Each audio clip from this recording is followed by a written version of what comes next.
Fate, Souls and Singularities by Mundatorem Chapter 301-305. Amakusa Shuru. 3. The servants made their position clear. Ash figured it was right to respond clearly and concisely to this apparent statement of intentions. I would suggest. Lord El Meloi II leaned forwards while he spoke, reaching across and pressing a finger down on the monitor and then leaned back. Ash stopped and stared. What had he done there? Hey, Romani spoke with a bemused tone, why did you just mute our end of the call? Lord El Meloi II raised a hand in Ash's direction, prompting a raised brow at being singled out, so that he can make his suggestion without alerting the potentially hostile servants what we are debating doing. Whether or not he is correct or not, I would consider it wise enough to avoid directly stating it. Oh, then the man had deduced what Ash was going to suggest. He did not believe it was very complicated or hard to understand. He took it as a prompt to continue with his thoughts. As I was saying, I would suggest that Ritska moves to immediately execute the three servants. Berserker will likely begin hostilities when ruler is engaged in battle. The younger version of Gilgamesh should be prioritized, but the cramped environment will make them unable to draw forth the vast array of their noble phantasm with great efficiency. He was also pointedly aware of Gilgamesh himself slowly turning and looking towards him with a blank expression.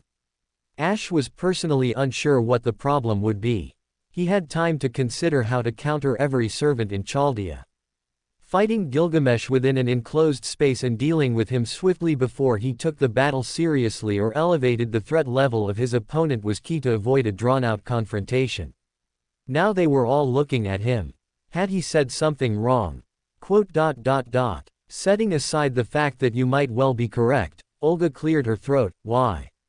Ash tilted his head, because they have made clear their desire to search for and make use of the holy and therefore directly putting them in opposition with us. And you are against convincing them. Convincing them. He folded his arms and stared back, then looked at the screen.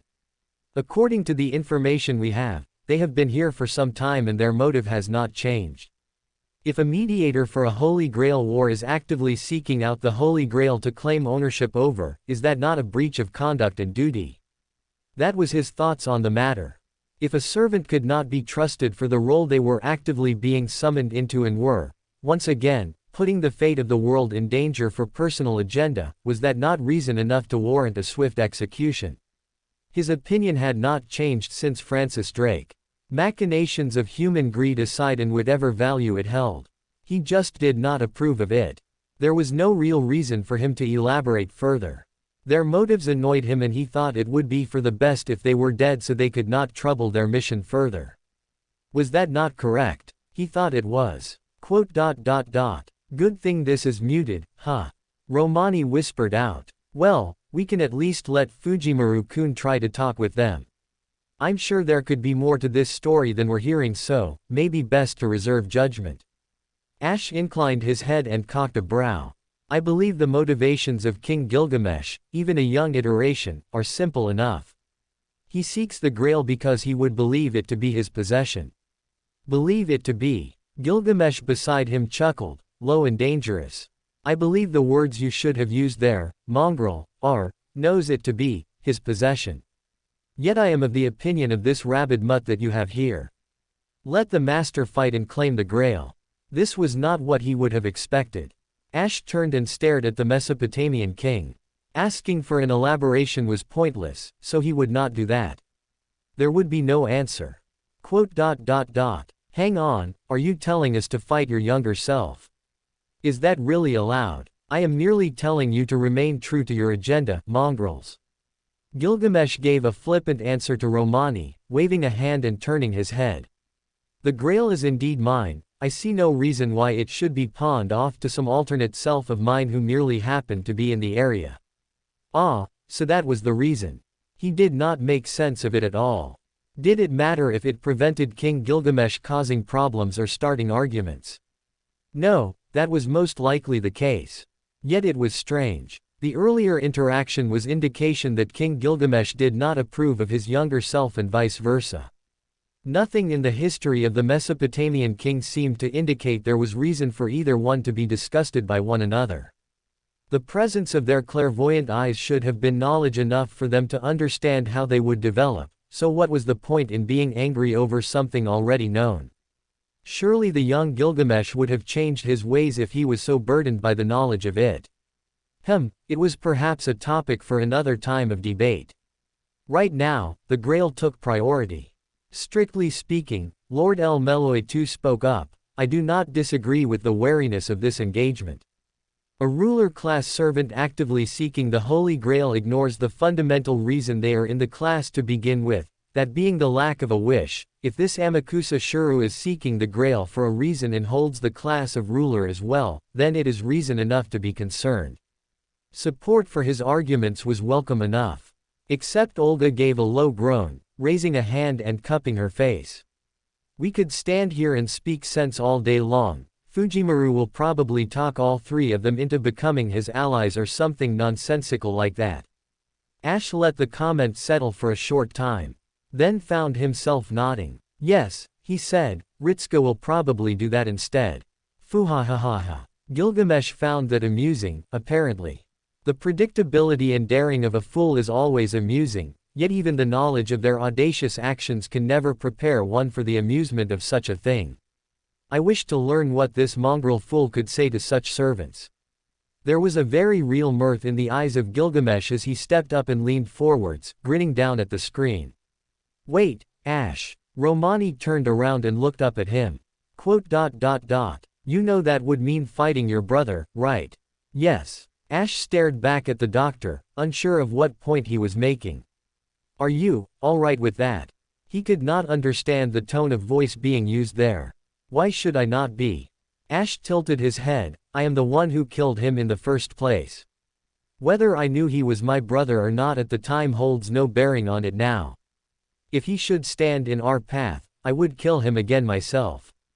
That was the correct answer, wasn't it? He thought it should have been. Except it wasn't. He looked back to the monitor and ignored all the others, focusing his attention solely upon Gundyr. It was a strange sensation that burned up within him. The flashes of anger shot through him all at once, his arm twitched and his grip tightened rather immediately. It was the same anger when he saw Gawain. He understood why it was. They were the same, he and Gundyr. It was not really Gundyr's fault, he logically understood that. But he just thought that his brother was unsightly and wanted them gone. Or turned over to Hanlith, maybe she could make something bearable out of them, something marginally different. She had incentive enough with Gawain to do so, Gundyr should have been little different. His face felt tighter than before, the longer he stared. Ash, you're glaring. Was he? He struggled to force his face to relax and flicked his eyes down to the speaker. Romani ducked his head immediately and turned away from him, avoiding eye contact at all. He must have been glaring quite severely for such a reaction then. Actually, he was now finding himself angered at Ruler as well for making use of Gundyr like that and doing nothing about it. Enough protests had been raised about the way he acted, so why not there as well? He shifted his stance and turned his eyes away. It was just unpleasant to look at. Perhaps for the best he had not been down there. He was sure his first response would have been to try and kill Gundyr on the spot. Would it be mercy? Maybe. It was just not how humans lived, apparently. So that made it wrong. This was still very confusing for him. He knew it was all wrong but he didn't. This was pointless to worry over now. With a sigh, he closed his eyes and turned his attention back to the screen, burying the white-hot rage that bubbled under him. It was easy to forget his own anger. He just drowned it under the weight of every other furious soul in his body. One deployment. Just one deployment where nothing went off the rails. Was he asking for a miracle or something? He had to be by now. Let me get this straight. With his hands clapped together in front of his face, he dropped them down and pointed to Amakusa first. You are, then turned to Gilgamesh, the both of you are telling me that you are seeking the Holy Grail for yourselves and. He trailed off, then addressed the third person in the room. And you're completely fine with whatever happens. Gundyr stood in a near-silent vigil, not even answering anything he said. How long were they going to stand like that? It was actually incredibly depressing. You can answer his question, Berserker. Please use your honest thoughts. Amakusa raised his own voice, giving permission.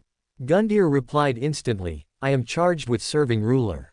Was that his answer? That was barely even an answer. It was a statement of intent, if that. He stared long and hard, brows pinched and expression tight.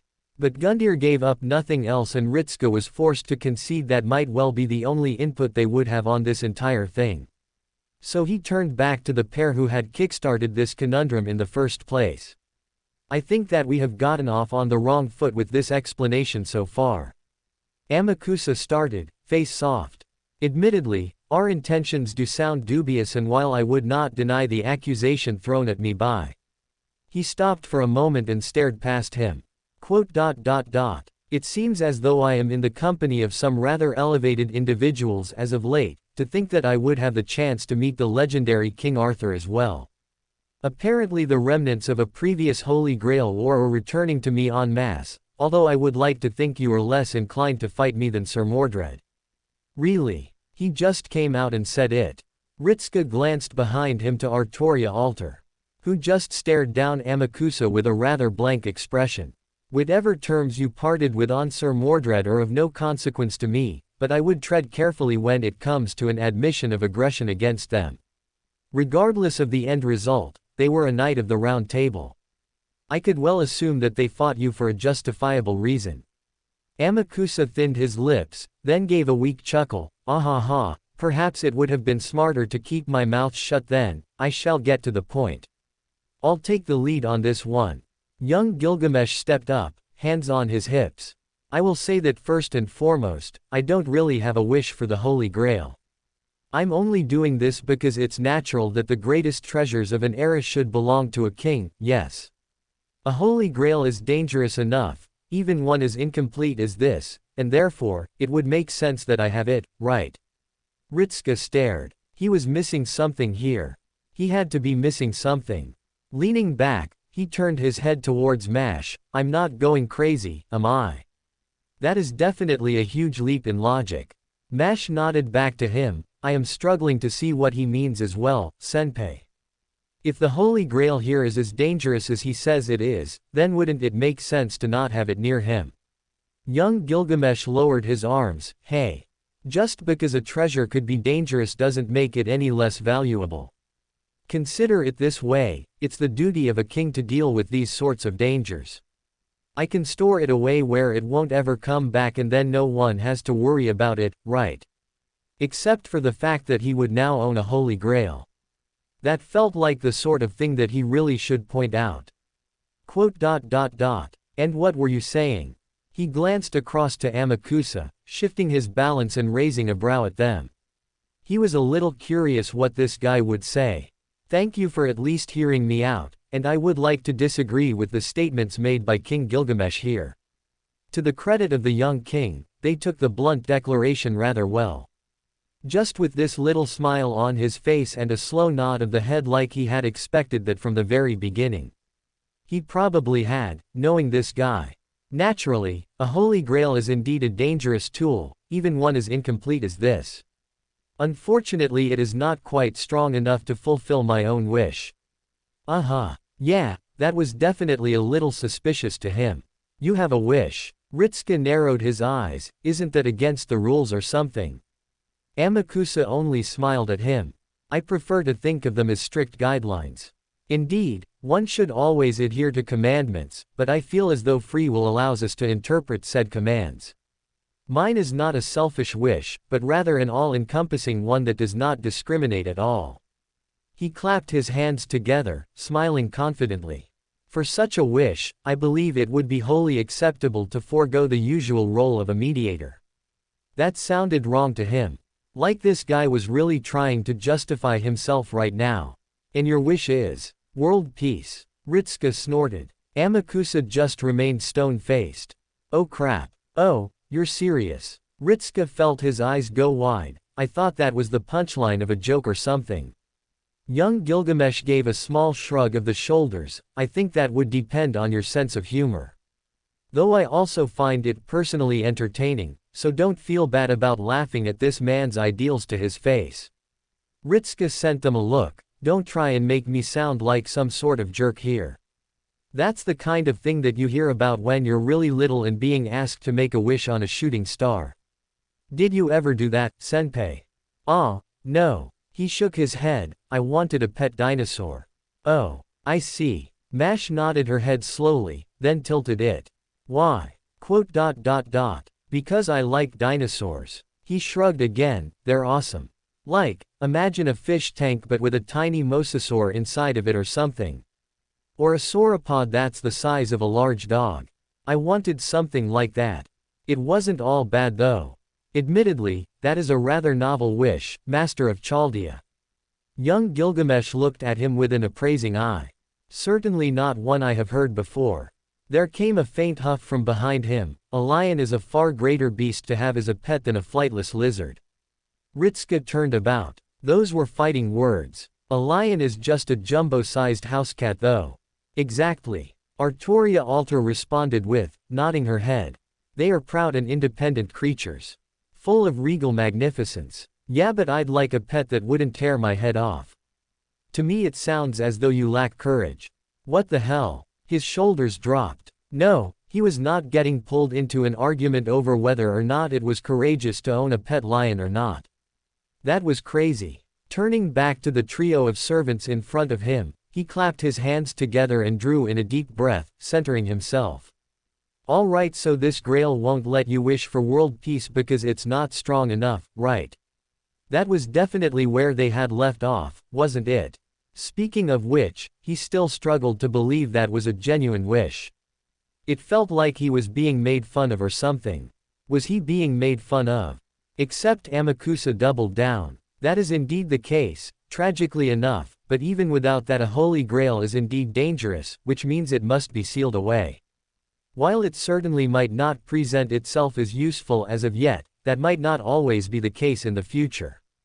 The man smiled. Which effectively means there is the chance to cultivate this Holy Grail for a time after the world has avoided incineration. At such time, there is no reason that the Grail cannot be made to be used, rather than simply sealed away and contained where none can benefit from it. Right. That was actually very clear. I appreciate the honesty, Ritsuka relayed to them both, and to clarify. He pointed first to Gilgamesh. You want the Holy Grail to own because you're the king and you consider it your job to do so. That got him a quick nod of the head and an almost charming smile. Right. He then pointed towards Amakusa. And you want the Holy Grail until after the incineration has been resolved so that you can grow it or something and then wish for world peace. Am I getting that right? Yes. Amakusa nodded his head, which surely means that you must see that of the two of us, I am the one who should be most trusted to deal with this Holy Grail. No. Ritsuka slowly folded his arms. I'm not really sold on either of you actually getting the Holy Grail. Also, I'm pretty sure that the director would personally come down here and kick my ass if she thought for a moment I was going to hand over Holy Grails to use guys because you asked nicely. That sort of went against why he was here in the first place. Gesturing down, he frowned. The entire reason we're here is that the Holy Grail isn't supposed to be in this era. Whether or not it's a real Holy Grail or not at the moment. The longer it is here, the more dangerous it is. There are already people dead because of the influence of it. I'm sure that you guys mean well. At least that was the vibe. It's not like he would call either of them malicious. But I'm not really comfortable with that sort of thing. We've been containing Holy Grails since this started, so, well, I figure that it would probably be safest in Chaldea, which has already got a few actual Holy Grails safely vaulted away where they can't be used or abused. He paused for a brief moment, then looked at Amakusa.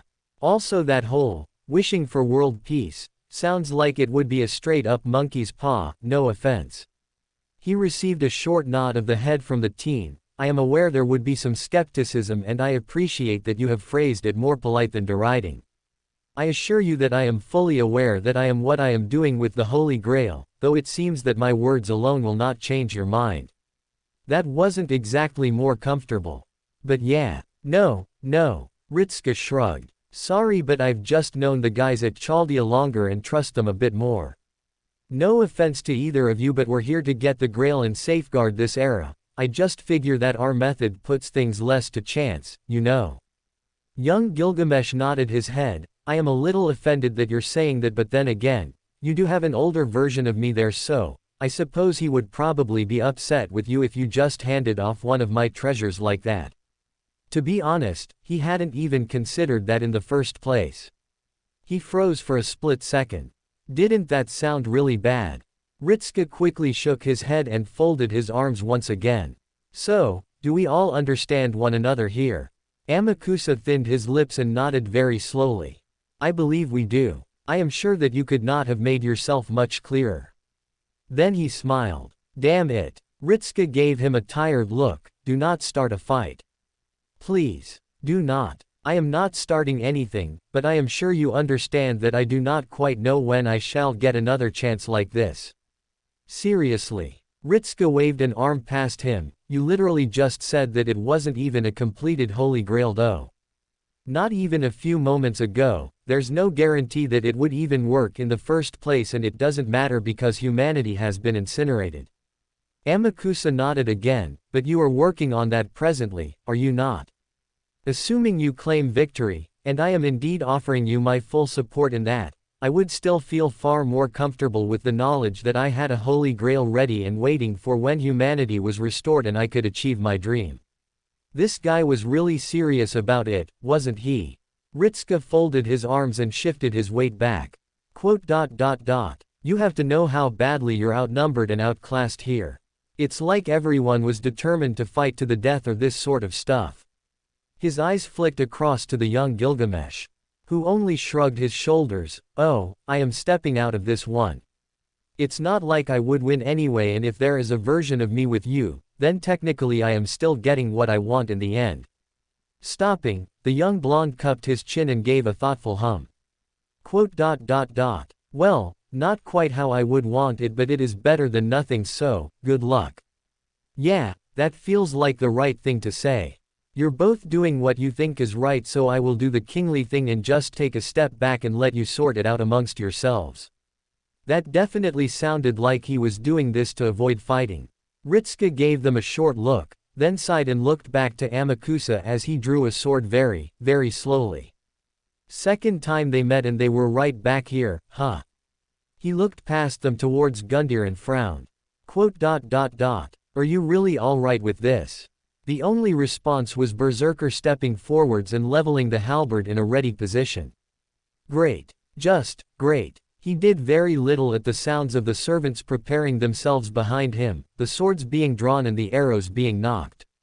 This was really not how he wanted a second meeting to go, but it was. Well, at least he was learning why he was getting opposed. Amakusa clearly believed in his plan enough that he was willing to die and kill over it, even if the chance was incredibly slim. It was, well, not like he couldn't say he understood, actually. He was pretty sure their own chances were slim, but they were hanging on with everything they had, so in a way it was probably how they all looked from an outside perspective. Unfortunately, he really didn't feel comfortable leaving this to chance. Okay, Amakusa swung his arm up. He jerked backwards and spun around, the shaft of an arrow jutting from his shoulder at the same time that Artoria just blew right past him. All the world devolved to noise. Ritsuka was halfway through raising his hands to his ears when the most deafening explosion echoed out. Suddenly the cave they were in unleashed a deep and roaring grunt. His eyes flashed up at. Next thing he knew, he was being tackled down to the ground, a weight sending him to the floor and then looming over him. A brief panic washed over him before he caught sight of Mash's face bare inches from his own. It was a few seconds before she whipped her head away and then raised the shield above them. In the next moment, there was only a deafening roar as a wall of black came falling down, the deep and resounding metallic drumming of something crashing into Mash's shield, and then the shouts of alarm and concern from everywhere. Ash shifted his weight forwards the instant that the clash had occurred. It lasted no more than a second. Then it was over with a deafening silence across the room. Such a silence that was broken when Lord El Meloy too burst into movement and shifted forwards. It's a cave-in. Getting readings on Fujimaru and determining where Amakusa is moving along with Berserker. Allowing them to reach the Grail first is unacceptable. Right. Olga was quick with a follow-up. what he said. Romani. Give me a moment here, I'm still recovering from all that. He sent the doctor a short look, then glanced across towards Gilgamesh. The king remained where he was, arms folded and a rather dispassionate expression upon his face. Wholly unconcerned with what had transpired. Was this truly the extent of his influence on the situation? With the power of his eyes, was there not something more he could do? Red orbs flicked to him and narrowed in challenge. Whether they knew or suspected his thoughts, it was unclear, but what remained rather open was the response. He was being dared to speak his true words aloud, knowing what the answer to them would be. Apparently Gilgamesh would not be doing anything this day except for just watching. Which seemed to be, thus far, the sum total of his influence thus far. He would appear and then start speaking with some occasionally insulting comment but otherwise do very little to raise a hand to help. Entirely within what Ash expected of him. But was it correct for a king? Not really, no. At least, not what he imagined a king would act like, but then again, Ash was no king. He turned his head back to the screens and stared down, eyes narrowed and arms folded. His decision to remain behind seemed far more troublesome now, except he shifted ever so slightly, fighting the logical urge to descend and render assistance himself. There was a reason he had remained here and he needed to remind himself of that. Mash needed confidence in her abilities. It was something only gained through solitary experience and this was it. She wanted training. This was the training that Mother would not give her. For some reason. No matter. Mash shielded Ritska, did she not? He had caught that final moment over the communicator, then we will assume he survived and await his words. All right. Romani quickly nodded his head, jumping upon his words. Yeah, Ash is right. Mash is pretty sturdy and she has experience with cave-ins like this. She definitely is on top of things right now. Olga looked as though she wanted to ask, then stopped and frowned, quickly turning her head once again. Then get readings on Amakusa and the Holy Grail. I want to know the instant something changes and how far away he is getting, if he is even getting far. It was sound. Ruler would have been caught in the same cave-in as they, unless he had some means of escaping. Ash was unsure what those would be, however. Looks like, yeah, Ruler's signal is rapidly moving away from them. He did have a means of escape. Unexpected. Ash leaned forwards and stared at the map. It was something he could read and the rapidly blinking red dot was simple enough for him to understand. The two dots that they were, moving away and towards the larger dot further away from them. That which he assumed was the Holy Grail, burgeoning or otherwise, of that era. His eyes flicked towards Olga. Was she going to move? She looked deep in thought. Fujimaru. She broke the silence and leaned forwards, flicking the communicator back on. Fujimaru, if you do not answer me then I shall personally come down there and I will dig you out myself. Why did she speak of rescue as a threat? Why did you say that like a threat? Romani asked aloud. Olga sputtered and sent him a sharp look. Then a coughing echoed through the communicator. Why did you say that like a threat? Olga flushed and then quickly cleared her own throat. I did not. Though it seems as though you are capable of spouting your usual brand of nonsensical remarks. How badly are you trapped? Hang on, it's hard to see anything down here in Eep. What just touched me? I apologize, Senpai. Mash's voice filtered through with a slight hint of embarrassment. I am attempting to move myself but I cannot see. Riduska let out another noise. Alright.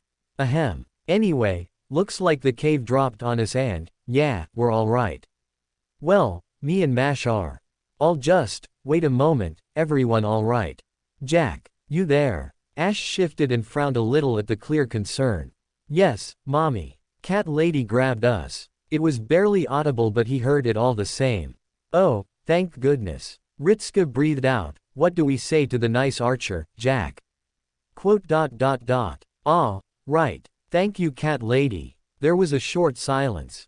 Then a rather strained, almost abashed, response of, you're welcome. Ash folded his arms and watched this, then glanced at Gilgamesh once again. Soon coming to realize that they were both making the same manner of expression, then turned back and stared at the screen.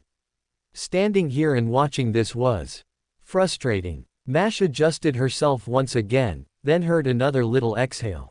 She had brushed against his side once more. It was rather awkward with how close they were. She trying quite hard not to think about it, certainly the fact she was straddling his abdomen. The weight above her shoulders was rather considerable, but not so much so that it was starting to strain her. What she was more concerned about was the fact she did not know how much of the ceiling had fallen down or how much more would drop on their heads if she tried to move. There was also another problem. Is your breathing all right, senpai? Yeah, yo. Right. He let out a faint mutter and audibly slumped back. Is anyone else close to being free? HMPH. Senpai was answered with a scoff and a rather audible crunch of stone. She could feel the weight shift all around them, then came the echo of the altered King Arthur. Such meager things are nothing to me. Sanora-san, are you all right? She expected it from King Artoria, but she was also worried about the Lancer as well. Especially as they had been rather quiet since the cave dropped in on them. I am fine, came the slow retort, though I believe I have discovered a load-bearing columns. Movement shifts the pile and the ceiling presses down harder. I shall remain where I am for the time being. All right. Senpai let out a low mutter. Mash. Can you stand up? Could she stand up? She thought about it for a few moments, then gave a slow nod of the head. She would most certainly make the attempt of standing up, that was for sure. Actively refusing the idea of letting Senpai remain trapped in here while they were being escaped by the one who had done this in the first place. Really, it was her own fault for not acting quickly enough. With a sharp intake of breath, she slowly started to apply some force to the shield above her and adjusted her legs, dragging them upwards and shifting herself into a rising crouch. All around her the debris churned, waves of dust rolled over the top of her and down. She fought to avoid sneezing. That would be rather embarrassing. It was slow. Mostly because she didn't want to do this too quickly and risk hurting anyone with stray rocks, or causing more damage to the cave. All right, I'm going to start moving. Senpai replied, then she could feel the slight pressure against her legs, barely making out his general shape as he shimmied out from between her ankles and slowly pressed himself against some of the rock, pushing outwards with loud cracking noises. She tensed when she watched the earth tumble away. Then he let out a faint sigh. Looks like it isn't too bad for me to get out.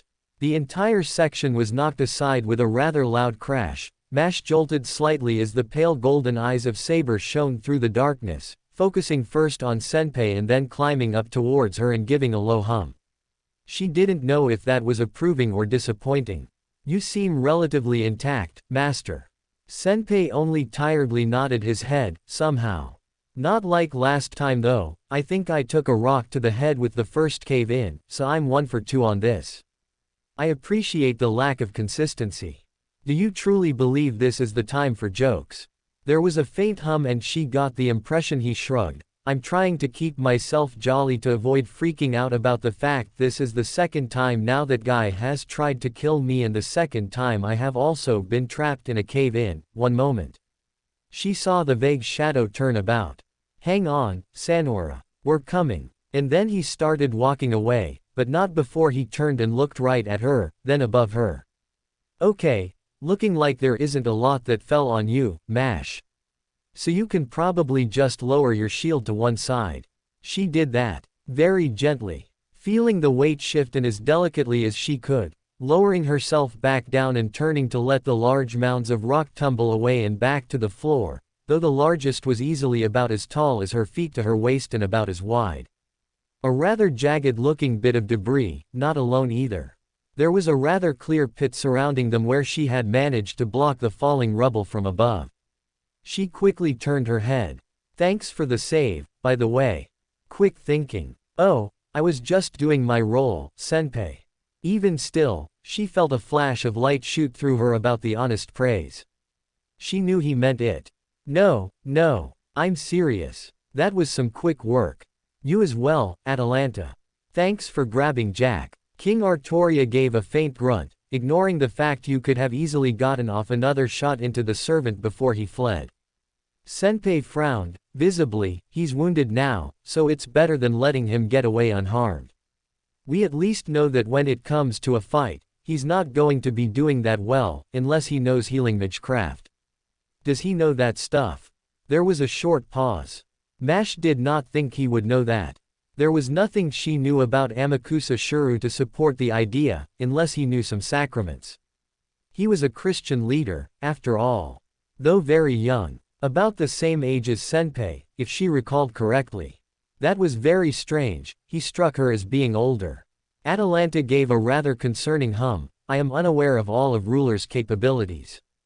Though he had an alarming level of knowledge for magecraft during the course of our war, but I am unsure whether it was knowledge he received from Assassin or not. Senpei looked down at Jack. So did she. ... There was another assassin. Came the clarification. ... Another one. You had 2 in your Holy Grail war. Man, that has to be against the rules or something. Were people just summoning doubles? ... It was a team-based Grail war. 7 servants fighting 7 servants. Mash felt her brows shoot up. Senpei looked rather shocked by this as well. It was certainly like nothing she had ever heard about.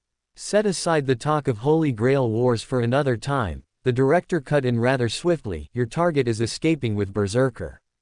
Find him and then collect the Grail. It is clear that this could turn into another troublesome situation if he should be allowed to escape with it. Mash gave a firm nod of the head. Was it that bad? She thought about what Amakusa Shuru had said and she really didn't quite understand what they were talking about. Wasn't world peace something that should have been ideal? Senpei was against it. No, he was wary about it, but she didn't quite grasp why that was. It was a little confusing to her, but she could ask later.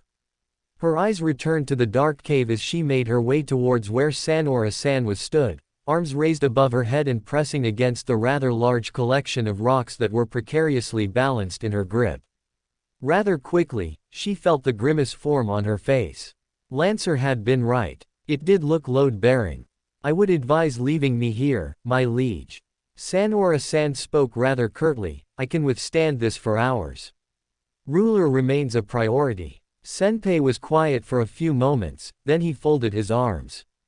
Seconds ticked past, very tense seconds as Senpei looked exceedingly deep in thought. Mash. Yes, Senpei. How far can you summon your shield to yourself? How far? She did not really test that, but she knew it was a considerable distance.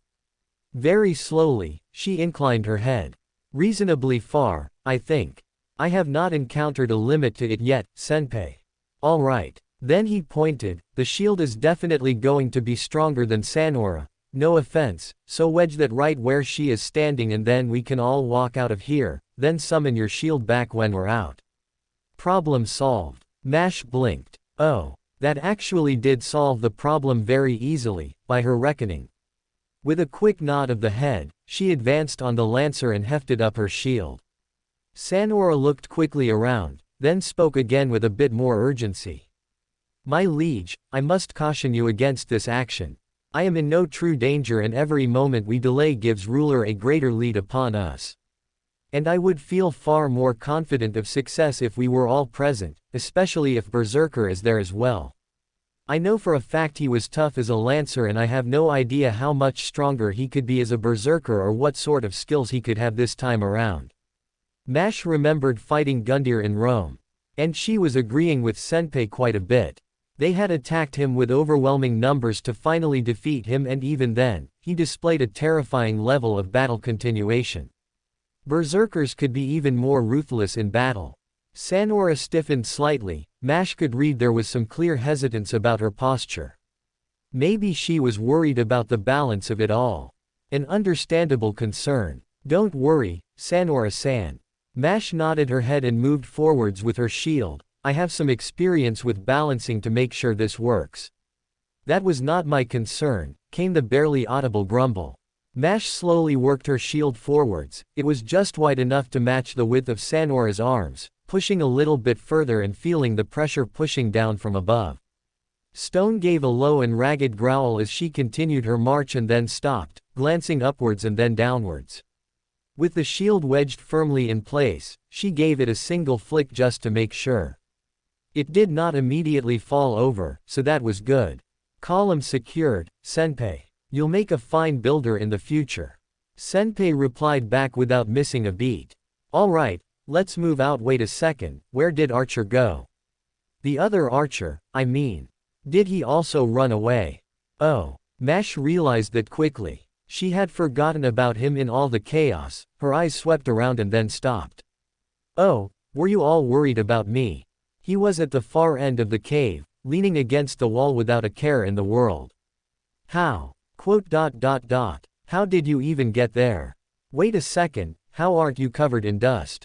Senpei spoke what she was thinking. The young Gilgamesh only laughed a little. What type of king would let himself get trapped in a cave-in? That would be a little embarrassing. I always have something on handy for these types of situations. Also, I get the feeling that if I did get trapped, my older self would just never let it go. HMPH. Stating the obvious is hardly needed. Came the words of the older Gilgamesh through the communicator. This was reminding her quite a lot of how Ash would talk about Gawain. Was it just a thing that heroic spirits did? King Arthur. Mash leaned towards the altered Artoria. How do you feel about Lily San? She got a very slow turn of the head in response. Do not think of me in the same vein as the King of Heroes. Came the swift response, the head turned back around. I do not consider her one way or the other anything more than the brighter self from a naive past. It is the self that wields the lance who is the more vexing. Ah, Mash understood that. Because she tried to steal being Santa from you. Yes. That was a rather strange pause before giving the answer, like she was going to say something else but stopped. Perhaps we might make our move now, my liege. Sanora was marching forwards, spear in hand. We do not know how far ruler might get. Senpei quickly nodded his head and started forwards, right. Romani. Where are we going? From the looks of things. You'll need to be heading to another cave formation. That's what I'm reading. Ruler headed about 500 meters west of you and then went straight down again. Can someone ask Da Vinci if she could invest in some hard hats? The ones with the big torches mounted on the front. I feel like we need those. I'll be sure to pass a message along to her. The doctor chuckled weakly, though at this point, it might be smarter to ask her just to build everything from a parachute to a multi-tool with how many weird situations you end up in. Sooner or later, she figured, they would be showing up in Singularities with large backpacks full of all sorts of gadgets.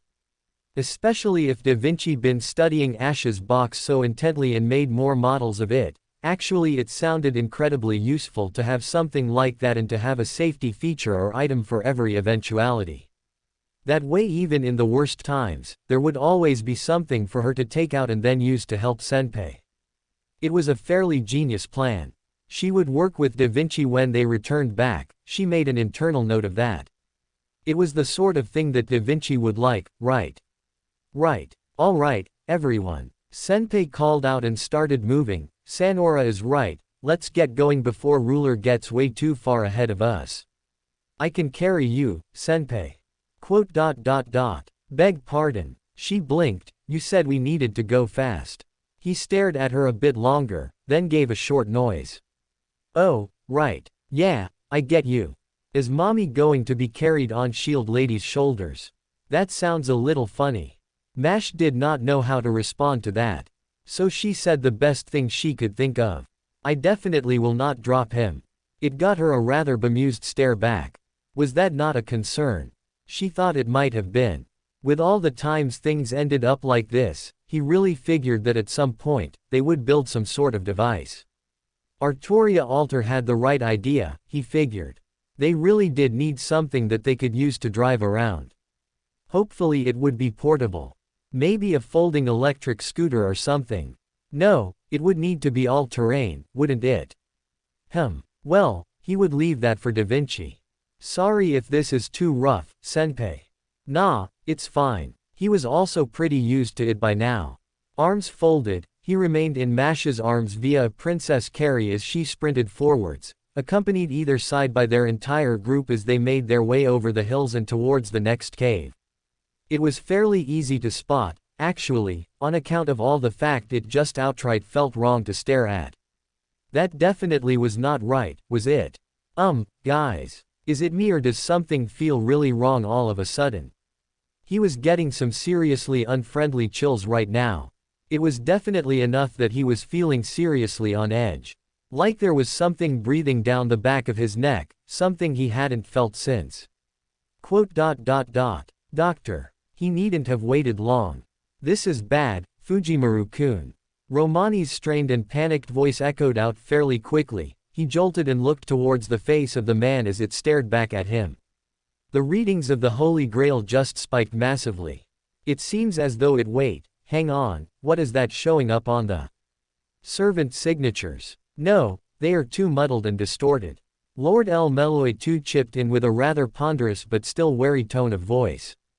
That didn't sound good if he was worried. But this size and quality, they are beyond mere familiars, but they are being summoned. Something is drawing these servants here, but they are being warped by whatever is doing this. Could it be the Grail itself? Ruler is not yet close enough to lay claim upon it, and around his position there are dozens appearing. So Ruler got intercepted. That gave them some breathing room, but it didn't answer their worries right now. Feeling the frown on his face deepen, he gave Mash a quick nod of the head and dropped down to the ground as she released him, stepping forwards and raising the communicator up more clearly. It's summoning servants. Romani turned to face him. That's the only explanation, but no, something is using the Holy Grail's power to do that, and the more they are, the more it's gaining strength. Like it's feeding of the existence of them and then summoning more. Fujimaru-kun, this is in serious danger of becoming a true singularity if it continues. Oh damn. His eyes shot wide at the words, then he looked beyond and towards the cave. Then we're heading in now. Turning to the others, he said, we're moving. And then broke into a dash up the hill and towards the cave. Though he definitely was not going to be the first one through. He heard a deep rumbling sound. Pausing and narrowing his eyes, he stared at the entrance to the cave and slowed himself until he had gone completely still. It sounded almost like an earthquake, but it left him feeling far more uneasy right now. And the fact it was getting louder by the second didn't abate matters much either. You have one of those distorted servants rushing towards you right now. Its reading is a berserker Saint Graph, and whoa. These readings are crazy. How is this supposed to be a weakened version? Ritsuka soon found himself staring at the screen with pinched brows. Was this supposed to be an effort in trying to reassure him? It sucked. The entrance of the cave exploded in a show of debris. Ritsuka brought his arms up. Didn't need to bother. Mash had appeared in front of him with a shout and with shield raised, blocking the falling mounds of rock and earth from touching him. He braced himself behind her as the rocks continued to plunge down, looking over the top of her at the silhouette standing in the midst of the dust storm. It vanished as the figure unleashed a roar. There was little other way to describe it. The very bellowing cry just parted all the dust in an instant, displaying the huge body that looked as though it was comprised of pure shadow. Smoke billowed away from the shape as it yelled louder and louder. The hulking mass of muscle swung the head down and glared. Ritsuka found himself the focus of glowing red eyes amidst a mass of darkness. Another low and deep growl emanated from the figure as it took a menacing step forwards. Then grunted. A flash of green struck it in the side and gave it the barest hint of pause. The shaft of one Atalanta's arrows jutted from the muscled shoulder. The shadow turned and gave it a dismissive look. With a huff and a flex, the arrow was sent flying from the body and tumbling to the ground.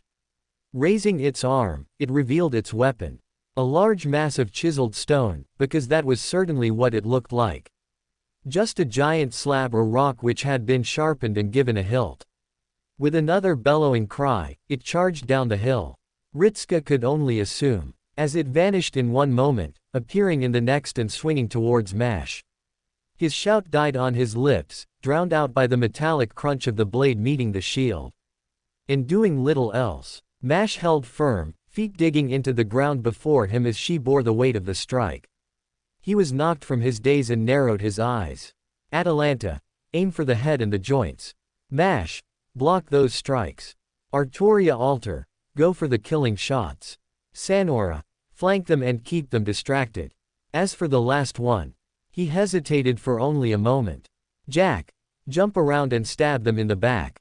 He got an excited cheer in response from her. Hide and seek tag. Hide and seek tag. And then a small blur went bounding right past him and towards the mass of muscle and roaring death, reeling back as the servants as one attacked them. This was quickly turning into quite the predicament, if he did say so himself. With a deep thud, he watched another of the shadows knocked across the room. Courtesy of Berserker landing a blow against them. Amakusa frowned as he avoided another one of the knives. The thrown blade skimmed past his cheek as he retreated back another few steps, trying to parry away the long blade which aimed to claim his neck. He succeeded in the first parry, only to find that his opponent recovered lightning fast and jabbed more than a dozen times in a half a second. He failed to parry all those, biting back a small cry of pain as several of the stabs found their marks against his body, his clothes offering little protection from the stabs. Berserker fell upon his opponent, brute forcing his way through their fighting style and sending them on the back foot. The moment the gap opened up, he released a burst of magical power. The explosion sent the shadow flying away and across the cavern. He retreated back another step and raised his sword, meeting the blow and wincing as his arm felt like it was almost knocked from its socket. If they stayed here any longer, they were going to end up dying. Very unfortunate. This Holy Grail was clearly being abused by something else. Another swing was ducked under. He turned and sprinted away. Berserker, he called to his companion, hearing a great crunch and turning to watch them deliver a rather powerful kick, flipping over another and breaking off into a retreat to follow after him. Charging as fast as he could and sparing a glance over his shoulder, he could see past the shadow servants and towards the dim lighting where the Grail stood, where the chalice was bubbling away, twisting and deforming with a loud and inhuman hiss. That was certainly troublesome. Perhaps he had been a bit too hasty. Archers wound on him earlier was feeling a little more pressing than before. It would be just his luck to be killed by the very thing he had sought to claim. No, he could not afford to die yet. The master who had arrived had many servants and was likely resourceful. If they lived, they needed to know what they were up against here. It was a way of making amends. If he could not have this Holy Grail, he could at least make sure that it could not cause more harm. Turning again, he swept his sword and heard the faint clang of metal, sparks gliding over his blade as the knife was thrown into the ceiling. All of this was dependent on if he escaped. Berserker turned and spun his halberd, turning it into a rotating blade which gave off a low and deadly hum, carving out a perfect line around it as it chipped away at the stone with every cycle it made. Several more sparks flew out before Berserker moved again, the two of them making a break right back towards the surface. Welcome to Fanfic Audiobook, your go-to place for immersive audiobooks. If you enjoy the content, don't forget to like the video and subscribe to our channel for more amazing stories. And please support the author by link in description. Amakusa Shuru. Ending. It is Heracles. He felt it best to announce that fact as he watched the fight through the monitor. Personally, he thought it was going adequately. It was further proof that these were not complete servants. Wait, seriously? You can tell that? Ash nodded his head, giving the screen a short point. I recall the fighting style. Just in time to watch as they deflected a blow from the altered King Arthur and retaliated against Sanora, sending the Lancer into a backspin with a kick to the chest. The move had been swift, but not so swift. Slower than he remembered it being. Having fought Heracles himself when they were stronger than this, he could see the movements and recognize the patterns, but understood they were not moving nearly as quickly as they should have been. Which meant that, while challenging, it was a perfectly adequate foe for Mash to better herself against. If that was her intention. So he had complete confidence in a victory. You seem rather calm about all this. Olga said a rather curious thing. Was she not calm about this? He briefly studied her expression and saw the flash of tension across her face. Perhaps she was more concerned than she had any right to be. He supposed there was still a danger. Overconfidence had gotten him killed a fair number of times in the past, so immediately discounting the threat was foolish enough. Perhaps he had gotten ahead of himself with his assessment, but remained less than overly concerned about the entire battle. It is a weakened version of Heracles. Still Heracles. I would hardly even deem this mongrel worthy of such a name. Gilgamesh voiced from somewhere else in the room. So they were going to start speaking now. He hadn't expected that. Such would be an insult to all involved. This is a mere spectacle and little else, a performance between jugglers and clowns. Do not ascribe more worth to this meager encounter than is required. Well, that certainly explained what he was saying. Ash turned his head slowly away and decided to avoid making further comments about it. It let him catch a glimpse of the shadow being thrown back from a well-timed blow to the dome from Mash, something swiftly taken advantage of when Atalanta nailed them with several arrows to the back. His head turned a little to the side. The tactics are working rather well. Lord El Meloi's comment was well received.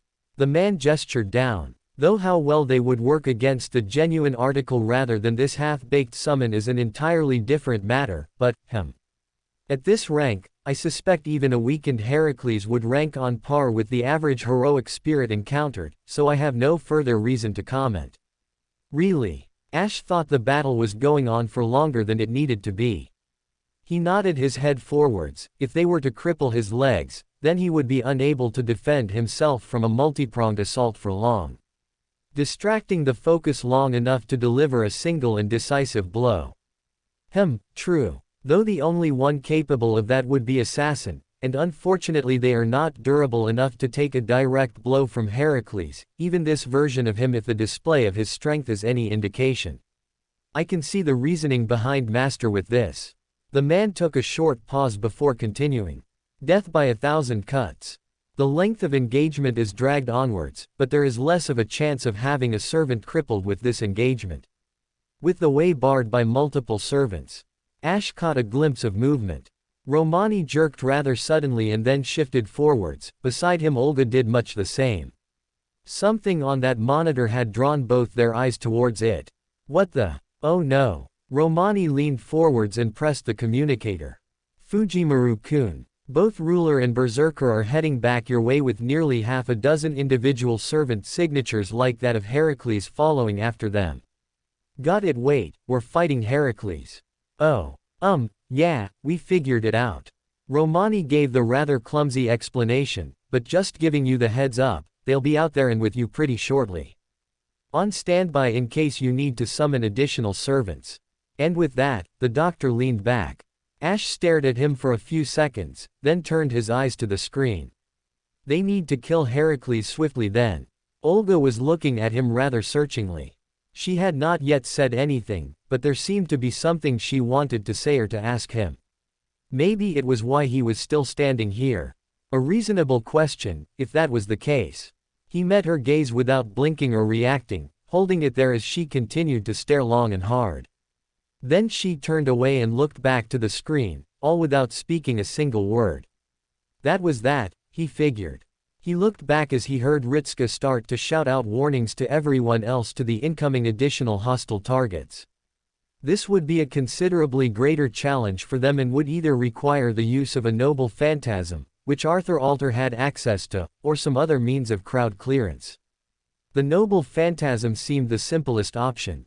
Funnel him back to the mouth of the cave. Ritska shouted aloud. Ash raised a brow and watched in silence. We're going to catch them all as they emerge. Get ready, Saber. Mash, prepare to defend as well. Romani was still staring at the readings. This is weird. What was weird? Apparently the doctor received enough sense to elaborate under the gaze of everyone else. Oh, the readings of magical energy here. Well, for Ruler and Berserker, I mean. It's pretty consistent with, well, a fight. A fight. Then these were not affiliated with the Amakusa or Gundyr. He discounted Gundyr almost immediately in regards to them not having an ounce of free will of their own. They would never have done something like this unless it was commanded of them in the first place. Which meant this was the work of another. How certain are you? Lord El Meloi too was quick to demand. It could be residual from the attack and wounds suffered from the brief skirmish with Fujimaru and his group. No, these have been fluctuating. The level of magical energy is consistent with the same level of a direct battle between servants, which might mean that Ruler is not exactly on the side of these things either. If Ritska learned of this, then there was a not zero chance that he would change his current plan and try to spare both Ruler and Berserker. Ash would have personally kept it quiet. It remains a chance at best, he said. I see no reason to distract Ritska with potentials. They have already proven they are hostile. Romani made a small noise, I guess. No, tell him. Olga cut into the words. Ash turned on her and narrowed his eyes a little. She was staring back at him. This is the sort of situation that Fujimaru will doubtless want to know about. If Ruler was telling the truth, then his knowledge of the Holy Grail would be valuable enough to warrant an interrogation. If not, then it is no loss. But whether they have marched into a third party or not, Fujimaru will want to speak with them directly. With a sigh, she turned back and closed her eyes. And he has demonstrated a habit for speaking and contracting troublesome servants. Tell him what we know and nothing else, no speculation. There came a short pause from them all. Romani broke it when he leaned forwards and pressed the communicator, Fujimaru-kun. We've been looking at the readings so far. Ruler and Berserker might be getting chased out by the same shadow servants. You sure? We don't know. All right. Ritska's voice sounded almost finalized with this. It meant that the choice had been made now. Ash shuffled slightly and glanced towards Olga. She was looking back at him. And this time she did speak. You don't approve. There was no reason to hide it. I think it is needless. Ruler made his choice when he attacked. She raised a brow. And what of your brother? Gundyr. What of him? Ash cocked his head, unsure why she would have brought that up at all. He made it clear he serves Ruler as well. He will not be dissuaded, and there is no reason to waste the time needed trying to convince him. Simpler for us all that they were disposed of, rather than waste concern over whether they will look for another chance to betray us. He did not think he had said anything wrong. Olga just kept on looking at him, though, then slowly turned her head back and went right back to watching the screen. That encounter felt peculiar. Very peculiar. He looked back and saw that the movement of everyone was shifting. Because of course it was. Ritska would take a chance, as was expected of him. He frowned a little deeper. This meant they would have to spend more time looking at Gundyr. Ritska was being more cautious now. Especially since the news came in from Chaldea. He was hedging his bets now. It was worth the risk, he felt, and Amakusa had run the first chance he got with Berserker, but he wasn't also going to be too casual about all this. Attempts on his life as a first meeting were pretty regular. Didn't mean he liked them, though. But his initial plan needed to be reworked now. Doable. Shepherding Berserker, Heracles, which made a lot of sense now, back towards the mouth of the cave so that it would be the first thing Amakusa and Gundyr saw when they emerged would also give him a good idea what they were doing. Enemy of my enemy and all that. So it was a matter of keeping Berserker around just long enough to see what the two servants would do. It felt a little manipulative but also, well, no sense in worrying about it now. He thought it was a pretty solid idea, but then it could also be a means of winning his favor by. No. That was getting really paranoid with this. He was trying to avoid that. First thing was first. Keeping them contained. Senpei. Which turned out to be pretty hard. Even if Shadow Heracles was weaker than his non-shadow self, it was still Heracles. Like saying that it was only a small hurricane or tornado. The distinction didn't matter all that much when you were caught out in it. He dropped down as Mash jumped in front of him, shield raised as the mass of dirt exploded off the front of her shield, spraying out a mess of debris all around them and into the floor. A roar followed and then another deep impact which sent tremors through his legs and right up the way to his shoulders. Damn, that was rough. Looking up, he watched the Berserker tear his weapon right from the ground, throwing out another wave of dirt, splashing it out across the field and using that as a brief window to charge down Jack. Or he might have done. Ritska saw what was happening. Atalanta, head. And she was definitely quick and good. Shadow Heracles dived back, showing an alarming amount of self-preservation, as several arrows whipped through the air where his head had been a second earlier. It had been almost instant. Green flashed down and plunged into the earth. Heracles started running again and trying to get distance. Sanora, intercept. Mash, go. The pair dashed forwards instantly. Shadow Heracles became pressed between the two of them, catching the spear just before Mash body slammed into him like a battering ram. Ritska took a moment to blink at the sight of Mash fully barging right into the chest of Berserker and sending them stumbling almost a half-dozen steps away before eventually managing to catch themselves. Another roar split the air, Artoria dragging the darkened sword along his back and ducking below the counter. Several more arrows slammed into his back. This would be over too quickly. Pull back a bit. He could tell they were all confused, but he flashed up his communicator. Romani, how long? About 10 seconds. Came the rather quick retort, Fujimaru, those signals are getting closer as well. Ritska nodded his head, got it. The communicator snapped shut and sent the message through the link. Force him back to the mouth of the cave, we're going to see how Ruler and Berserker react to this. And that was apparently something that no one offered a complaint to. King Arthur Alter charged at that moment, suddenly enveloped in a cloak of darkness. Then she just vanished. There one moment and gone the next. Only to reappear right in front of Shadow Heracles with her sword aglow with pure magenta darkness, a single swing and then both of them vanished under a haze of fire and light. Ritska closed his eyes, the shockwave shoved past him, almost knocking him down as it happened. Another deep crash, he spread his arms just enough to peek through the gap between them, the tower of dust rose high and vanished under the blow of another strike just as quickly, blasted aside and revealing both Berserker and Saber trading blows with one another in a furious display of aggression. He could barely make it out through the flashes of movement and the twisting shadows between the two of them. But he sent orders to provide assistance much the same as before, all the while Saber was pushing Heracles back.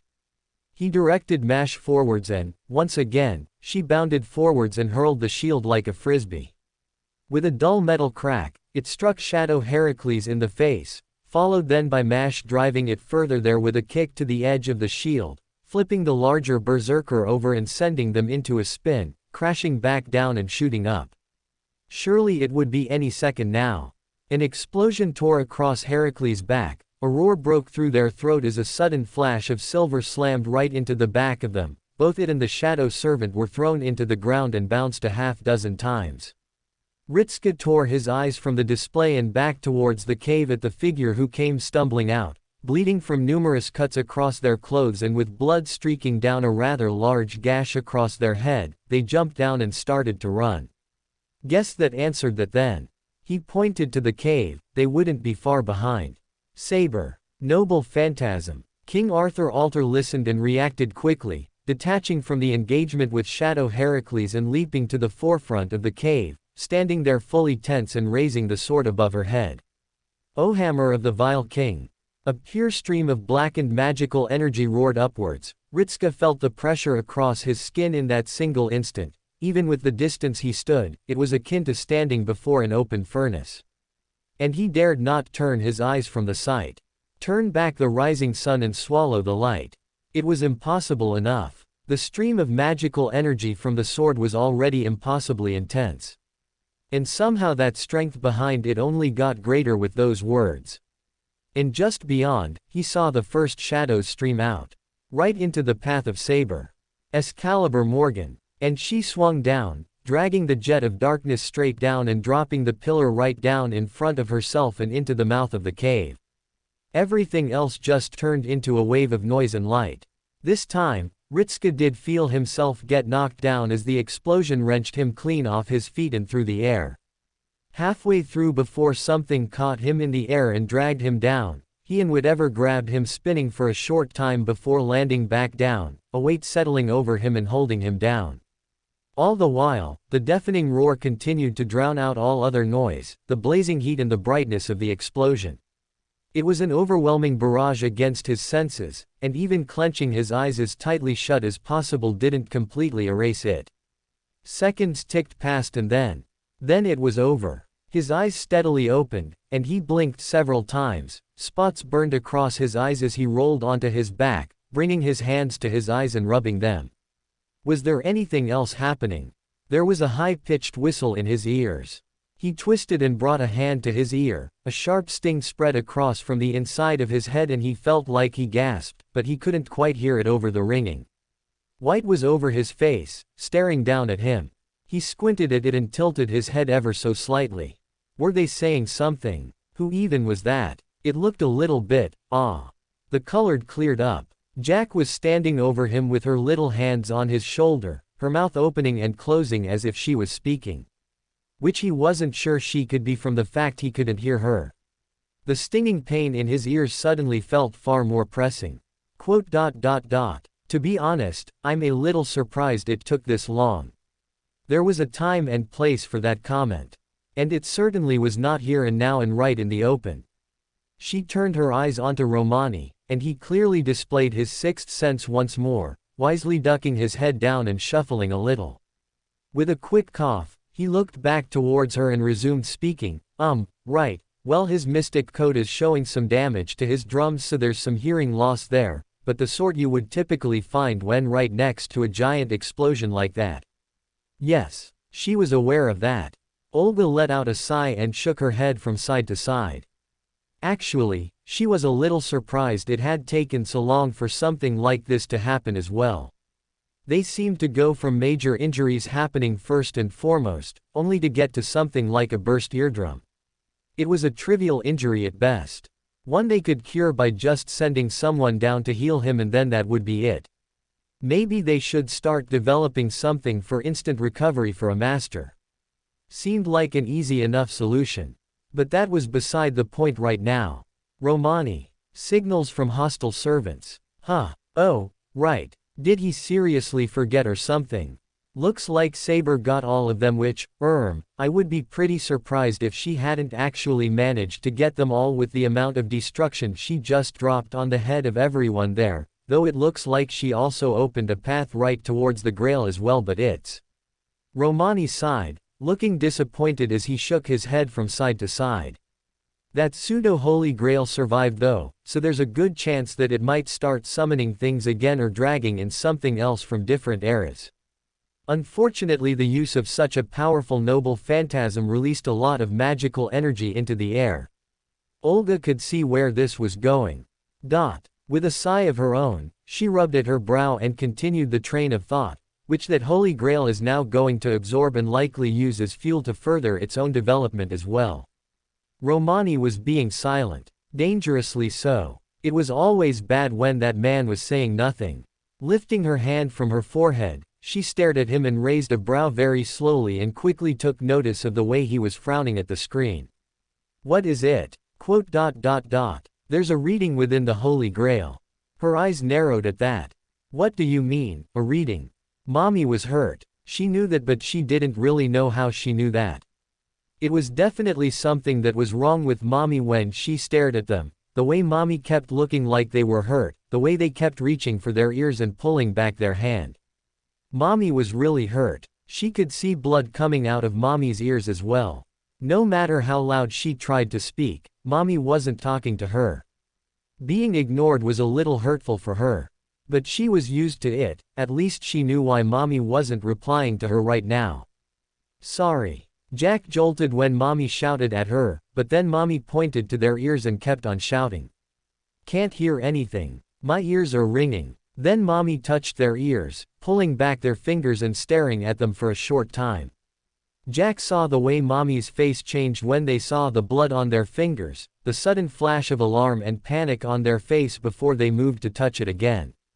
That was probably bad. Jack reached out and caught Mommy's hand before they could start touching the bleeding part all over again. Getting it dirty was pretty bad. She looked over and inside Mommy's ear a little, but it was a bit hard to actually see. Mommy hurt her ears. Jack turned and called out to the others, pointing towards Mommy as she did so. They would definitely want to know about this as well, wouldn't they? Yes. What? Oh, Shield Lady sounded very worried. There was a very sad look on her face as she ran over to them. Jack, meanwhile, looked towards the lady with the really pale skin and glared at her as she marched over.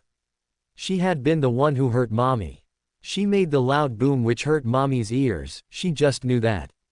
She wanted to stab them in the ears for hurting Mommy, that would make it perfectly fair, wouldn't it?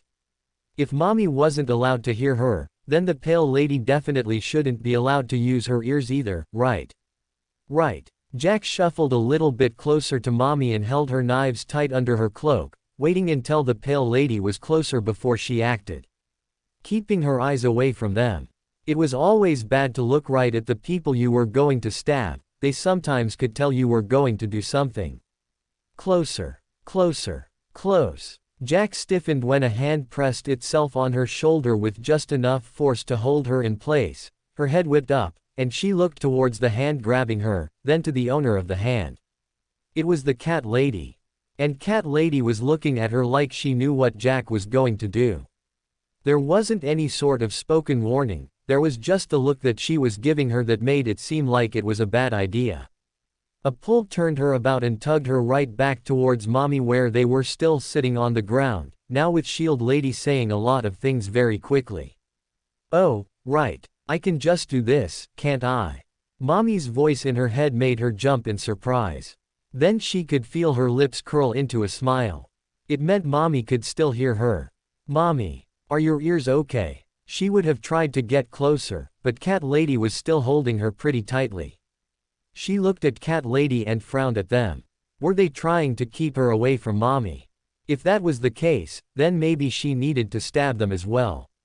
But Jack slowly turned her eyes back towards Mommy and stared at her, shuffling a little. If Mommy was hurt, then it meant that Mommy also needed to get better, right? She could do that. Well, she thought she could. It was something she was pretty sure she knew how to do if Mommy hurt her ears. It just meant that Jack needed to see how badly the ears hurt and then she could put some bandages on them and she could make it better, right? Right. She always cut up people. She knew where people were supposed to be cut to make them bleed a lot, so she knew a lot of stuff about cutting things. "Mommy, can I look at your ears?" Mommy turned and looked at her, tilting their head a little and blinking. "Really? All right, I don't see why not." She pointedly looked down at the arm holding her, right until the cat lady decided to let her go. Jack slipped out the moment the hand on her shoulder loosened and ran right towards Mommy, dipping low and right beside them in a few seconds and grabbing Mommy's head with her hands, turning it to the side and leaning it down so she could actually have a look inside. Mommy made a rather uncomfortable noise. It made Jack feel bad about it. Also, it made her not like the pale lady. She glared at the pale lady and didn't bother to hide it. They didn't look like they cared right now. That was fine. Jack could wait until later, then she could stab them. Then the pale lady would care about it. Her head turned back around, then she looked towards Shield Lady. At least Shield Lady cared about Mommy, so that meant that she would want to know what Jack knew right now. At least Mommy and Shield Lady were always talking, so it meant that they were good friends, right? Good friends always talked about the bad things that happened to them. "I can help Mommy's ears." Shield Lady blinked at her in surprise. "Wait, you can?" "Ah. Is this because Jack the Ripper was hypothesized to be a surgeon? Have you inherited some of the skills because of the public belief of such a thing?" Jack didn't know what Shield Lady was suddenly saying. "I'm not a doctor though." Jack slowly replied, "I just cut things." "Doctor. Oh, they were talking to Mr. Dr. Man. Is that possible?" Mr. Dr. Man appeared with his little blue face. Jack liked Mr. Dr. Man. He was a little funny sometimes and very nervous. He said some strange things when he was nervous, but it was still very funny. Mommy liked him. Well, technically. It would make sense, is what I mean. Looking through her record in Chaldea, she does actually have a skill in surgical procedures, so she would probably make for a good assistant at that rank. Maybe. It's a pretty low rank, so she could probably do some minor injuries fairly well. "Doctor, you're rambling." Shield Lady interrupted with a very urgent voice. "Can she help Senpai?" "Right, sorry. My bad. I will allow it. Surgical rank at any skill is proof of competence, and on-site treatment that is passable is better than nothing. Failing that, we have other means of treating him at the time. This serves as a suitable enough practice scenario." Then white-haired lady spoke up. She was a little mean sometimes. But she had white hair like Jack. So she was a big sister. It made sense because they both had hair that was white. And Jack felt like there was something very weird about Big Sister. Like they were the same, but she didn't know why. Weird. But she liked her, so it was all right. Big Sister said that Jack could help, so that meant Jack could help. Thanks, Big Sister. Just treat high weight. What did she just call me? Jack didn't pay much attention. Instead she took out one of her scalpels and looked down at Mommy's face. Mommy was staring at the scalpel. Oh, right. They couldn't hear her, so they might be a little nervous. Jack smiled and patted Mommy's cheek. Don't worry, Mommy. We know what we are doing. So we know how to not hurt you, okay? Big Sister said we could help, so you should keep yourself very still. Single quote. Can someone else provide some context for what I'm missing here? Mommy said some silly words sometimes. Metal Cat Lady nodded to her slowly. If you should worsen the damage, you will be held accountable. Jack felt hurt by that. We wouldn't hurt Mommy. Metal Cat Lady kept on staring. Then turned back to the other people who were pretty mean and had tried to fight Mommy. She would definitely stab them later. Definitely. Ritsuko was fairly sure that one did not solve medical injuries by sticking a knife in the wound. At least, that was his limited medical understanding. He was no expert, obviously. But the feeling of cold metal inside his ear made him twitch, then the feeling of something warm trickling through his head all the more so. It was a rather eerie sensation that was vaguely similar to getting his ears cleaned out. Just more intimidating. Right until something just clicked and then he was actually hearing things again. Which left him a little taken aback. How did that work? Magic, that was how. Whoa. His low exclamation of shock seemed to bring the attention of everyone back towards him with a greater intensity than before. That is really weird. Though he was, unfortunately, still deaf in the other ear. Other side, Mommy. Yes, Doctor. He replied purely on instinct as Jack grabbed his head and gently turned it the other way. It let him see everyone else pretty clearly as the same sensation ran across the other side of his head. Weird. Cool. But also sort of weird. Senpai. Mash spoke slowly and rather tentatively. Are you alright? Can you hear me now? Yeah. He would have nodded his head, but Jack was keeping a very firm hold on it to keep him in place, so he just flicked his eyes a little. I can hear you. Whoa, there goes the other ear now. Jack let him go and he slowly stood back up, touching at the ears gently and noting the lack of pain inside of them. Quote. First time I've ever been stabbed back to health before. That is one heck of a talent you have there, Jack. The little girl's face split into a wide and proud grin, all the more so when she gave a little giggle as he ruffled her hair. Nurse Jack on the case, huh? I know who I'll go to now for any future injuries. We can give you bandages like us, Mommy. Jack cheered and held out her arms just below the black cloth, unveiling quite a few bandages wrapped rather skillfully around her little arms, nearly to the point that she looked like a mummy herself or something. He really hoped her arms were bare under those. Sure we can. Ritsuko put aside his unease with a chuckle as he drew his arm back. Though I think Dr. Roman would be a little unhappy if we stole all the bandages for a couple little scratches. Jack only giggled a little bit more. He turned his head up and nodded to the others. All hostiles were taken out then. Artoria Alter looked at him in bemusement. You would suggest that my attack would have failed to defeat them all. Ritsuko glanced past her to the smoldering crater that was sitting a good distance from them at the remains of the hillside. The hillside that now had a rather large chunk burned right out of it, like someone had taken a cookie cutter to the landscape and set it on fire at the same time. Quote. No. He shrugged. Just wanted to be sure. Gives us a little bit of time to deal with that bunch over there. He turned towards the place where he jerked his thumb over to. Both Sanora and Atalanta had their sights trained on the duo, both with weapons at the ready. That neither of the formerly hostile servants had done anything was a little promising right now, but he couldn't be sure. Well, this is a funny situation, isn't it? Seriously. He turned his head and sure enough, they were standing right there looking fairly casual. Enjoy the show, I take it. Immensely. Little Gilgamesh said it without any shame, grinning like a cat. You're a very devious little master when you want to be, that's quite interesting. So they caught onto that, did they? No shock there. Ritska could only shrug and raise a brow. You still going to do nothing then, I take it? Or are you going to step in and help? Not to sound too desperate, but we could really use your help if you were serious about the responsibility of a king. Young Gilgamesh put a hand over his heart. Now that sounds almost slanderous. I am always serious about what I say, and I was being very honest. After seeing this little display, I wonder how much help you really need.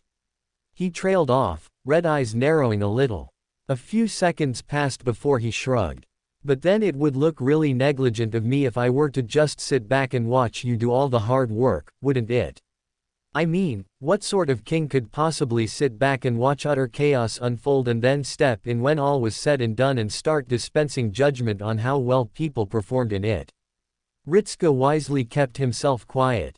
As did everyone else. Very slowly, the eyes of them all turned on the communicator. Ah, yep. Gilgamesh, the adult, was on the other side and with an expression that was definitely not amused. And now those red eyes were looking right at him. The naive words of a child are often a source of amusement and embarrassment for the wiser generation. The thin line is crossed more often than not, mongrel. Ensure that you remember that. Aha, yep. That was the safest answer he could possibly give right now. I said some pretty awkward things when I was younger as well. I'm pretty sure that's just natural for everyone. He would neither confirm nor deny what was being said here. Just keep himself neutral. That felt the safest. At least there was something else for them all to discuss first and foremost. Taking a step away from whatever this mess was, Ritska turned his eyes and body towards the next group and advanced towards them. Neither reacted to him. At least not very much. Amakusa was looking a little abashed, almost awkward, and Ritska now realized that he was speaking with someone who was the exact same age as him right now, at least when they died. Weird to consider, actually. Was this guy technically a peer? Huh. Oh well. Seems you ran into some trouble. He eyed the spot where Heracles had been, then towards the bloodied halberd of Gundyr, then right back towards Amakusa. Apparently his little comment was worthy enough of a brief laugh. Yes, that does seem to be the case. As it turns out, this Holy Grail was a little too vulnerable, I believe would be the right word. Ritska cocked a brow. Vulnerable. Well, ordinarily a Holy Grail serves as a mere tool for the wielder. Naturally, you would not expect a hammer to grow arms and legs and then start to box you if you were to try and pick it up and use it, right? No. That would be weird. More than a little scary as well. So the Holy Grail shouldn't be summoning these servants, which means that something else is. Amakusa nodded, face grim. With the sheer quantity of magical energy at the disposal of the new wielder, it should go without saying that whatever creature has taken possession of it does not have the best interests of this era at heart. Which means that this Grail is already corrupted, and it would be best if we destroyed it. Really? You changed your tune pretty quick. The situation changed dramatically in the time between then and now, was the swift argument he got back, along with a flick of the eyes towards the direction of the Grail. It was a bit strange. Amakusa sounded just as sincere now as he did then. Which meant that the guy really had been doing things for the best. You're not even going to try and say there's a chance for it. Perhaps there could be, but I am also trying to be a realist now. Amakusa looked back at him, giving a weak chuckle. I cannot fight my way through all those servants that are bound to be summoned, even with the assistance of Gundyr. Supposing that I was capable of doing that, I would certainly be unable to contest the strength of the being that now claims ownership of this Holy Grail. Ritska nodded his head slowly, pointing to himself. You would need our help. Amakusa sighed. Precisely. Unfortunate as it might be, I will not risk the future of humanity over a tainted chalice. This means that your plan is now the only viable one available to us, and as a ruler, no, as a heroic spirit, it stands as my duty to combat these sorts of things to protect the future of humanity. That sounded like a convenient turnaround. Ritska leaned back and watched the man intently. It was hard. They didn't have a lot of time to really waste on deciding the fate of ruler, which meant it would need to be done quickly. Split-second decision, huh? There was one who would know him better though, he figured. His eyes flicked towards Atalanta. She hesitated for a moment, reading what he was silently asking, then gave the barest hint of a sigh. This is a man who will follow through on his dream even at the cost of many lives because he truly believes in the end result, but he is not malicious. I cannot say he is not a liar, but on something like this, he was summoned as a ruler. Apparently the qualifications for a ruler weren't all that deep, however. At least that was what he was seeing with the type of people getting summoned into the class left, right and center. He looked back, then nodded. We'll find out if you're serious then. Amakusa let out a short sigh of relief. I understand this would be considered a great risk as a master to ally with those who were previously against you, but I offer my word that this particular grail is one that does need to be destroyed and I shall see to that myself. This particular grail. So that means another grail. Well, he received a rather strained smile in response. How about we shelve that topic for another day? Yeah, this guy was definitely not to be trusted with holy grails. Romani, how is that grail looking? Bad. No need to sugarcoat it. The magical energy has been increasing exponentially and Lord El Meloy says that ruler is correct, something is definitely manipulating that holy grail. These power readings are immense, the closest we have on record would be a demon god pillar like those you battled before. Seriously. Now that was definitely really serious. He slammed his fist into his waiting palm. Then we need to hit it hard and fast before it really wakes up then. Amakusa raised a brow, bold action, but not wrong. In which case, perhaps we should start to get moving. Yeah, they should. Sanora. He called over his shoulder, watch this guy closely.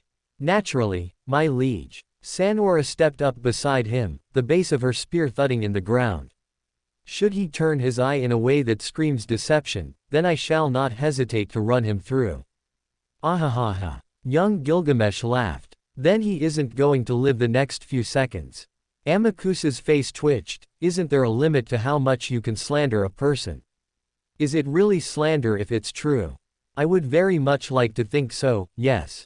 Was everyone around him keyed towards throwing barbs at one another or something? Seemed like the only person who didn't want to trade some sort of snide remark was Jack. She was more direct and stabby. What the heck was wrong with some of the people he was meeting? Ritsuka rolled back a sigh and turned his head, striding away from the pair and right towards the direction of the smoldering crater. The Holy Grail lay right at the bottom of that pit and, oddly enough, he could see the rather malignant wisps of black smoke ominously rising up from some of the gaps in the fallen downhill. He stopped at the edge of the descent, arms folding over his chest, and he leaned forwards and peered down. It really just looked utterly evil, didn't it? And it was as strong as a demon god pillar as well. Never an easy job, was it? Let's go. And with that, he started his drop down, skipping along the loose footing. It was a pretty tough struggle to stop himself from tilting forwards completely and hitting the ground in a roll. He had to keep shifting his footing ever now and again to try and find some solid grounding under him. Some more secured footing that he could use to jump from point to point. Something cracked beside him. He turned a little and saw that Mash had foregone any sense of caution. And was just sliding down the embankment with a look of pure focus upon her face. Was it bad if his first thought was that she could use her shield as a snowboard or something? That would probably be pretty disrespectful to the original heroic spirit, wouldn't it? Did they need a snowboard next? He was thinking of useless things again, wasn't he? Yeah, probably. Mash stomped her foot down right beside him, grinding to a dead halt and turning to him more directly, holding out a hand towards him and cocking her head ever so slightly to the side. Do you need help down, senpai? You know what? Yeah, let's go. Amakusa personally felt that the situation was rather more troublesome than before. But he was also cautiously optimistic about their chances. With the number and quality of servants they had, he was relatively sure they would be able to contain whatever had taken hold of the Grail. Shame. It seemed that he had been a little too slow to take this one, but he was also hopeful there would be other chances ahead of them. All that mattered right now was ending the threat of this particular Grail and then calling it a day.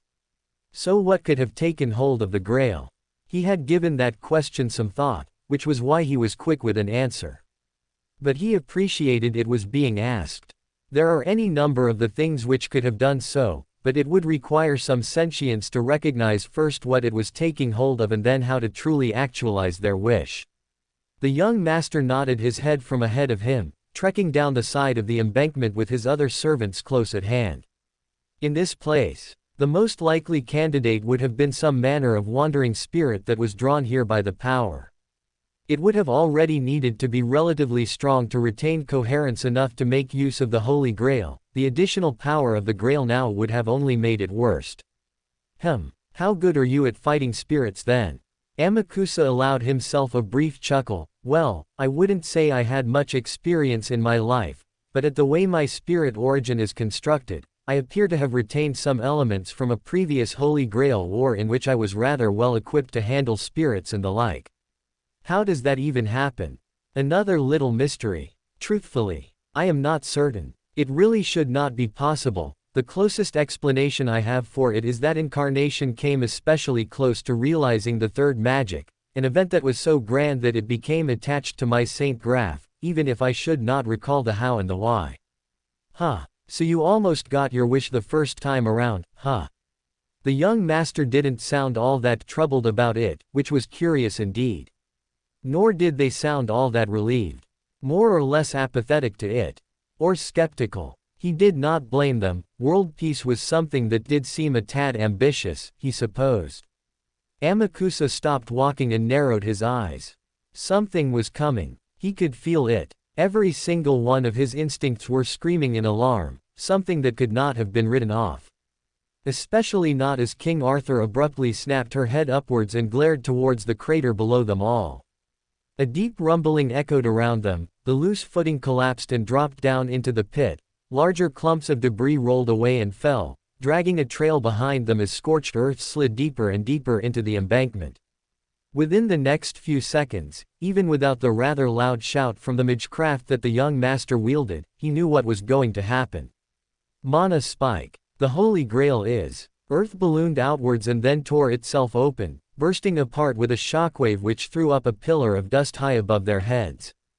Amakusa did not tear his eyes away as the rolling cloud of dust swept right up, ramped up the steep climb and then rolled over the top of them all, swarming his world in darkness. Something that would prove hazardous beyond all measure. His hand came up and he prepared a spell. Something that he could do, a spell that would not be overly complicated. In a split second, a strong gust of wind emerged from his palm, gutting the cloud of dust and sweeping it away from all of them, their vision no longer obscured as he hurled the shroud away from them and off into the distance. Which also let them see their enemy. Moments before the large hand swept down and unleashed a blade of magical energy, it cleaved right through the ground and rocketed uphill at tremendous speeds. But the shielder was faster, throwing herself directly in the path of the attack, catching it dead center with a metallic echo and another explosion of dust. Amakusa took his sword into his hand and gave it a short spin. Indeed, it was a wraith. In the loosest possible sense of the word, but what it appeared to be was a conglomeration of spirits.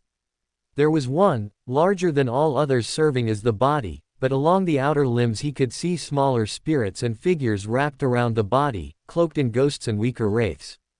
Was it using the Holy Grail to bind them all together? If so, for what purpose? Pure strength or trying to fill the gaps left behind by death? In the end, what did it matter?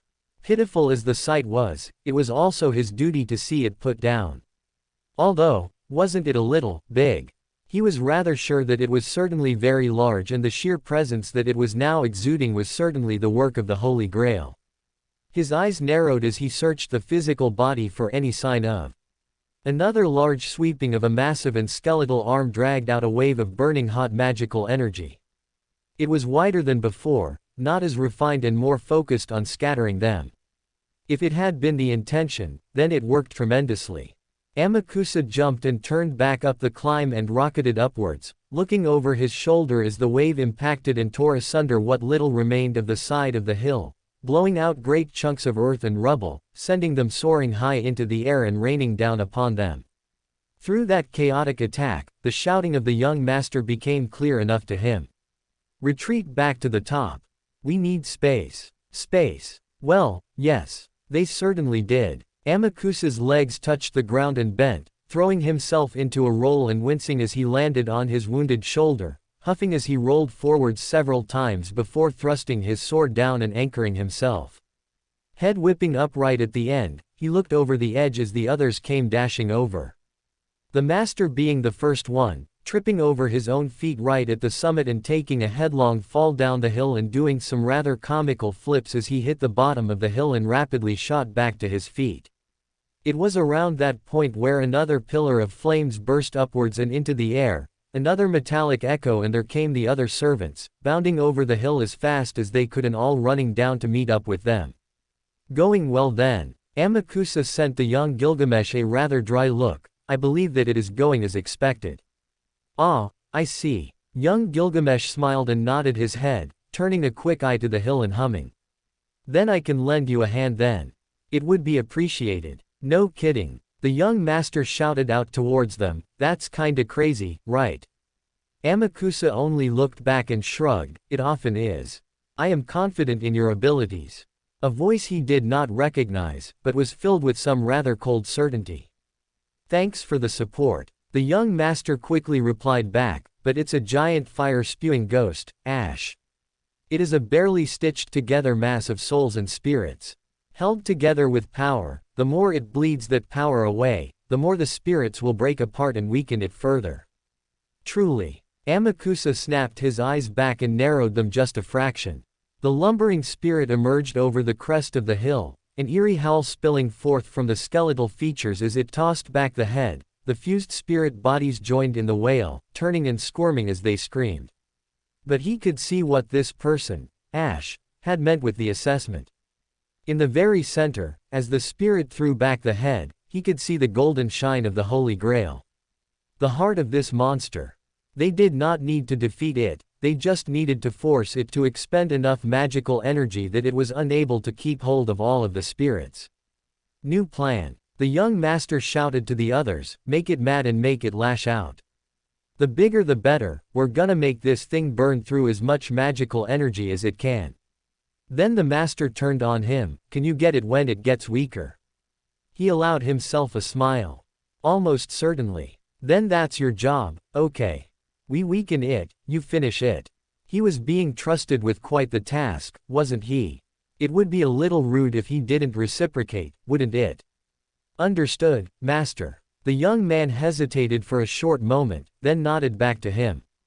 All right, charge. Not the most inspired battle cry, but it worked. For all except Gundyr. Ah, right. He turned to Berserker and nodded slowly to them, it would be best if you followed the others of the master for the foreseeable future. Gundyr nodded back, understood. And then charged as well, stomping forwards and clearing the short distance in the blink of an eye, swinging the halberd right into the ribs of the spirit, sending them careening backwards only a short distance before being struck with a blade of magical energy. He did always take things very literally. Amakusa dashed forwards as well, ducking low as that same blade whipped right above his head. The spirit turned, an explosion of darkness burned across their side, several arrows slammed into them from another and it unleashed a furious howl, thrusting out a palm and unleashing a concentrated stream of magical energy. Amakusa whipped up his own hand, felt the formation of the spell. Then crushed his palm. A twinkle of light around the raised arm of the spirit was all the warning it go. The sudden surge of magical energy exploded outwards and burst in a dazzling display of light. The arm jerked at the aim was thrown off, the skeletal head turned on him just as quickly. The brief distraction allowed for another explosion to strike it in the back. He briefly caught a glimpse of King Arthur with a sword engulfed in magical energy turning about for another swing. He closed the distance further, eyes flicking to some of the spirits coating the body along the outside, they were wriggling harder now. Set. The black key slipped from his fingers and into the air, hurled the distance and then caught in the spells. He charged past them and ducked right under the great figure, slashing across the base of the spine with his sword. It rumbled and brushed a hand near him, not giving the full focus. But he smirked. The blades launched forth and slammed into the back, more arrows rained down with deadly accuracy. It was a concentrated barrage of attacks that was designed for one purpose: making it angry. The spirit rumbled and ducked forwards, another blow to the back of the head as the figure in iron armor, the lancer adorned with the metal helm of a lion, plunged down and drove the spear into it. A single twist and black lighting streamed across the skull. With a roar, it tossed them aside. Nothing more than a momentary respite, Gundyr flew past him and delivered a kick into the ribs. Ribs which shattered as the sole of his boot hammered into it. The body jerked with a growl and another wave of the hand sent the berserker stumbling. Amakusa slashed down out the outstretched hand, throwing a few keys towards the face just to make sure it was even more annoyed. From the high-pitched howl it gave, it seemed to be working. He kicked off the ground and into the air. Another rush of magical energy and the back of the spirit was engulfed in yet another explosion. This time it staggered completely, falling forwards and having to throw out a hand to catch itself. Then it turned about faster than he could really have imagined. Hands aglow with an absurd amount of magical energy, more than he knew an ordinary servant could wield, and thrust them outwards.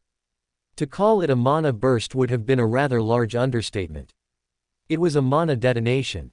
The wall of magical energy raced out and slammed into him while he was in the air. He felt the pain shoot across his body. Skin split open and blood was pulled from his body. He twisted in the air against his will as he raced back towards the ground, bouncing several times over.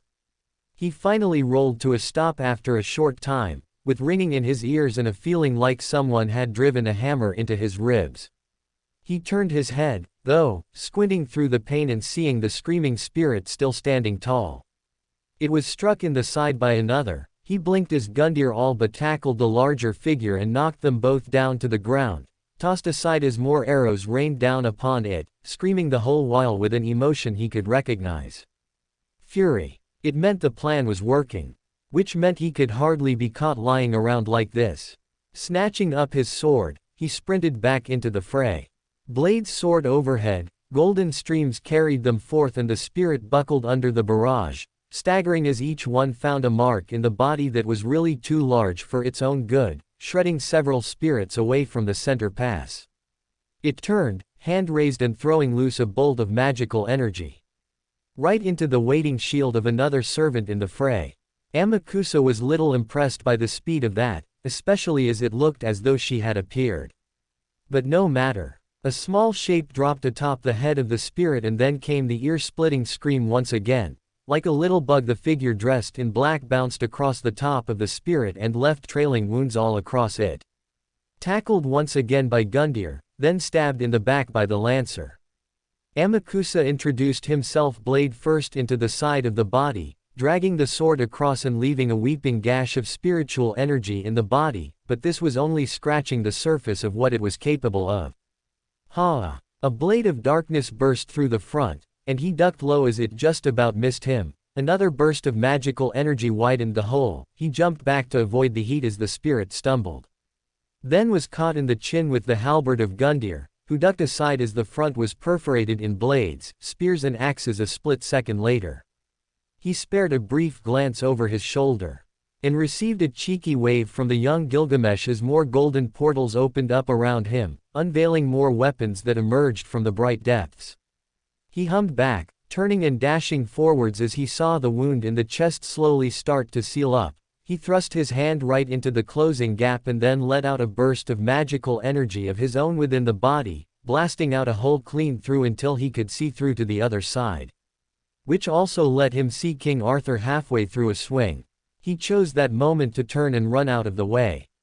The spirit whipped around. Amakusa had his back to it at that point and jumped down, feeling the rush of heat against his back and the force of an explosion that nearly knocked him off his feet. Jumping into the air, he turned and clenched his knuckles around several more keys that had come to his fingers, turning about. His eyes narrowed. King Arthur was skating backwards, smoke rising from her slightly singed armor, while the spirit stood with arm outstretched and smoking with flames. Had it caught the blade and knocked King Arthur back? It whipped that same hand up, unleashing the cloud of flames to the sky. He hadn't noticed why until the green lights falling towards them were caught in the wave of flames and vanished. So it was starting to learn. That was a little troublesome. He dashed back forwards the second his feet touched the ground, throwing the keys, each one found a mark in its back. It turned on him, he dropped low as the air split apart around him and jumped back up for a thrust. Something screamed at him to turn. He did just that, ducking to the left and widening his eyes as a crevice opened up right beside him where the streak of magical energy had whipped out faster than he ever dared imagine, tearing a hole clean through the ground and would have doubtless bisected him had he not moved. Amakusa drew in a sharp breath as he watched the other hand come about, trailing light behind it. A blur moved before him, the light split apart and flew either side. The shielder. She barred the path and for a few tense seconds, they stood against the onset of magical energy, right until it cut out. No, it did not cut out. It changed path, diverting upwards and well above their heads. He looked beyond and saw the reason. Gundyr had come in from the side and struck the underside of the arm, throwing the aim far out of place. But then it also exposed him in such a way that it would doubtless leave. Then the shielder threw her shield. Not what he expected. It worked too, striking the dome of the spirit and staggering it backwards, right in time for it to catch a blow to the back of the head from another. The lancer drove a kick forwards and snapped the head into a sharp jerk. Gundyr caught them with another uppercut with the butt of the halberd, changing into a kick to the chest. Amakusa dived forwards and narrowed his eyes. The squirming of the spirits was stronger than before. Not enough though. Not nearly enough. They needed a noble phantasm to try and force it to bleed off just a bit more magical energy at the moment, just enough that the spirits it had tied around itself would realize that there was a slim chance of escape. Just enough that its focus would be distracted. Death by 1,000 cuts. His own noble phantasms might have been able to do it, but he lacked the strength to achieve such a noble phantasm. Even if he had a master, he simply didn't have enough magical energy for such a thing. They would need a ley line for it to work or. His eyes narrowed a fraction as he caught a glimpse of the golden light in the center of the raging spirit, as it batted away Gundyr once again and hurled the small figure of assassin quite a distance with a cursory blow. Now trading blows with King Arthur and Lancer. It would be risky to try and make contact with such a thing, especially as it involved opening himself up in such a way. But it would have to work then. I have a plan. He told Shielder before him, please inform your master about it. All right. She was quick on the uptake. Amakusa dashed past her and forwards, sprinting forth with all his speed as he closed the distance faster and faster. The spirit struck again, Lancer was sent flying and the head of the wraith whipped about and down towards him. He was too close by that point. His hand thrust forwards, right for the center of the body, fingers outstretched. All the knew of the Holy Grail, all there was to know of it. He would be banking on the few seconds of confusion it would take for the spirit to understand what he was doing but, well. He was a ruler. For a brief moment, he touched the Holy Grail, the tip of his finger graced along the surface of the light. Then a hand struck his chest and sent him flying, coughing blood as he went. Something inside his chest had been crushed, something vital. Breathing was a little hard for him to do right now and the pain lancing through his organs at this moment, it was like they had been pulped. He struck the ground hard, rolling several times over until he came to a stop. Was he dead yet? No, not yet. He didn't even know if the damage was fatal or not. If it wasn't fatal now, then it could be fatal later. But it didn't matter. He had felt the surge of power within him even at this second. The spirit shuddered for a brief moment. He felt the wave of confusion slam into him through the link, and he suppressed a little triumphant smile. It worked. He forced the contract between them, and the level of magical energy was certainly rich enough that his plan would now work. Though the smile faded into surprise when a shape appeared over him, hands took him by the shoulder and dragged him upwards, lifting him higher and higher until he was back on his feet again and being moved. He stared completely agape at his rescuer. This is amazing reckless, I must say. The young master snorted, says you. What sort of plan is being a punching bag? Amakusa let out a wet chortle, then winced. It worked, just turn me towards the spirit and then tell your servants too. He gulped and forced the blood back down his throat. 2. Move out the way, I don't think I'll be doing much else when I'm done here. Alright. The young master didn't ask for more, instead they just slung their hands underneath him and yanked up upright, holding him up. Amakusa chuckled a little. He heard the wave of voices shoot through his thoughts, the confusion and the alarm. The spirit was starting to understand what he did, which meant it would only be a matter of time before it started to make use of that. So he needed to do this quickly. Technically he was saving his master, not killing them. How likely is this to work? The young master asked behind him as he held Amakusa up. How likely? Well, wasn't that the question? A little faith in lieu of hard facts never hurt anyone. Amakusa replied with a smile that probably wasn't visible. HMPH. Came the somewhat amused reply. Very slowly, he raised up his arms and held them outstretched, palms open. Closing his eyes, he took in a deep breath. The process began and he flushed every ounce of magical energy he had into the magic circuits of his arms. In an instant, it felt as though they had been set aflame with all the heat that was rushing through them. He twitched and heard the little intake of breath behind him, the small noise of surprise that was quickly ignored as he focused more and more on his noble phantasm. My right hand is predation of the wicked, the hand that is the evil eater. It felt ever so hot now. His eyes opened up as light flashed across, burning brightly even under his sleeves. My left hand thrums with knowledge. Within this palm lies the Xanadu matrix. And as with before, it felt like it burned all the hotter. It was natural. Before him lay the rapidly enlarging orbs of dark and light, as though he held twin suns in the palm of his hand. And they were growing larger by the second. His arms trembled and his body shuddered. Sweat was streaming down his brow as he struggled to control his breathing. With his body in such a dire state, if he hadn't been held up he probably would have fallen down. I shall connect with the heavens feel, with these arms I shall annihilate the wicked and bless the pure with knowledge. Just a little longer. The voices in his head became clearer. It meant they realized what happened and what he was about to do. Get them, clear. He spoke between gritted teeth, with a jaw clenched so tightly that it felt like it would break any moment. The servants disengaged immediately, darting off in different directions and out of his line of sight. His direct line of sight and even Gundyr was offered a verbal warning by one of the passing servants. He appreciated that. But he could delay no longer. Twin arm, big crunch. And like that, his arm snapped back like elastic bands as the magical spell launched itself forwards. With a gasp of surprise he was flung back, carrying the master as well, the two of them tumbling to the earth and rolling for a few steps. He whipped his head up first as the spiraling magical spells swirled around themselves, spinning faster and faster around each other. And then, right before they impacted, they crashed into one another. There was a pure moment of silence. And then a single flash of light. Amakusa held firm as he felt the rapid pull against his body, thrusting his hand down into the earth and curling his fingers, stopping himself from being pulled as the space before him folded in on itself. It tore apart the ground. His hand lashed out, catching the wrist of the master as they were lifted and stopping them from being dragged further. He held onto them as tightly as possible, but whatever words they had were lost amidst the howling winds of the singularity trying to consume them.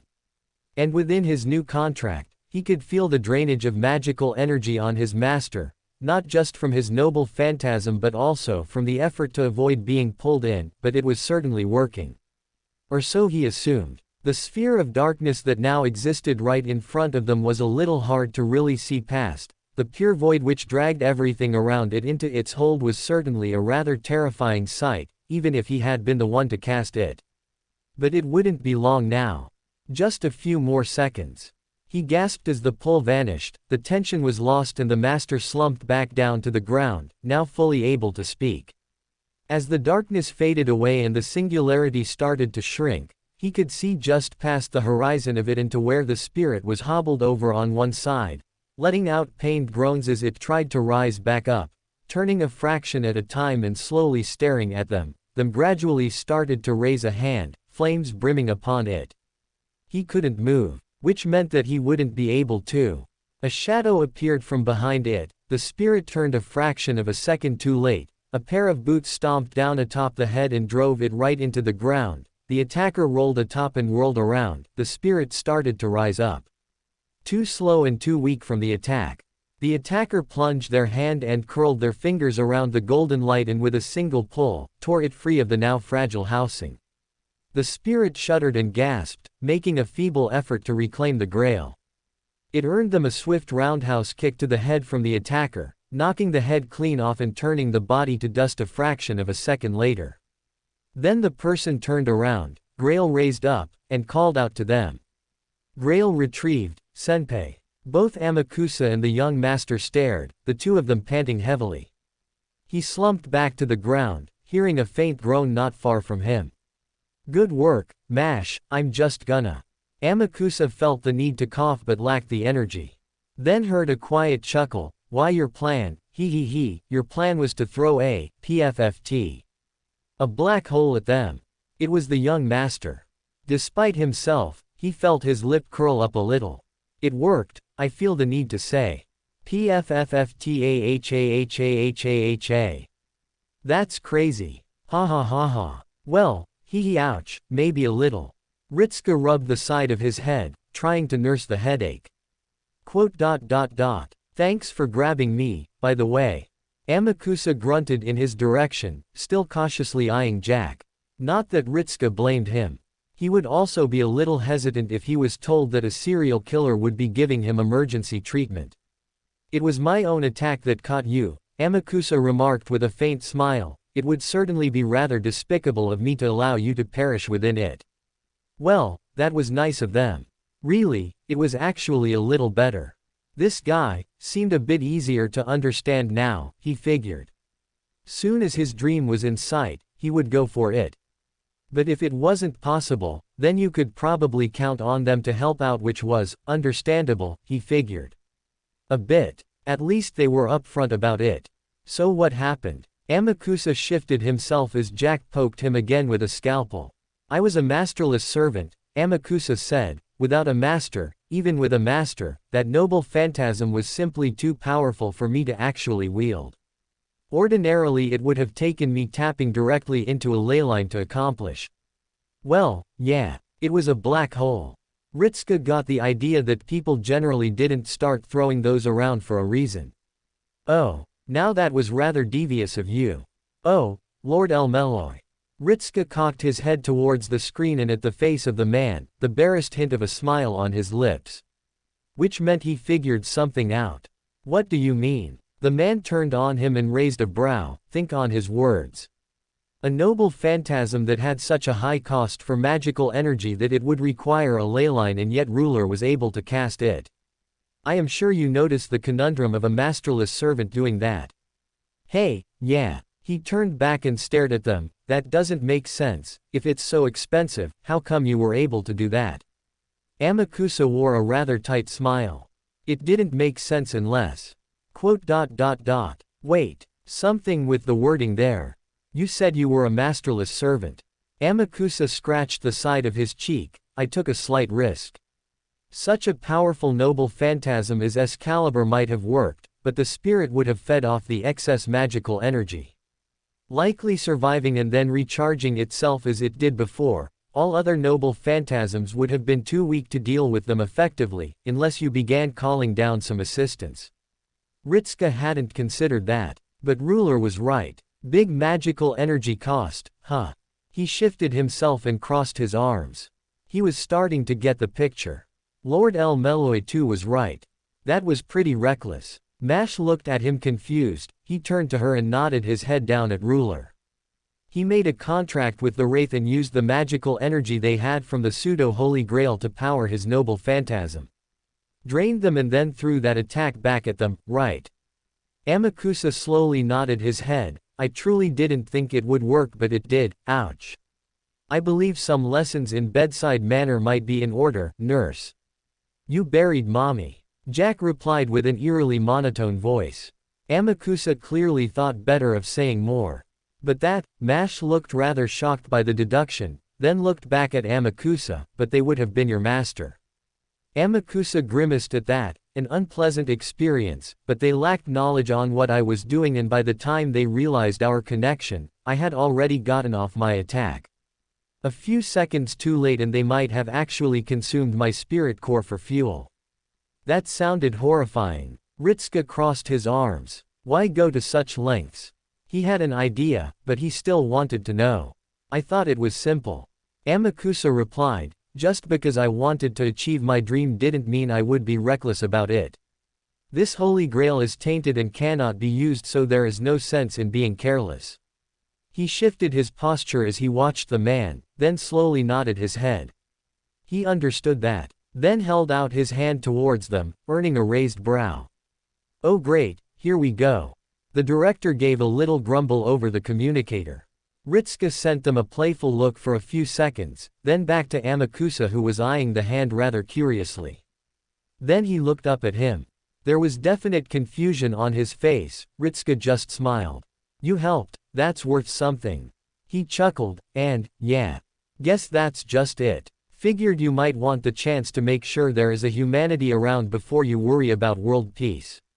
Amakusa blinked very slowly, then chuckled and gradually reached out, taking the hand and letting Ritsuka pull him back to his feet. It seems that is the case. I feel as though I should apologize for our earlier meeting. Not the first time someone tried to kill me, to be honest. I feel as though that is a concerning statement. Probably was. He turned to the other two. You guys wanna come as well?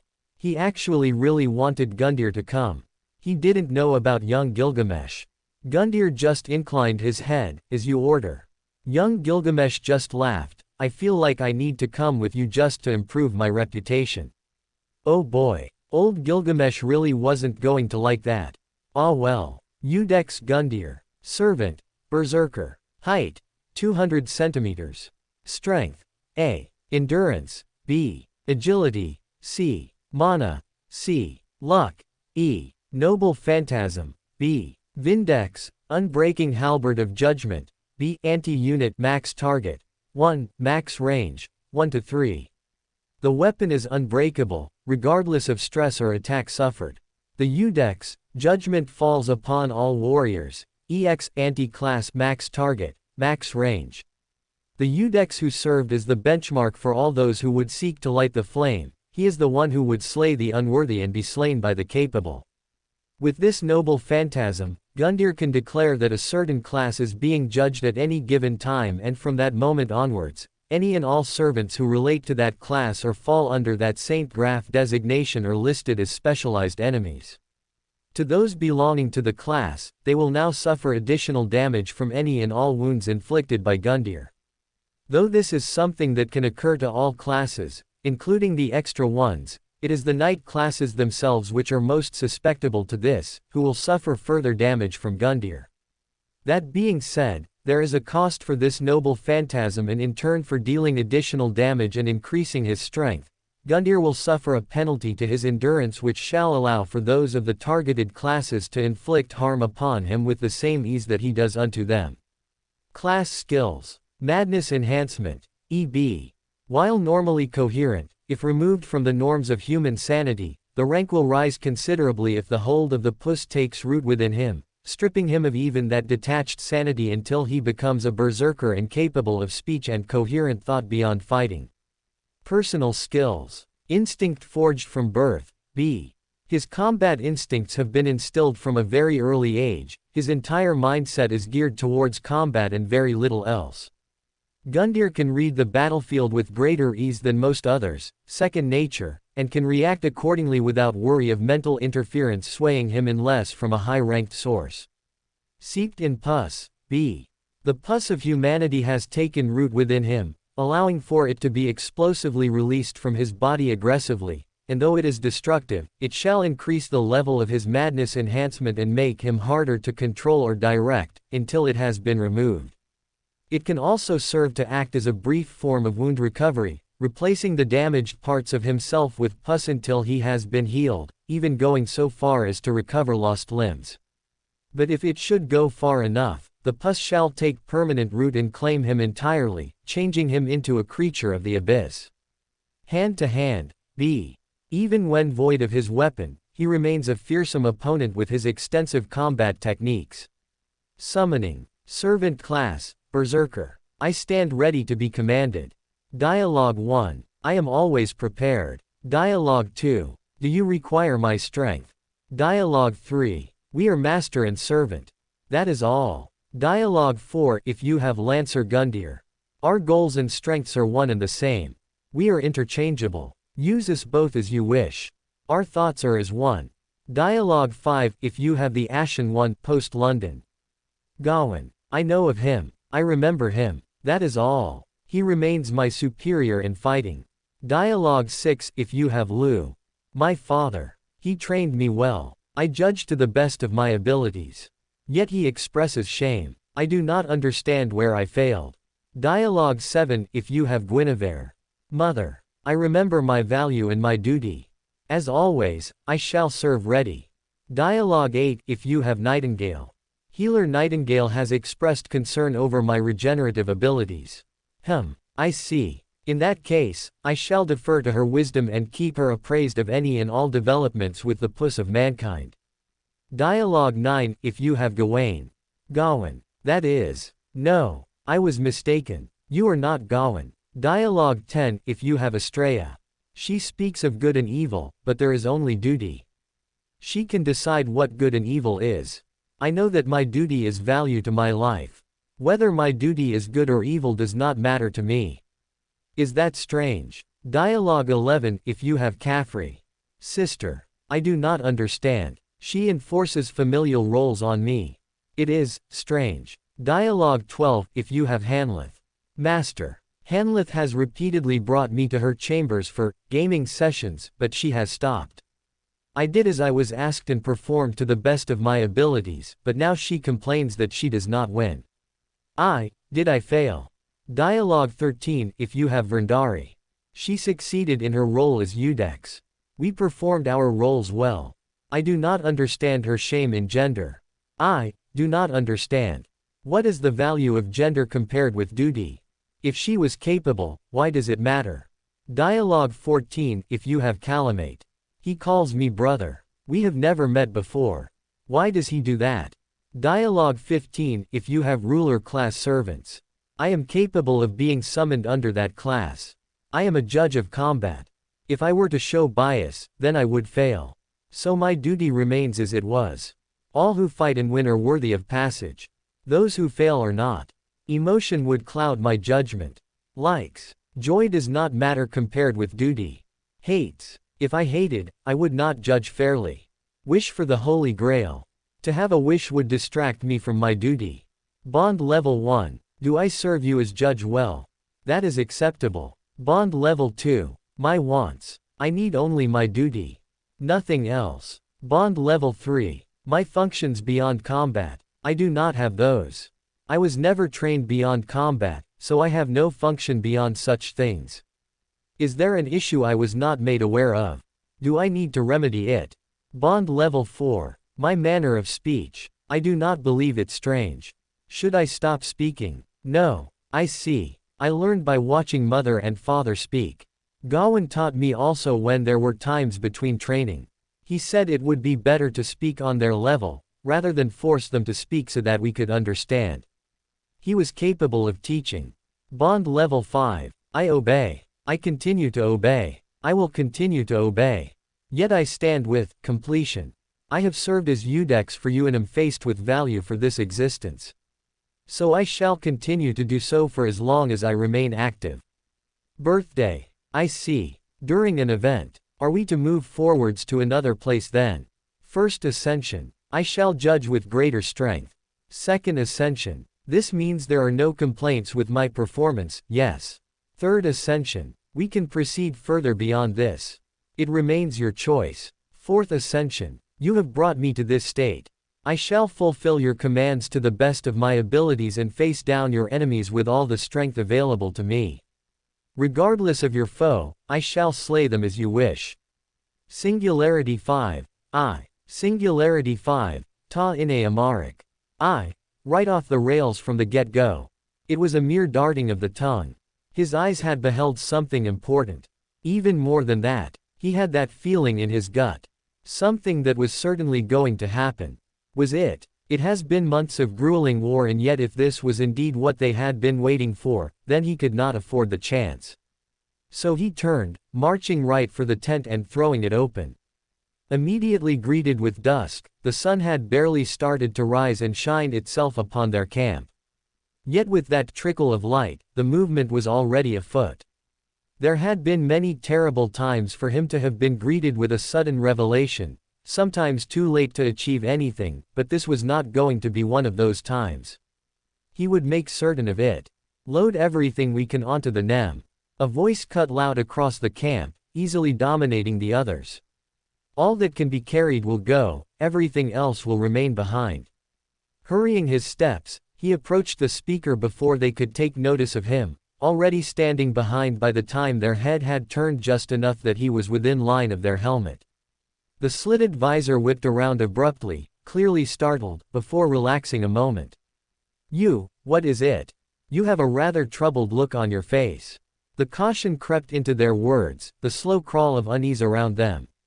He spared his eyes to the group around them, then stepped a few feet closer and leaned forwards just enough that he could whisper, so that their words could not be overheard by any others. "It will be happening soon." That was all he needed saying. All too quickly, the man before him tensed within his armor, slowly dropping his hand down into his sword, the thumb running back and forth along the pommel of the sheathed blade. He could see the nervousness in the movement. It explains the sudden amassing force. With a loud gulp, the helmet turned away from him a mere fraction. Amassing of forces. Then the scouts had returned. I ordered the disbandment of the camp as soon as they returned. We plucked what we could from the land and have begun the process of moving, but from their own words, the force is larger than anything seen prior. They are accompanied by a riding division. He tensed at those words. It could mean only one thing. They were being led by Ryder. Which meant that a direct engagement was best avoided, any form of engagement was for that matter. Teeth came down on his bottom lip, chewing away for a moment before he replied, "They are marching to us." The helmet shook from side to side, granting him a brief spot of relief. "No, they are marching north, but they are close enough that if they were to expand their lines, we would soon become spotted. The Rialta is prepared for launch while the NEM is still loading up the last of the supplies." His eyes narrowed a fraction. And the Nell. He found the silence that followed rather troubling. "How bad?" "Damage along the mast and the underside. The hull was breached and can no longer remain balanced. It will take time to repair, and it is time that we are lacking. The ship will not float." He rolled his jaw. "Castor. He could make do with supplies, but it needs a length of time to repair that we cannot risk without putting the others in danger. I am afraid it will need to be abandoned." He held up his hand and stopped them. Right at this moment, he had an idea. "No, tell Castor to immediately begin work on repairing the Nell, get the other two in the air and head south for the next camp. We will have to rejoin up with you at a later date." Are you certain? There was a great deal of unease with that sentence. "That army closes by the second, and if you are spotted then they will divert forces to cut you off." "Ryder will be my concern," he interrupted. "For the meantime, I am far more interested in where that army might be headed. There have been no word from our own scouts in weeks about any sort of buildup of troops near that location, and yet suddenly she would dispatch not just an army, but one with Ryder himself at the helm. It did not make sense. It was far from logical. Unless she was aware of something that none of them knew. Or rather, she was aware of something that he was now aware of. She was not sending that army to counter a buildup of enemy forces, she was dispatching that army to await the arrival of some visitors from afar. That was what his gut was telling him right now. Pointing to himself, he continued on. "I will head north and get ahead of the army with a small detachment of volunteers, along with Berserker and the Thief Archer. If we are swift enough, we can get there before we are caught by the army. And if not?" A simple question, with rather dire implications. What if they were too slow, and what if they were caught by the army? Then the end result would be simple. "We fail." He simply replied and sighed. "Either way, we cannot last for long with these current conditions." Not with her making mass expansions from the east while we are facing opposition from the west as well. We are doomed either way and we truly need whatever support we can muster. With a sigh, the knight before him raised a hand and ran it over the top of his helmet. I fear you were right, and yet, this news troubles me deeply. There is much that can go wrong, and if you are too slow, if Castor cannot repair the ship before you arrive. Ha ha ha, at least allow me some measure of credit. I would not make this choice if I did not have some confidence in success. He turned and looked over his shoulder. The camp was starting to get smaller. All right, this would have to be where they parted ways. Saber will want to come with you.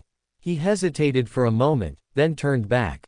I know, but I trust him with all my heart and know how skilled he is. He will understand that I am placing him in charge of defending the camp and will do his very best. It earned a brief chuckle. He does so regardless, but if that is your opinion on the matter.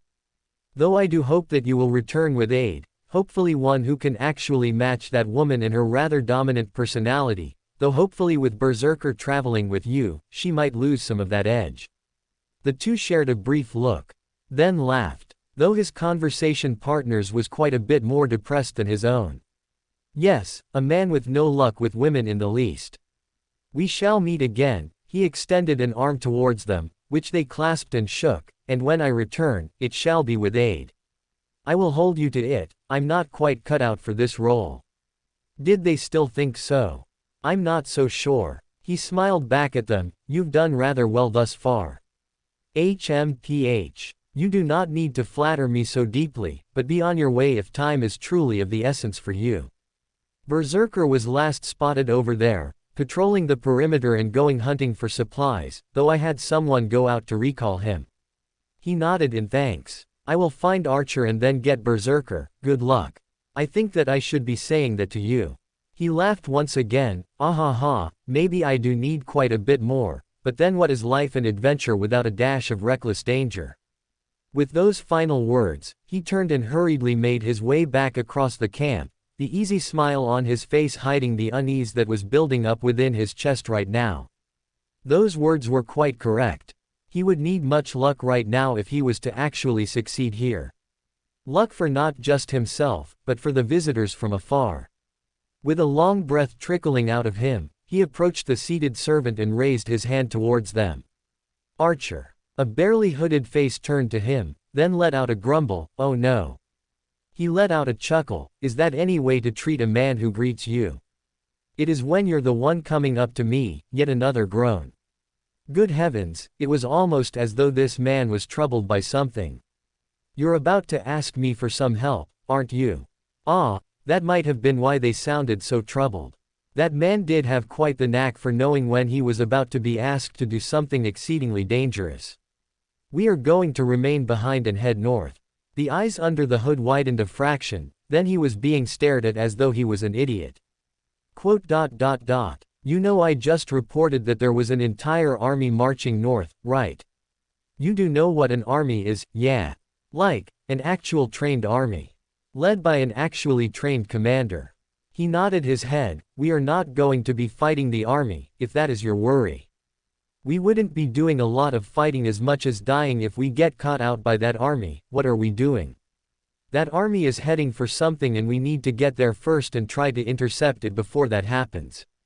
A long and suffering sigh bled out. The man raised his hands and rubbed at his face before slowly standing up from beside the crate he had been leaning on.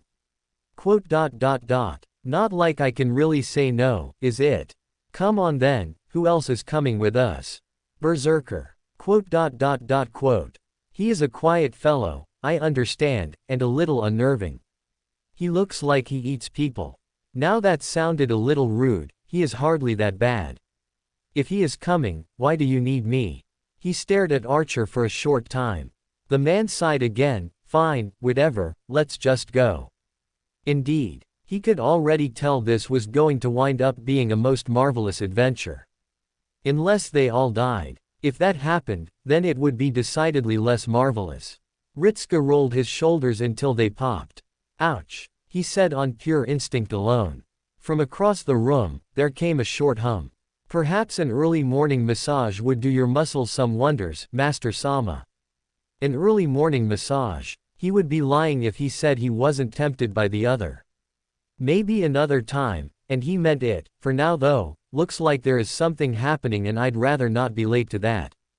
I know how the director can get on these briefings. Despite it all, the memory made him chuckle a little. If you say so, Master Sama. Kiyohime let out a soft noise. Would I have the honor of accompanying you? He shrugged. Don't see why not. Feels like we've not been speaking properly as often. That earned him a blink of surprise. We see one another every day, Master Sama. And then she went and blushed. He just barely caught the expression as she flashed the fan up right before her face, hiding away her cheeks as her eyes darted to the side. Though if you wish me to spend my every moment in your company, then I could hardly refuse. I believe that he wished to speak with you in the sense of ordinary conversation, as opposed to waking in the morning and finding you lingering within his shirts. Gwendolyn was pretty quick with that interruption. Ritsuka had to take a moment to shift his eyes towards them. Did that guy know how it was difficult to take that seriously when Gwendolyn was literally right there with his shirt in his hands and holding it out towards him? Right. Very slowly, he took the shirt from Gwendolyn, who maintained a rather stoic gaze. This felt less like having friends and more like having a butler. Really not what he wanted out of life, if he was behind honest. Anyway, slipping the white shirt over the top, he scratched at his temples. The message seemed pretty urgent, so. And so the door of his room was opened once again. He went stiff almost immediately at the pressure flooding the room. To think that you would be lazing around at such an urgent hour. Your lack of awareness is almost a talent, mongrel, but it would serve you little good now. Red eyes flicked disdainfully about, lingering on both Gwendolyn and Kiyohime. HMPH. Part ways with these serpents. There is a reason for my coming, and I shall not wait for you to be prepared before we depart. I have already wasted much of my precious time coming here to collect you myself. I was already heading here. And now another person. Oh boy. Ash stepped out from behind Gilgamesh, looking at the back of the king's head. I could have handled the matter. Gilgamesh scoffed, loudly. You would have adhered to his wish of time to ready himself, something I have no inclination of. With a snap of the fingers, Ritsuka jolted as Gilgamesh pointed right at him. Ready yourself as we travel, surely you have such a talent among your many oddities. What? Like put on his shoes and socks while he ran. He never tried that before, but somehow he got the idea it was a bad idea to argue. Especially because King Gilgamesh had come down here personally, as the man had just said. It was pretty rare for them to go out of their way and do anything. For the most part, he had been barely a factor in Chaldea. Much less than Ritsuka imagined. Apparently he was done waiting then. I will do my best, King Gilgamesh. Ritsuka quickly darted across the room and snapped up the socks from his drawer, swiping away the shoes, and hurriedly marched out of the room, all the while he was cast under the piercing red eyes of the golden servant. If he fumbled a sock or something, was he going to get yelled at? That was the feeling he was getting as he hopped forwards and struggled to slip the sock up his ankle. Like if he tumbled over, then he would just get insulted and make Gilgamesh unhappy. Seemed like a bad idea. Would it be presumptuous of me to ask why the urgency? There came another scoff. Surely you have some semblance of wit in that dull head of yours, mongrel. Think hard before you speak and hurl such nonsense towards. There has been another singularity. Ash just bluntly came out and said it. Wait, another singularity? You mean a proper one, or the sort that is normally made by some sort of party? Gilgamesh looked on with annoyance and strode forwards, right the way past him and calling back. Dare not force me to slow my pace for you, mongrel. Else there shall be the demand for every second that is wasted. Ritsuka decided it was best not to risk that and hurried along as fast as he could, sprinting forwards with his shoes in his hands. At least he could get those on in the elevator. The five of them probably made for a rather weird little group. He figured as much from the brief expression of bemusement that Mash sent their way as the door opened and they all came piling into the command center, naturally with Gilgamesh at the forefront. Do not tarry with words, was his immediate sentence. I have little patience to waste with pointless drivel. This guy was really pressing on the gas today, wasn't he? Ritsuko was a little curious why, exactly, he was really eager to get on with it. His eyes flicked down to the others who had just begun to turn their heads as well, caught somewhere between looking at him and then looking at King Gilgamesh. Something about another singularity. A strained cough and a rather loud throat being cleared drew his eyes to Romani as he shuffled up in the chair, the doctor hurriedly nodding his head up and down while sending some not-so-subtle and visibly worried glances the way of the blonde king. Ritsuko offered a half nod of the head. What did the doctor expect him to do about it? Apparently Gilgamesh wanted some explanations. Right, yes. Romani nodded quickly once again, turning around and pointing upwards towards the large holographic screen. New singularity, and it is confirmed to be an actual singularity, the ones established by the King of Mages, or by whomever else is making singularities. Apparently, we're still a little stuck on that. Do not hurl pointless speculation, mongrel. Gilgamesh immediately shut down the doctor. Speak only what you know, and leave all else to the hands of those more capable. Romani wore a rather pinched expression, then slowly nodded his head once again and turned back around. Like nothing happened, the doctor resumed. The singularity covers the entirety of North America, from the border with Mexico right up to the border of Canada. It's a lot of ground to cover, and most of what we're seeing right now looks to be a little intense. Massive pockets of magical energy are dotted around the area, which could mean that the Holy Grail of that era has been split, or Ritsuko raised a brow. Or Romani turned and faced him, or we are looking at several large rituals or smaller grails being formed.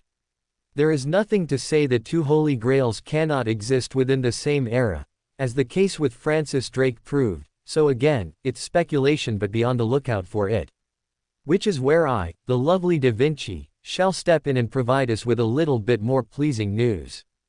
Ah, Da Vinci. Ritsuko turned with a smile already on his face as the genius sauntered in the door behind them, sending him a little nod as she trotted right up to the front of the room and turned about, pointing upwards. We're looking at the year of 1783 AD, which is the official year in which the American War of Independence ended. Well, he could already see what the problem could be here. His eyes flicked up to the screen, his arms folded over his chest. So the problem might have something to do with the American War of Independence. Almost certainly. Da Vinci nodded her head, but we can avoid making any confirmed assumptions about it. At the end of the day, the fact of the matter is that we do have a lot of ground to cover, and movement in America at this time is going to be long. Her gaze turned heavy. It is a stretch, so I'd recommend a rider-servant who can actually get you a mount that can be used. I know you were asking around about some transport that Chaldea can send you down with, and I and Pharaohs have been competing a few ideas with one another. She winked. So bear with us for a little while, okay? Ritsuko shrugged. That's fair enough. But none of it explained why Gilgamesh would actually be taking an interest in this. His eyes flicked up towards the blonde king, except he was utterly silent and looking right past everyone, eyes totally fixed on the holographic map of North America with narrowed red eyes. He looked not just serious, but utterly focused as well. That explains everything worth knowing. Ritsuko looked back across and saw her.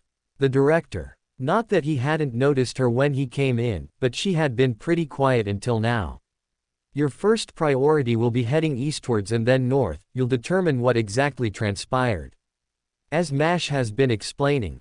His eyes flicked towards her. You were doing a briefing. Sorry I'm late. Mash looked a little startled for a second, then recovered. No, don't worry about that, Senpai. It was not an official briefing, I was just pointing out some strange inconsistencies. She was. Mash wet her lips, then continued, the official Declaration of America being an independent state was signed in 1783, but it was signed in Paris. The battle which truly ended the war occurred 2 years prior in 1781. The Battle of Yorktown marked the last decisive battle and ultimately contributed to the end of the war and the British relinquishing their authority over America. Huh. Ritsuko looked back at the map, then back at Mash. So maybe they got something and then came back. Mash looked slightly pensive. It is possible, Senpai, but it would make more sense if the singularity were to occur in 1781 and if the British and German forces were to defeat the American and French troops at the battle. It would have certainly altered the entire course of history. He didn't know enough about American history to really say, but she sounded like she was right. So maybe the answer wasn't that simple. Quite. The director cut in once again. So we shall deploy you a short but still respectable distance from the colonies, however. She strode forwards and then pointed up. Was something supposed to happen? She was still pointing at the map. Romani. Oh, she sounded mad. Ah, right. Sorry. Romani ducked his head and pressed a few keys. The map zoomed in a little closer. HMPH. The director let out a short scoff and turned back around, still with her hand raised and gesturing to the map. The closest one of these potential Grail sites, or rituals, is directly in Washington, D.C., which at this time would be called Georgetown. Mash can explain with more detail. He glanced at Mash and nodded his head. He was a little curious. Now, we will deploy you several miles west of this point, and you will instead be heading for the settlement of Quebec. It is one of the oldest settlements, and you can likely get some information out of any locals you come across, and we can compare that with the information we have on hand. Ritska nodded his head. Simple enough plan. If we are done. Gilgamesh cut in once again. Ritska turned up and found himself pressed under bright red eyes. You have heard all you need to, mongrel, now start moving.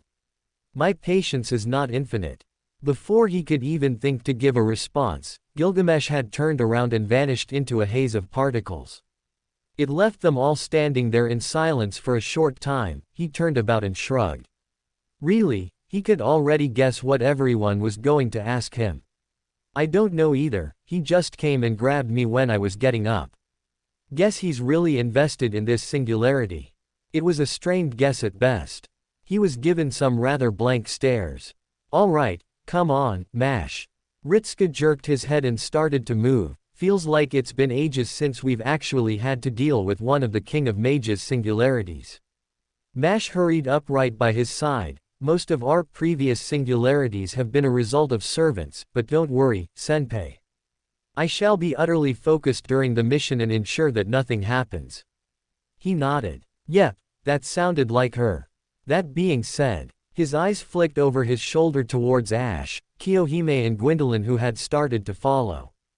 Ash seemed to catch what he was asking for and then stepped, calling out to the other two and delaying them as well. With that out of the way, he quickly turned his eyes back onto Mash. How are you feeling? She looked rather puzzled by that. In what way, Senpai? I have regular checkups with Dr. Roman.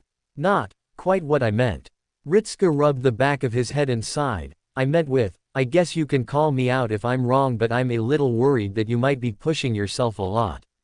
Mash didn't say anything as they walked, her head facing straight forwards. It really felt like he might have said something he shouldn't. Pushing myself, Senpai. Mash replied slowly, I didn't realize that was how it appeared. That sounded like it was rather uncomfortable. Now he was feeling a little worried. Well, to me, it looks like you're giving the same amount of effort you're always giving, but I'm more talking about outside of training. Well, I don't think I really. How best to phrase this? It's like you're always thinking about the next bit of training, if you catch my meaning. I am not sure that I follow, Senpai. Mash frowned just a little. I'm just trying to make sure that I can defend you. The enemy servants we are facing are getting more and more dangerous, especially with the ones encountered in previous singularities, and I cannot help but feel my level of power is not suitable just yet. She shuffled a little. I don't want to be too weak when it really matters. Was that what this was about? Was she, ... You know I wouldn't be here without you, right? The elevator before them opened up. He took the first step inside and turned about to face her. She just watched him, her expression composed. If you say so, Senpai. It was a diplomatic answer. Very diplomatic. Ritska's hand moved out as the door started to close, catching it before it could completely move out and stopping it. I'm not saying that to be polite, Mash, He looked down and sighed. In the tower, with Seath, You do not have to say it, senpai. Mash stepped in right beside him. I understand that I defended you at that moment. I apologize that my efforts were not enough to. They were enough to save me. Ritsuka let out a breath and rubbed his temples. It was really hard to say but. I cared more about that than stopping Seath or defeating him, so. Maybe it would come back to bite them all again, but. Ritsuka sighed and looked at her. Just don't be pushing yourself too hard, Mash. Though I feel like it might be a little hypocritical of me to say that, but maybe it's because I would know more or something. Mash thinned her lips a little, then slowly nodded. I will try not to worry you, senpai. He gave her a relieved smile. That's all I ask. Yet as the conversation came to a close, he didn't feel like he had been able to get the point across that he wanted to. Rather, he didn't know if Mash had really taken his words to heart. He was feeling more than a little worried.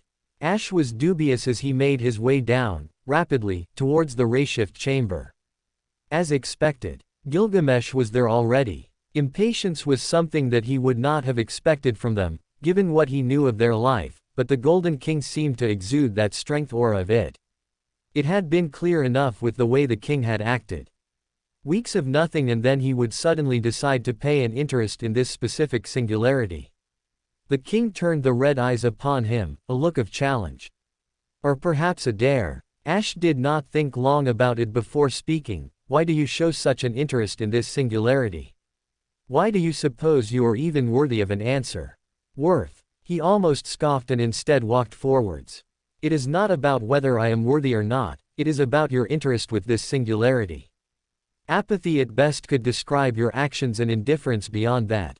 A casual disregard of the efforts of Chaldea thus far. Gilgamesh raised a very slight eyebrow at him, turning his head just a fraction. And since when has the disregard of such things insulted you so deeply? That brought him up short. It was a concern for Ritsuka.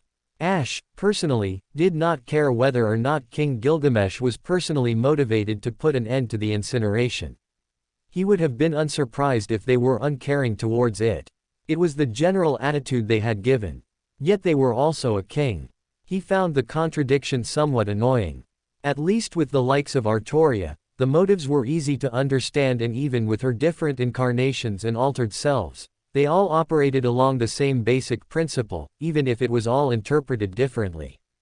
Gilgamesh did not seem to operate on that. He was a king, but he was also one who cared more about their own self-interest than the duty the position upheld. But then he was also responsible for other things that ultimately benefited his own people. A deeply confusing state of affairs. He pondered it for a moment longer. Gilgamesh would never give him a straight answer, he decided. But for the matter of the question, he thought for a moment about it and found that he had no answer to give. Casual disregard for the efforts of Chaldea. Indeed, despite his best efforts, the nature of humans eluded him even now. A mess of contradictions, best exemplified in the person standing before him right this second. Even still, Ash replied after a few more seconds, still wishing to hear the answer to his query. You would not take notice unless it was something of personal interest to you. Gilgamesh barely spared him a glance, instead turning his head a mere fraction. Then responded with a faint huff, to be lectured on what I can or cannot take notice of from a mere husk. Truly, you are bold in your ignorance. Do not bring up this topic again, mongrel. The king can decide when and where he might intervene, and it is not for the likes of those below his notice to question him. His words contained finality. Apparently that was all he was going to say on the matter. Ash found the answer vague. Was it more trouble than it was worth to try and learn about the answers from the king? Slowly, he turned away from them and thought about it some more. Did he really care? Yes, he supposed he did. If he could learn the reason behind why Gilgamesh would turn his nose at aiding them in the past and then suddenly offer aid now, especially having seen his younger self act in a manner more reminiscent of what he was expecting, then he might understand something. But there was no such luck. It left him frustrated at the lack of clarity, the lack of progress. From across the room, the doors opened, and he rotated his head towards them, dropping his eyes upon the entry of the group and taking specific notice of the individuals in question. It was certainly something of a surprise to see who was approaching. His eyes narrowed a fraction as he stared at the Lord of Cinder. Bedrick of Lordran met his gaze rather easily, helmet tucked into the crook of his arm and matching step with Ritska and Mash. Far from alone either. The Lancer, Mesmer, stalked in further behind them, and across from that man came the approach of Shaki. And taking up the rear, Nud. He observed the gathering of servants and noted that very few of them, none of them, had the capacity for riding. He glanced back at Ritska and watched them for a short moment, but there was little in the expression of the master that indicated very much, rather it did not appear as though the focus of the young man was even on anything except for Mash. The slight glances being sent the way of the oblivious shielder confirmed it. Strange. Ritska. As soon as the boy closed the distance, Ash raised his voice. Would it not be wiser to bring a rider? To that, Ritska turned and blinked at him. Can't you spawn dragons or something? It was in a report by Romani during the Christmas thing. Oh, yes. He could do that. True. Settling on the answer, he found himself the subject of several stares of bemusement from the servants who had just entered. Then I shall retract my concerns. Bringing forth his sword, he planted it down and rested both hands upon the pommel, assuming a waiting stance as the others prepared themselves. The group filtered around, keeping distance from one another as much as could be allowed. Something about this lineup struck him as peculiar. Deeply peculiar. And he disliked the fact he knew very little of both Shaki and Mesmer, even now. None of their names had emerged, the name Shaki had, but not the woman he was staring at now, and he found that lack of knowing discomforting. About the only thing he knew for certain was the nature of Shaki. Rather simple and easily understandable. His eyes remained steadfast as she came up beside him and then whispered, "Do you and that other knight hate one another or something?" She sounded barely curious. Was she curious or just making conversation? We are at odds. Oh. She gave a short noise, all right. And then spoke no more about it. He recalled previous conversations with her. This was nothing out of the ordinary. Heavy steps brought the arrival of the taller Lancer to their group. The Serpentine Editions glanced between himself and Shaki for a few seconds, then the Lancer wandered past them in silence. Finally came Nud, who approached with a wide smile. I am glad to see that we're all banding together despite our different backgrounds.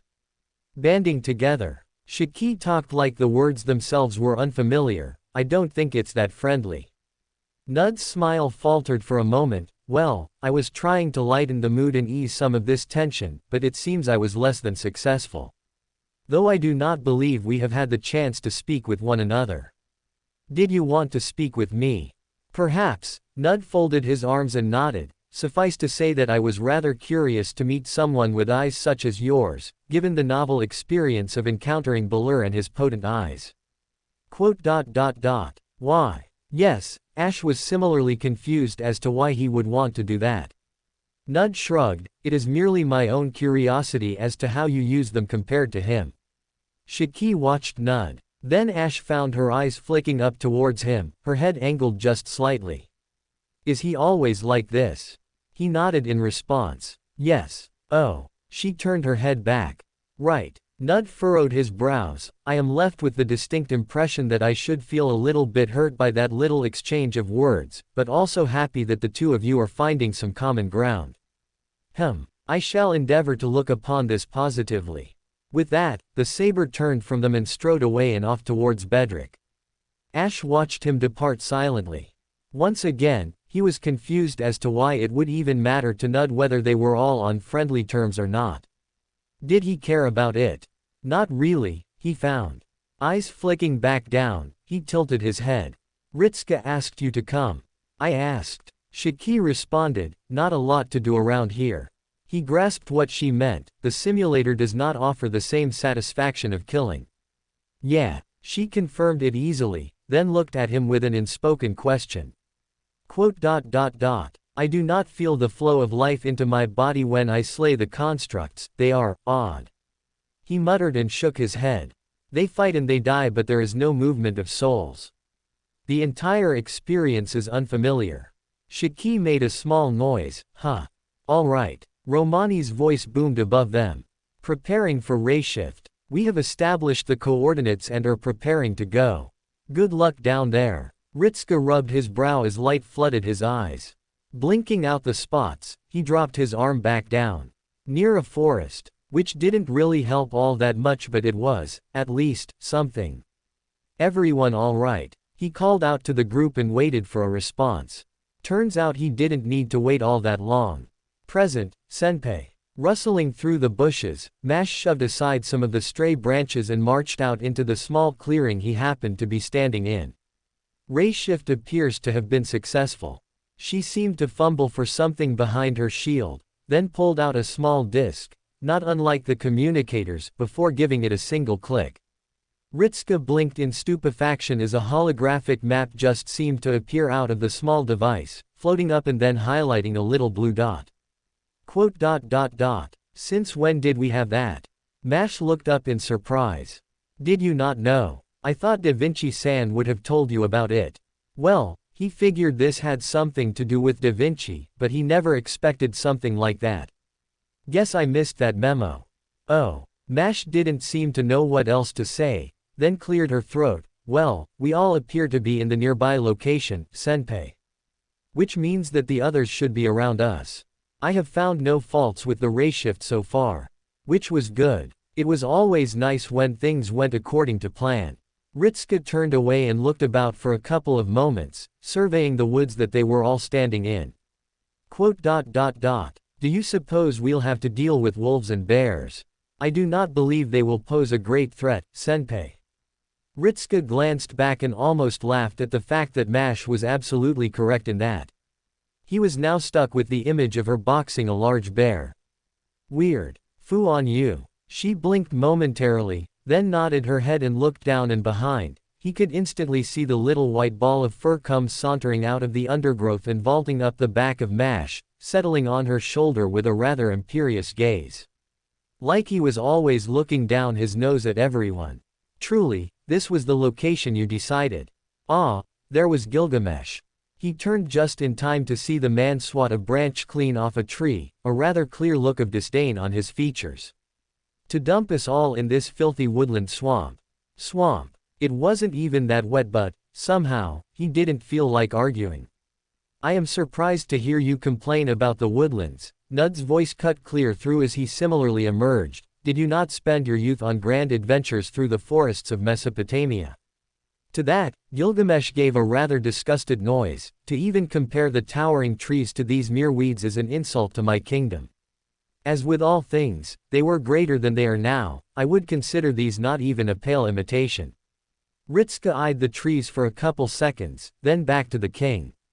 He had no idea what the problem was, but it was clear that the guy was getting a little frustrated about it. We will not be spending much time in the forest, Your Majesty. Only as long as we need to.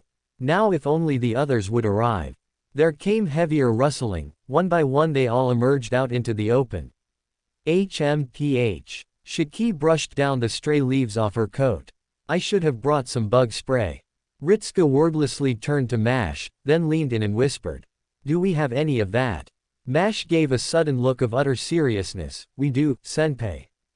I have begun keeping an emergency box in case of any situation.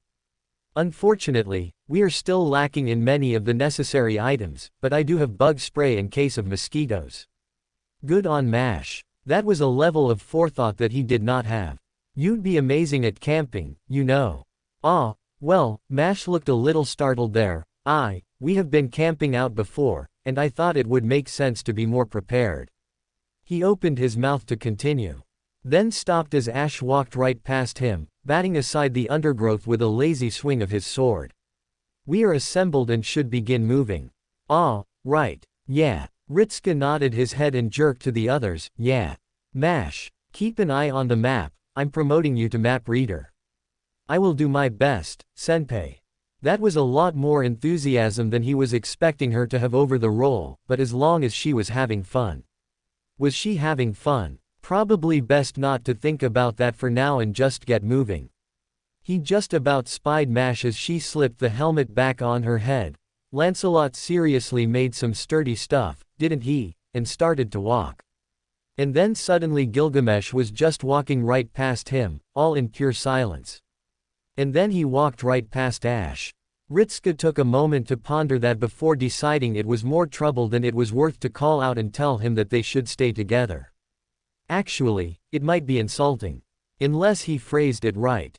Are you sure you want to go on ahead of us, Your Majesty? If you encounter something that is beneath your notice, wouldn't you want us to deal with it quickly? Gilgamesh stopped, then turned his head very slowly, raising a brow just an inch. That alone made the blood in his veins turn to ice. Very slowly, he received a crooked smile. Such a way with words, mongrel, but if you shall put yourself forth as pest control, then I shall oblige your meager demand. Gilgamesh slowed entirely and swept his hand forth with a lazy wave. Ritska was just about to pass him. The red eyes burned brighter. Know that it is a role that comes with expectations. It was a low and dangerous whisper. Should even a single nuisance come close to me on account of your lack of skill? Ritska could put two and two together. So he gave a stiff nod of the head. We'll make sure you aren't disturbed. See that it is so. And then he let them just walk past them all. Ritska let out a small sigh of relief and kept walking. You handled that well. Wah. Oh, Sir Bedrick. You may call me Bedrick, Lord Fujimaru. The knight responded with a good-natured chuckle. A friend to Lord Gwyndolin such as yourself does not need to be troubled with formalities. Ritska thinned his lips. You are still a knight, so it would feel rude to just drop that. You've done way more than me, after all.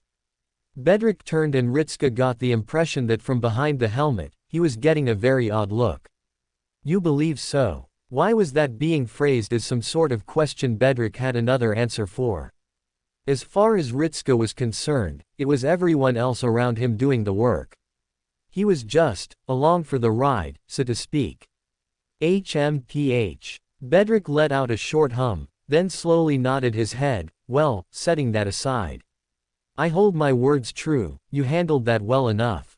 I confess that my own experience with nobility, even royalty, is tragically limited. There came a short pause. A notion, I suppose, that is entirely up to one's own perspective how tragic it is. Ritska gave a short huff of his own. He'd hardly call it tragic. Before coming to Chaldea, the closest I would get to that would have been the head teacher at my school. Now I have to speak with kings and queens. It gets a lot easier when you remember that these were people that entire kingdoms entrusted their lives to, so it takes a special sort of person to bear that kind of weight.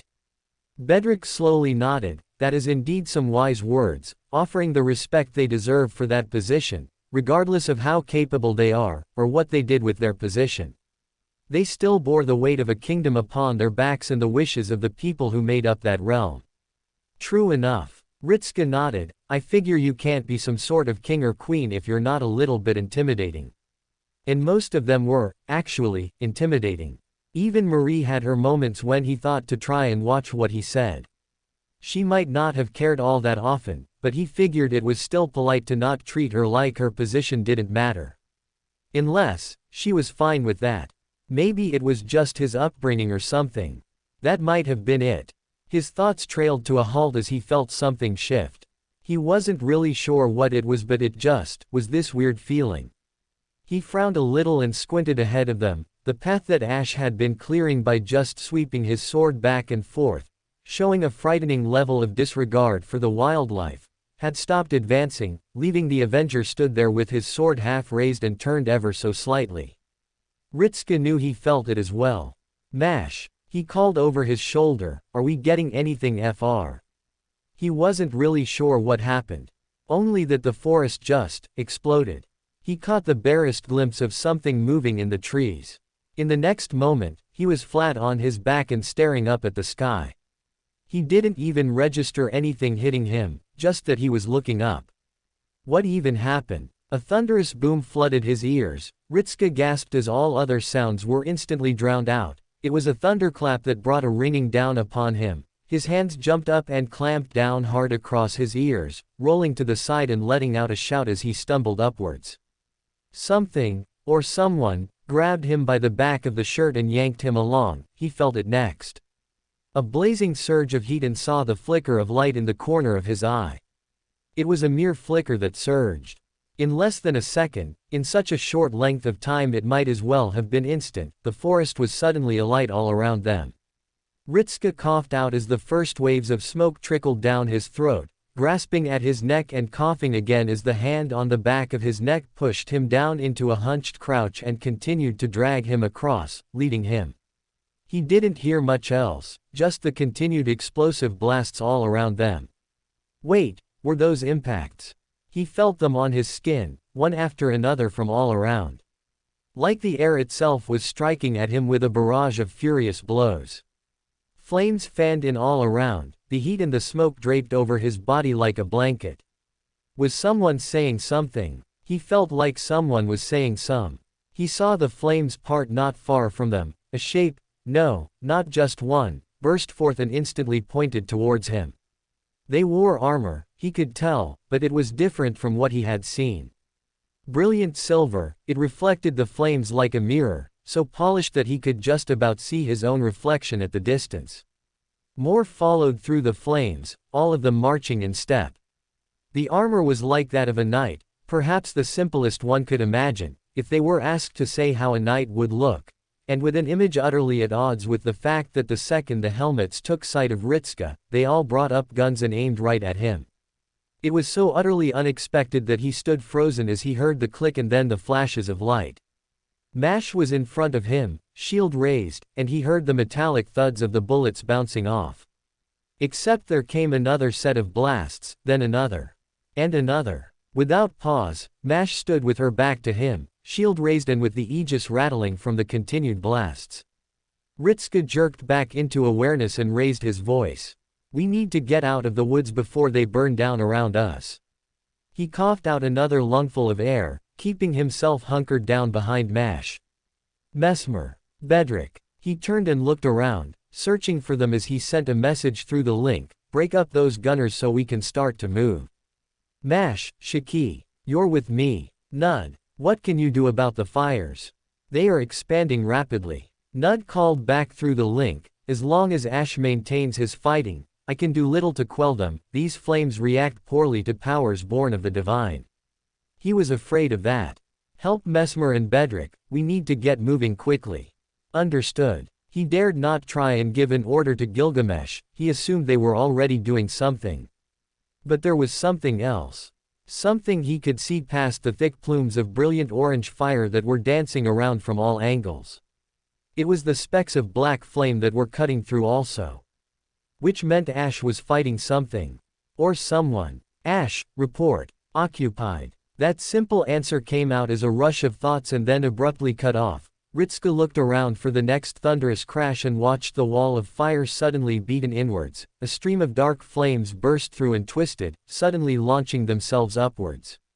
It was an insane spectacle, but he barely focused on that as he started to move with Mash, Shiki flanking in beside him. He just about glimpsed the sight of Bedrick and Mesmer hurling themselves into the line of gunners. Nud not far behind, sweeping out the sword, aglow with a faint hue of gold, and thrusting to the midst of the enemy forces. And then watched, rather shocked and alarmed, at how quickly the gunners whipped out swords and then started to hold their own disturbingly well against the three servants, even as powerful as they were. Some fell quickly, yes, but those who got their swords out started to duel with a terrifying level of skill. Servants. Constructs of some sort. The ones who feel didn't vanish. They just lay there. A question not answered. Not until Bedrick cleaved the head off one and it went flying, he spied something dropping out of the helmet and rolling across the burned ground. Mash hunkered down and he dropped beside her, but his eyes remained focused on what had come to a stop. A face stared right back at him, eyes wide and uncomprehending, lips slightly parted. Were those knights, people? There, human. Mash let out a startled gasp beside him, a horrifying indicator that he wasn't imagining things. They were fighting. Another shriek, a wet crunch and a splat. Ryutsuka whipped his eyes up. A body was flung through the air, Streams of red danced from it as it crashed to the ground and rolled several times over, slumping and going limp upon the burning grass. His eyes remained planted on it. But it was almost like he could see it. See it hiding behind the sheet of metal. The face. The face of the person who had just been killed. Wait. Ritska shot to his feet. Guys. Wait. They're humans. They're just ordinary. Something burst through the thicket of the woods, pushed aside the wall of flames, it lanced forth as a streak of red. Ritska just blinked. One moment of one of remaining nights, they might well have been the last, was struck by that streak of red and just vanished. A deep thud echoed out, followed by a wet gurgle. Like someone gargling mouthwash, Ritska rotated his neck slowly until he saw it.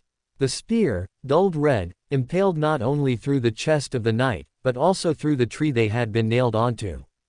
Heavy footfalls came next. His head turned once again and he saw them. Stomping forth from the depths of the flame, the tall figure with slightly tanned skin just marched through the fires as though they meant nothing, a cloak of blue draped over their head to conceal most of their features, great armored legs left craters with each step, black and red with a texture like bone. There came a sweeping tail, dragged along the ground and kicking up embers. Ritska tensed as the figure just marched right towards the tree with the struggling knight. He flinched at the crunch. The new arrival pulled their now bloodied fist from the remains of the head, shaking away with flakes of broken and bent metal mixed with the meaty chunks, then tore the spear free and turned slowly to face him. HMPH. So you're the ones. Ritska leaned back and stared at the face beneath the hood. Didn't he? Wait, wasn't this guy? See-you Chillane. Makes things simple. The person who could not be anyone else but See-you Chillane, especially since Ritska saw that spear, turned and started to stride away from them. Follow me. More are coming. That saber is already fighting. Saber. What? Ritska had no idea what was going on. Wait. Enemy or friendly saber? Enemy. Then Ritska had a good idea on who he was fighting right now. Cycle 27. Day 1. Previous cycles have explored the possibility of direct attacks. They were countered. I shall repeat the process until a solution is discovered. Singularity 5. 2. Singularity 5. Ta ine Amaric. 2. We're going on a trip. The attack had come, very nearly, without warning. It was only the barest hint of danger that had saved his life. Halfway through tearing his sword free he had been confronted with a blow that would have cleaved his head free of his shoulders. Instead it sent him hurtling backwards and he reacted instantly. Fire sprayed from his sword and bathed the surrounding forest in a torrent of brilliant golden light. He landed roughly, crashing through foliage and woodland. Barely back up to his feet as the weapon of his attacker streaked for his neck once more, a deft blow that was clearly aimed at ending his life. He met the swing and had to adjust his stance to avoid being knocked off his feet, but it was a very near thing. His arms buckled and his knees bent as the force behind the strike only seemed to grow in power the longer it went. Twisting his body, he deflected much of the force aside and knocked the blade off course by no more than an inch. The ground beside him exploded, torn up by the force of the strike. He did not let it distract him, throwing himself on the offensive before he could suffer another of those attacks and lashed out with a furious barrage of powerful blows, each one followed by a thunderclap. Worryingly, his attacker endured all of them head-on, showing none of the strain that he would have preferred. Instead there was a growing sense of unease within him as the battle began in earnest. Trading blows one after another, with neither gaining ground. But he could not shake the rising feeling that this was putting him on the defensive the longer it went on. He moved for a dangerous attack, exposing himself and counting on his body to endure the blow as he went for a thrust.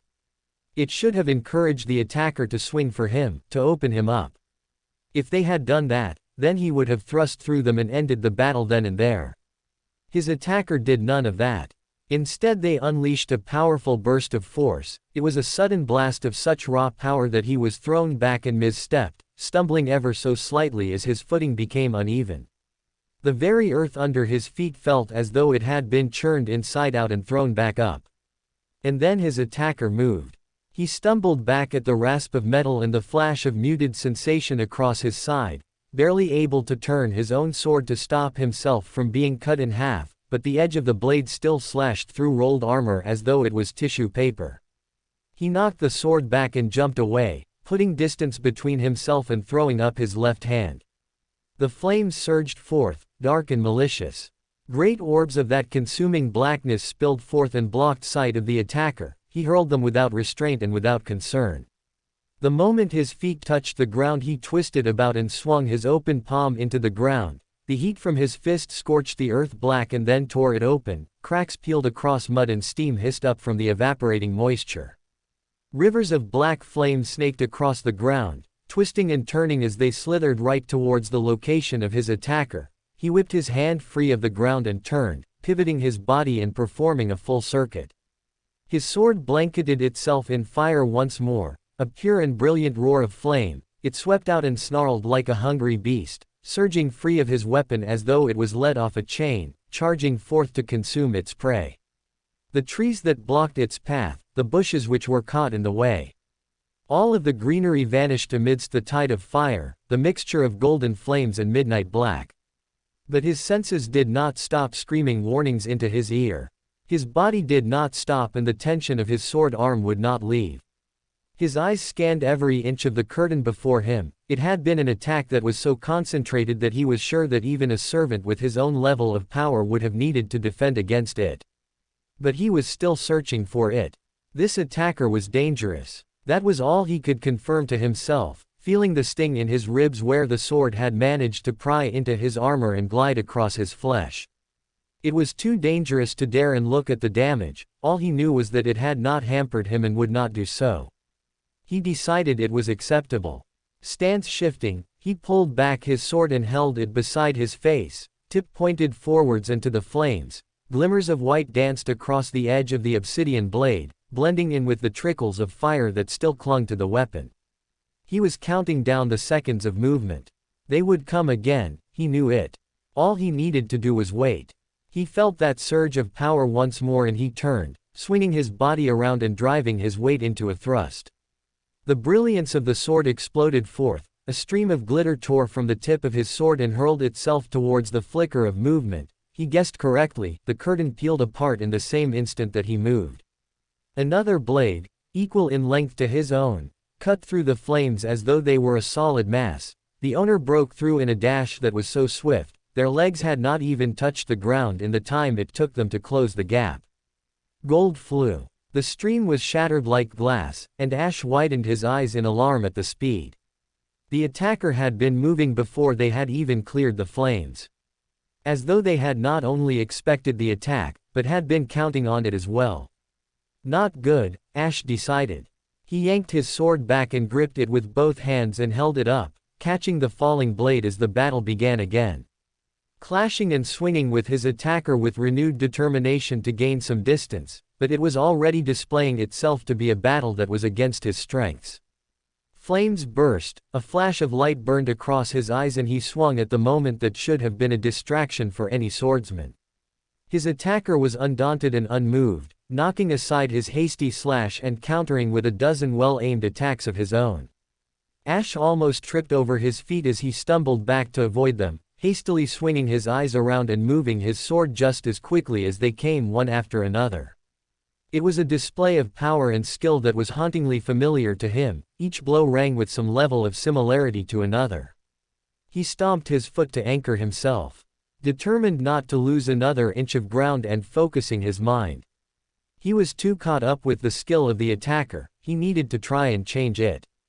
To determine where this attacker's strengths and weaknesses lay. But he was getting no time for that. He was barely getting the time to think either.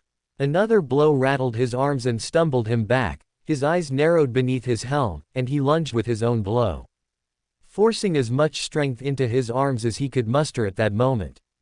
The power surged and exploded in a way not unlike that of his own attacker. The shockwave fanned the flames down, crushing them flush against the scorched earth, and cleared the smoke and debris from around them.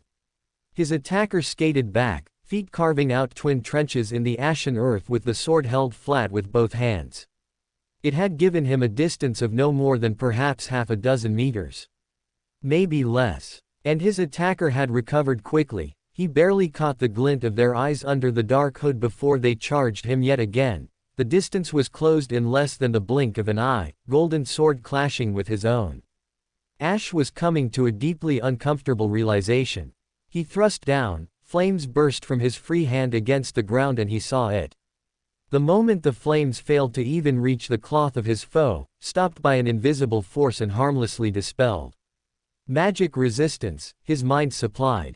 Strong as well. His attacker showed not even a hint of acknowledging his efforts, their single-minded focus on him remained complete, swinging once again. Ash yanked his hand back, but felt the sharp little nick against it. Suddenly, his lack of feeling in his fingers became much worse. He blocked the follow-up with his one hand on the sword and glimpsed his left hand in the corner of his eye. More specifically, he glimpsed the point where his hand ended, much shorter than it should have. Everything from the base of his knuckles upwards was gone. The loss of the hand didn't affect him much, he could not allow it to, and he changed tactics once again, twisting and letting his attacker lunge past him in a failed thrust. He swung down at their back. The familiar rasp of clashing blades echoed instead. He stared, his attacker had flipped the sword over this shoulder and caught his blow against the flat of the blade. Ash kicked back once more, sweeping his sword up and throwing forth yet more flames. He knew that it would not give him much time, but it would hopefully grant him precious milliseconds to move on to his next strategy. His shadow bubbled like tar, popping and churning, steaming away like a melting pot until it burst outwards. By the time his attacker charged once more, Ash had filled the gap between them with a dozen shades. The mindless beings that were little more than memories given an ounce of form. The shambling bodies of the knights and desiccated hollows swung on his foe and charged without hesitation. Ash backed off further, putting more distance between himself and the battle. In truth, he did not expect his efforts to grant him much time. It was a truth that was proven in no more than a mere handful of seconds. Golden light twisted and spun in terrifying speeds, his attacker moving without slowing and never once keeping their eyes off him. He could see them from the reflection in the dull lighting and the embers of the forest, the twinkle of light under the hood. The dismembered bodies collapsed down as his attacker lunged again. Ash reversed the grip on his sword and turned about, using his whole arm to brace the weapon as they clashed again. He clenched his jaw and grit his teeth, pushing back with as much force as he was facing. They were evenly matched. If not in skill, then certainly in strength. But the gap was in skill. Ash could see it with the short times they had dueled. His armor was already awash with the evidence of nicks and cuts while his opponent had not even a scratch on his silver chestplate, nor a single cut in the cloth that lay beneath the polished armor. The warnings had not stopped and now he listened to them wholeheartedly. This was no ordinary servant. Only a heroic spirit of the highest caliber, it seemed. And that golden blade hummed with dangerous intent. The pair broke apart, Ash retreating while his foe chased him down, hacking and slashing every step of the way. He ducked and weaved between the trees, all of which were cut down cleanly when the blade of his foe missed him and struck through them instead, the falling wooden pillars around them concealing the distant sounds of battle elsewhere. It drew his mind to them for a mere heartbeat before he returned to the present. He was getting a better idea at the fighting style. Which meant, there. He saw the next opening and used it. The next thrust, he ducked in close and swung up, driving the pommel of his sword into the hilt of the blade and shifting it right over his shoulder. He did not have the time to press further than that, all he managed was to lash out with his right leg, driving a kick into the ribs of his foe and lifting them off their feet. The moment they were in the air, Ash turned and ducked back into the burning undergrowth, swatting aside the charred remains of leaves and branches. Mash's heart was pounding in her chest. Her legs working like pistons as she charged through the burning undergrowth, and over the wreaths of flame that never seemed to quite leave them. As if no matter how hard she ran, there was always another wall of fire directly before her. Something that did not concern her, not personally. No, her worry was for that of her master, who was much less durable. Her feet dug in, she turned and hefted up the shield, the mass of metal moving with blinding speeds, while her other hand clamped down hard on the shoulder of the dark-haired teen. Yanking him hard, perhaps a little too hard, and throwing him behind her as she held her defenses firm. The shots rang out before the move had even reached its apex. Sharp clashes filled the air, the flash of sparks as her shield absorbed the impacts. Yet more came without fault, her eyes narrowed as she waited for the break. But it never came. Not until there came another sound, the faint whistle of a moving blade, and then a sound she was more familiar with. The scream of shearing steel and the wet slash of skin and bone being parted. It was a blur of brilliant gold, so swift that she almost lost herself in the haze, but it was an awe that was quickly buried under her renewed determination to get her master to safety. It was the only thought that was concerning her at this moment. The longer he was here, the longer he was in danger. And right now, there was another who could be just as easily a threat. Her eyes flicked across as their immediate pursuers were cut down at last, bodies dropping like puppets without strings. And some in more than one piece. Further along the trail, where they stood in the wake of his charge, the familiar and yet unfamiliar face of Siyu Chalain turned and looked them over, giving no more than a cursory glance before he kept moving, effortlessly tearing through both tree and body alike. It was a pincer move that caught them. If they could even call it being caught. Siyu Chalain had showed not even the slightest bit of notice whether he was ripping apart plants or men. The lack of care put him at odds with the men who wore the same face. Slowly, she was starting to accept the idea that this might have been a different man altogether. Except the crucial piece of evidence. That of his dyed red spear and the familiar make, while its color was certainly bled out more, devoid of the same spark of life as the brilliant red one, there was little denying that they were to the same weapon. It was a concerning mystery. But one she could not even begin to debate. Not when they were running again, her hand still firmly planted on the shoulder of her master and dragging him along at a rushed pace. If she broke into a sprint, she feared that she would accidentally cause him harm. She doubted she would ever forgive herself for that. More sounds from behind. She dared not turn, but she did not need to. Not to know what was happening. The fighting was still ongoing. She knew not how many were following them, only that their numbers might as well have been without end. How many had been cut down by this point? Dozens. More than that. Servants worked quickly, and they were demonstrating themselves to be quicker at piling bodies. All too soon, a shape broke past and slid to a halt. Mash caught herself on reflex from attacking, purely from the blood which had soaked the once clean steel and tanned leather. Sir Bedrick spoke quickly but did not sound at all winded. "We have more moving through the woodlands.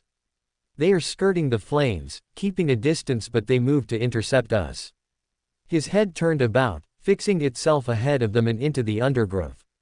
She could almost imagine the narrowing of his sharp eyes, as though he would will himself to peer through the trees themselves if he could only glare hard enough.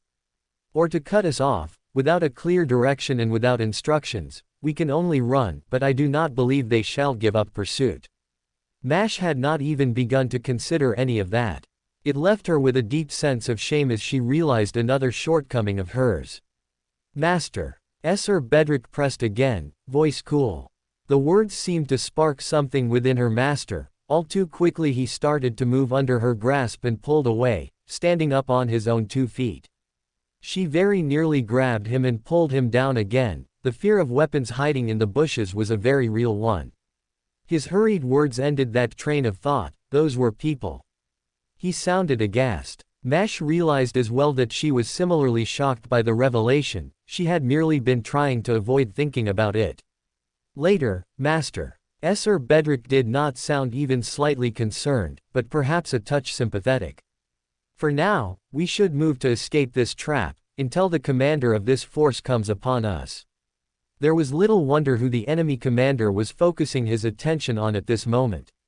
There had been no sign of ash, but the flames of the forest had remained strong. She shuffled back and forth, trying to shake away the nervous energy that was bubbling under her skin. "Where are you taking us?"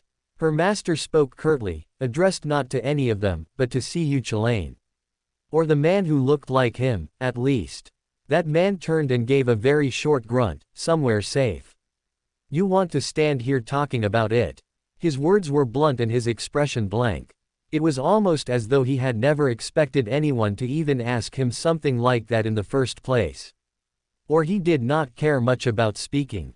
No. Senpei replied without much time to think, at least she thought so, and he started not shake his head. No, right. Not the time. She was unsure whether those thoughts were meant to be put into words, but she did not comment about it. If Sir Bedrick held any thoughts, he said nothing either. How far? Not far. Cu Chulain responded to the question, already turning about and giving a powerful swing of his spear.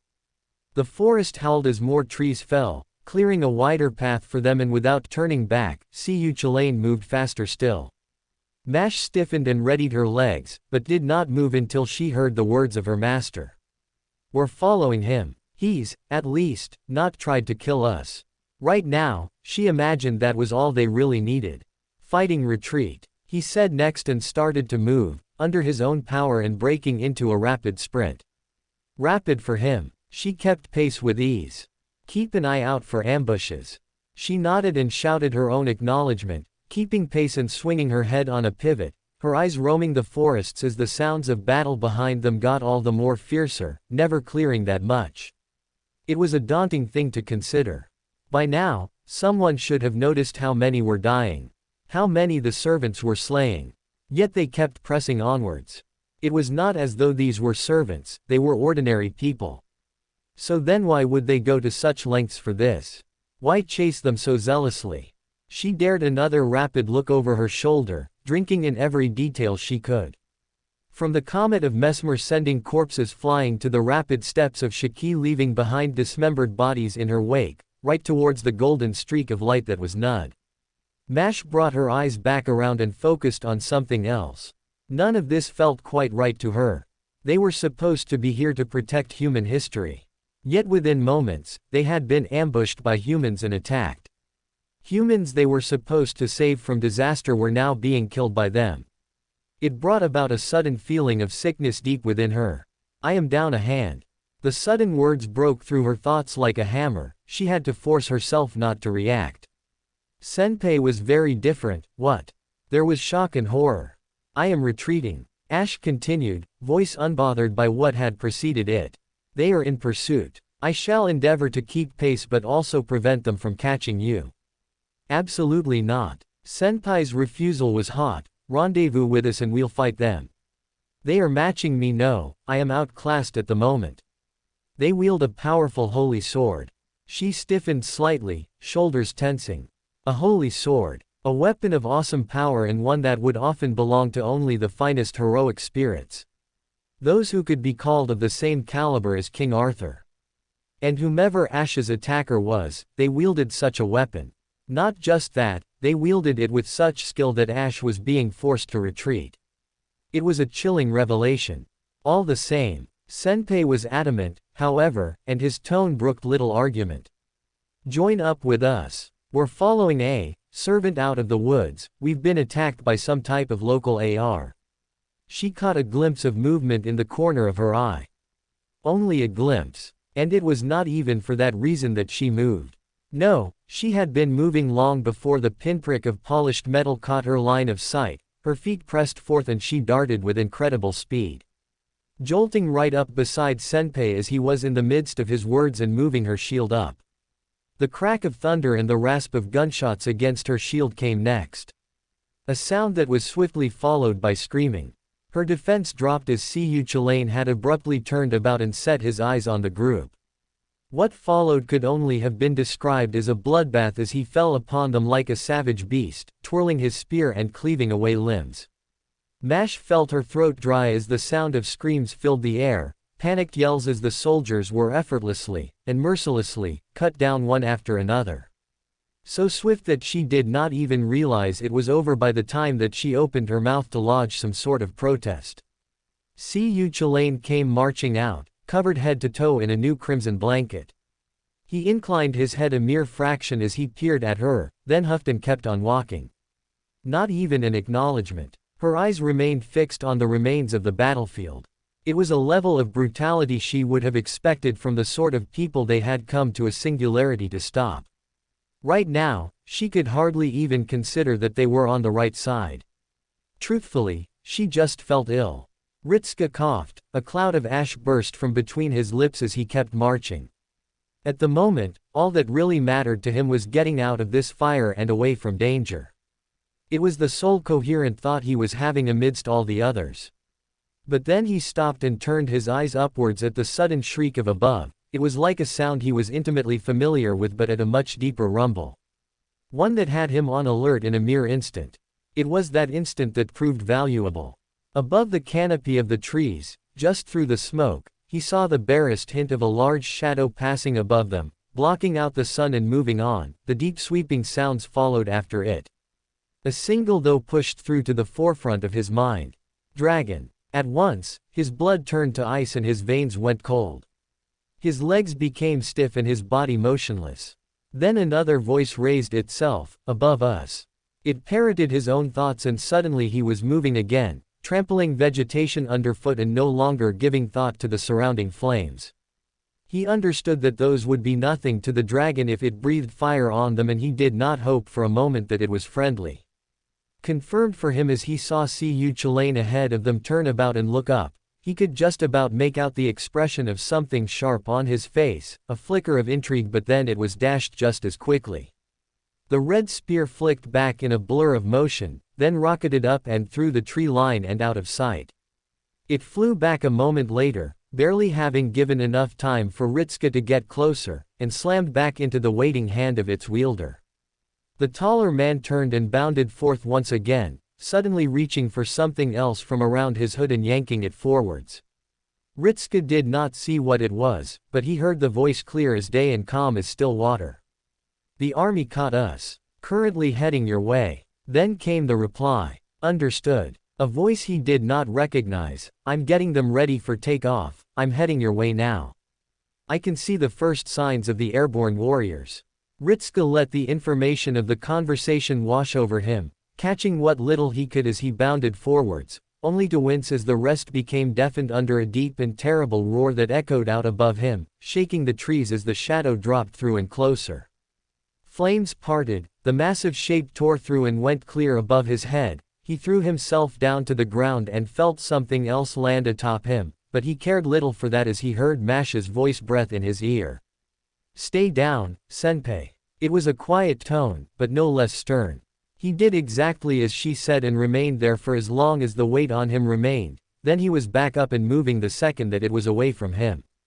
Pushing off the ground and throwing himself forwards into another spring. He heard the roar again, different from before. Pained. Another deep sound, like a hammer against a wall, and then a crackle of electricity. Cu-Chulainn broke through another layer of trees ahead of them, pushing them aside as another shape burst through, this one different by far. A blond man, tall with long flowing hair, stepped forth and right into their path. Sharp eyes fell on him quickly. His armor was of a simple plate design, tinted with just a hint of blue on the silver and with a short cobalt-colored cape flowing just over his left shoulder. In his hands, he held a long spear, ornately designed and radiating a strange power. A power that the man matched, standing amidst the chaos without looking the least bit concerned or reactive to any of it. Then the man nodded, eyes breaking away from Ritska and towards Cu-Chulainn. "The main force is coming," the man spoke, making a half-turn and pointing the way he had come. "Get yourself and everyone else aboard the ship. If you have any archers in your number, now would be the time to use them." Ritska blinked at the swift commands but found himself nodding before he could even comprehend what he was agreeing to. Bounding forwards, he passed the blonde and gave them a quick glance and figured there was something familiar about them. But he could not quite guess what it was. "Fyun." Then came the voice of Nud. He spared it a quick glance. Both Nud and the blonde man stared at one another in shock for a few moments, then the surprise passed and apparently they decided between themselves to deal with it later. Ritska turned his head back and kept on moving, pushing aside the remains of the foliage left behind by Cu-Chulainn and breaking out into a narrow clearing. His brain caught up with his eyes before he was even halfway towards his destination, and he had to catch himself from stumbling over his own 2 feet in shock. It was a boat in the middle of the ocean. Smaller than the Golden Hind with only a single mast upon it with several large sails stretching out from it, some cut into triangles. He suddenly realized he needed to keep moving as the sounds got louder, and fixed his sights solely on the ramp that led up towards the ship. He bounded forwards, then stopped at the shout. "This way, kid." Ritska made a half-turn, then blinked. Now he was staring at a cowboy standing atop the ramp, just near the edge of the vessel. The blond man, actually, they sounded his age and looked to be near enough his own height, waved a hand before ducking back down and drawing forth a pair of pistols from the holsters and aiming for the sky. Ritska followed the line of sight. It took only a second before he was charging up the ramp and onto the main deck, words flying out of his mouth in a rush. "What the heck is going on? What's the matter?" The cowboy laughed, firing off several shots to the air and shooting him a wry smirk. "Never been in a gunfight with a dragon before." Ritska's tongue moved faster than his words. "Not a gunfight, no. I punched one once. You serious?" The cowboy looked at him with something like approval, then chuckled and ducked back down, flipping across the weapon and sliding it back shut after a few seconds. "After you then." Ritska spared a glance upwards and widened his eyes. There were more. Once there had been a single dragon flying above them, but now he could see several. All of which were very large, but there was something else. He narrowed his eyes as they soared above. The closest swung the great head towards them, jaws spreading wide. There was a lot to focus on for him. The tiny detail it was just an exceedingly large wyvern and not a dragon seemed a slim comfort. The fact that he could see someone sitting atop the wyvern was even less so. But finally there was the fact it was about to breathe fire upon them all, the glow brightening in the back of its throat as it swooped in low.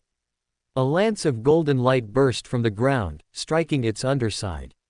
The wyvern let out a shrill scream and banked hard onto one side, wings flapping madly as it fought to stay in the air. All the while, the rider was clearly fighting to stop themselves from being thrown off its back. The beast passed overhead. Ritska could see the scorched black scales peeling away as it did so. "Take off!" came a shout from below. Ritska turned his head. More figures were bounding up the ramp, and it was only then that he realized there were more people. Dressed in simple clothes and wearing expressions of panic, they all charged up and ran across the deck of the ship. Followed shortly by his own servants, Mash having followed him up but was not soon left alone with all the others charging up. With the exception of Gilgamesh, who strolled on without even a hair out of place or a speck of dust on his shining armor. The words from earlier, however, gave him pause.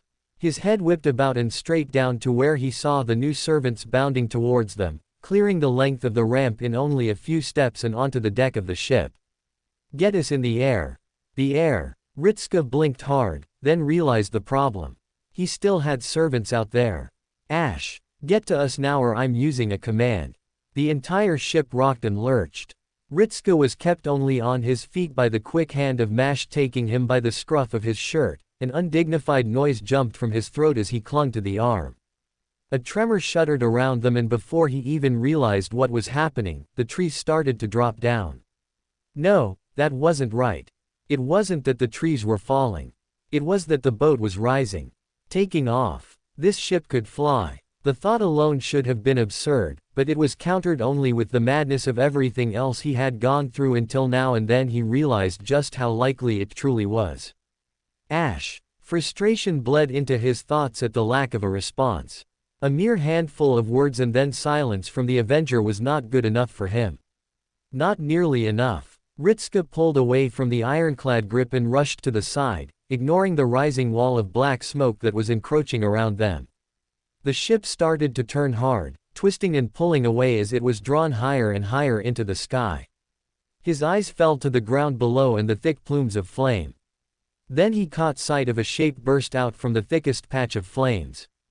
Ash! Ritska shouted as loud as he could, but even then, he was doubtful at whether he was heard. But the armored man was already looking right up at them. It was a short moment when their attention was on them. Ritska spotted the trees falling abruptly behind. The wall of flames parted as a new shape burst forth, another man wielding a sword of bright golden light. The clash was swift. Ash turned and met them head on. Ritska could see little else as the fight dragged below the hull of the ship as they continued to rise. He turned, raising his voice.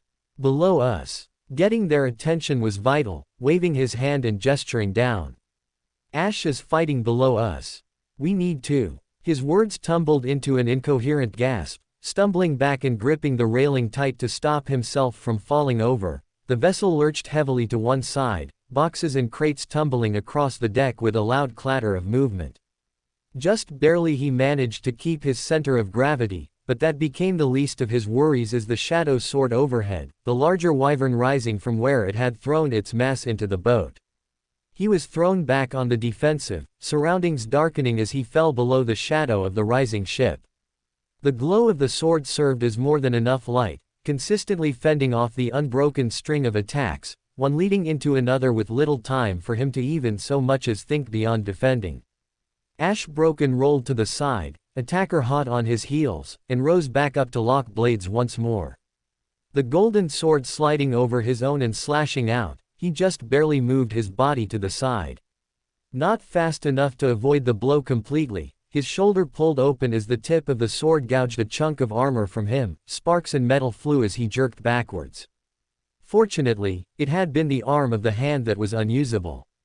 The sword in his hand reversed, he swung up and parried aside another blow. Only for a fist to strike the cheek of his helm, metal groaning as the knuckles hammered into it.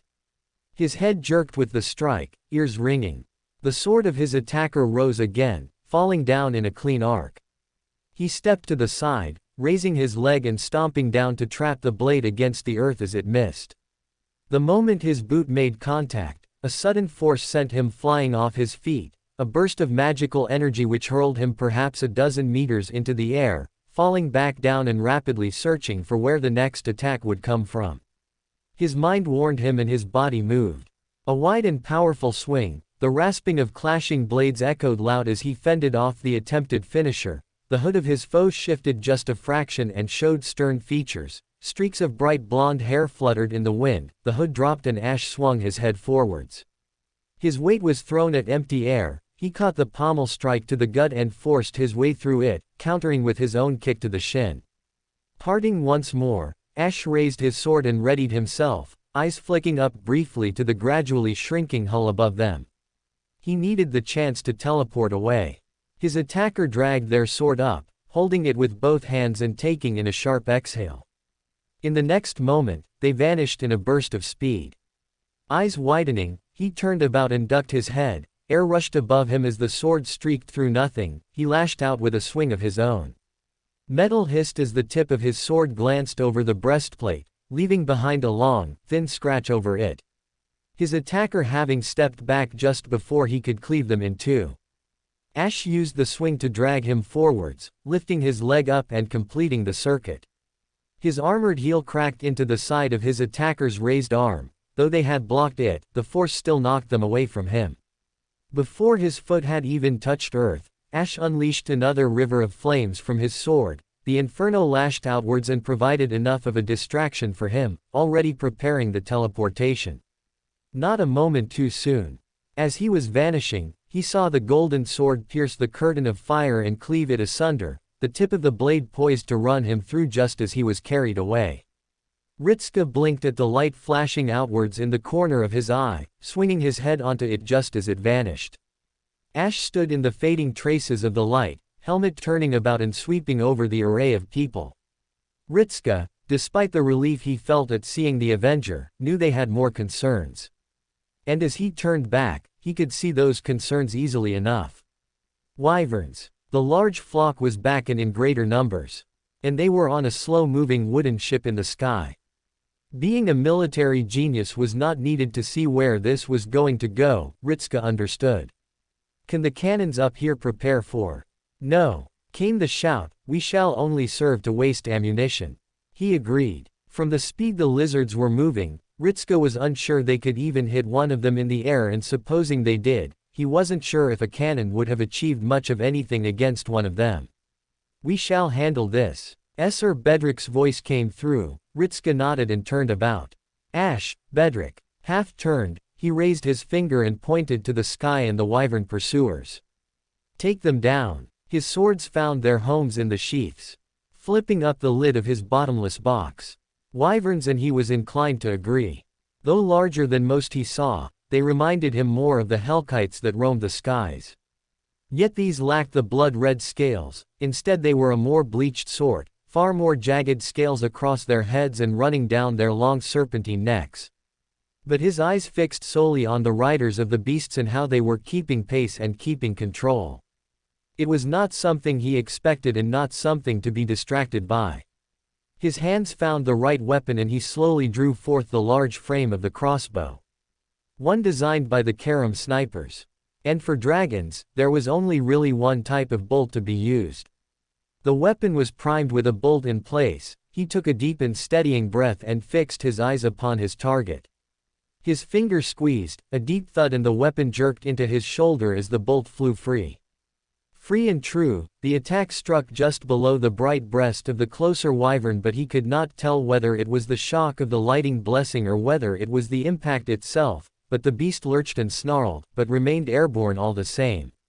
So he took aim once more. A deeper creak came from beside him. Then a rush of air, a flash of golden flame flew overhead, sailing in a narrow arc and narrowly missing the wyvern as it banked hard on the side and avoided it. If he squinted hard enough, he could have even seen the rider himself drop to avoid being caught. Little wonders where that came from. But the wyverns were drawing closer and closer. 3 at first, but from the thick plumes of smoke now in the distance, he could see yet more of them breaking through and moving to close in. It gave Bedrick pause. They were numerous and organized. Both were bad alone, but together, it was proving to be quite the struggle. And then the lead wyvern was close enough that he could see the heat building up in the back of the throat. The maw opened wide and the rush of orange surged forth towards them. It was a stream of flames that spilled forth and raced without stopping. It was only a split second before it was met by another stream of flames. This one just as potent. But a horrible and sickly black. The flames, drenched with a shine of bone white, met the torrent evenly until both dissipated. The wyvern banked and dived. Bedrick rushed forwards and took aim once more, snapping his bolt straight down, earning another shout of pain from the beast. Yet it had been too late. The creature vanished below them.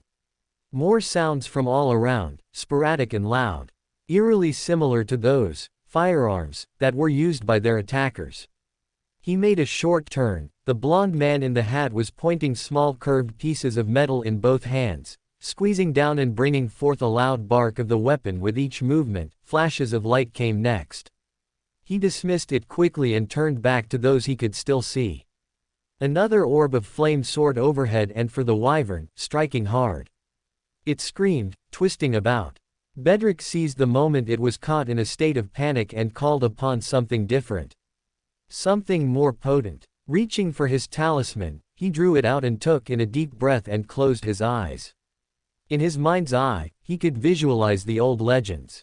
The stories that had heralded forth this miracle. And when his eyes opened, the miracle crackled in the palm of his hand.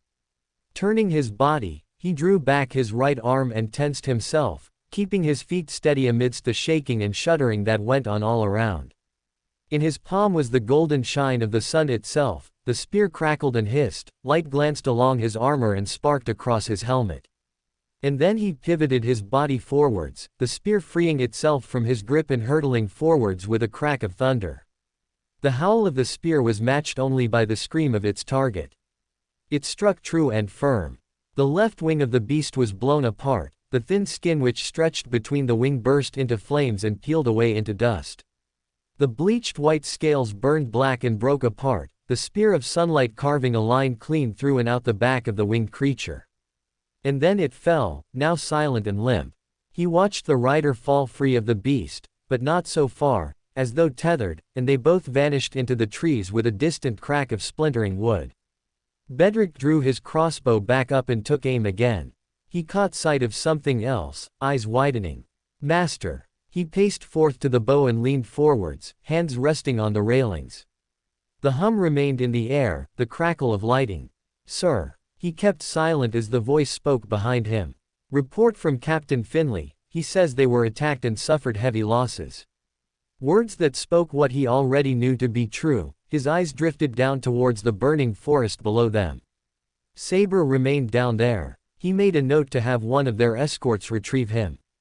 Very slowly, His eyes pulled back up and he stepped back, folding his hands behind himself and below his cape, squinting into the distance and of the other 2 members of the scouts who had thrown themselves into battle.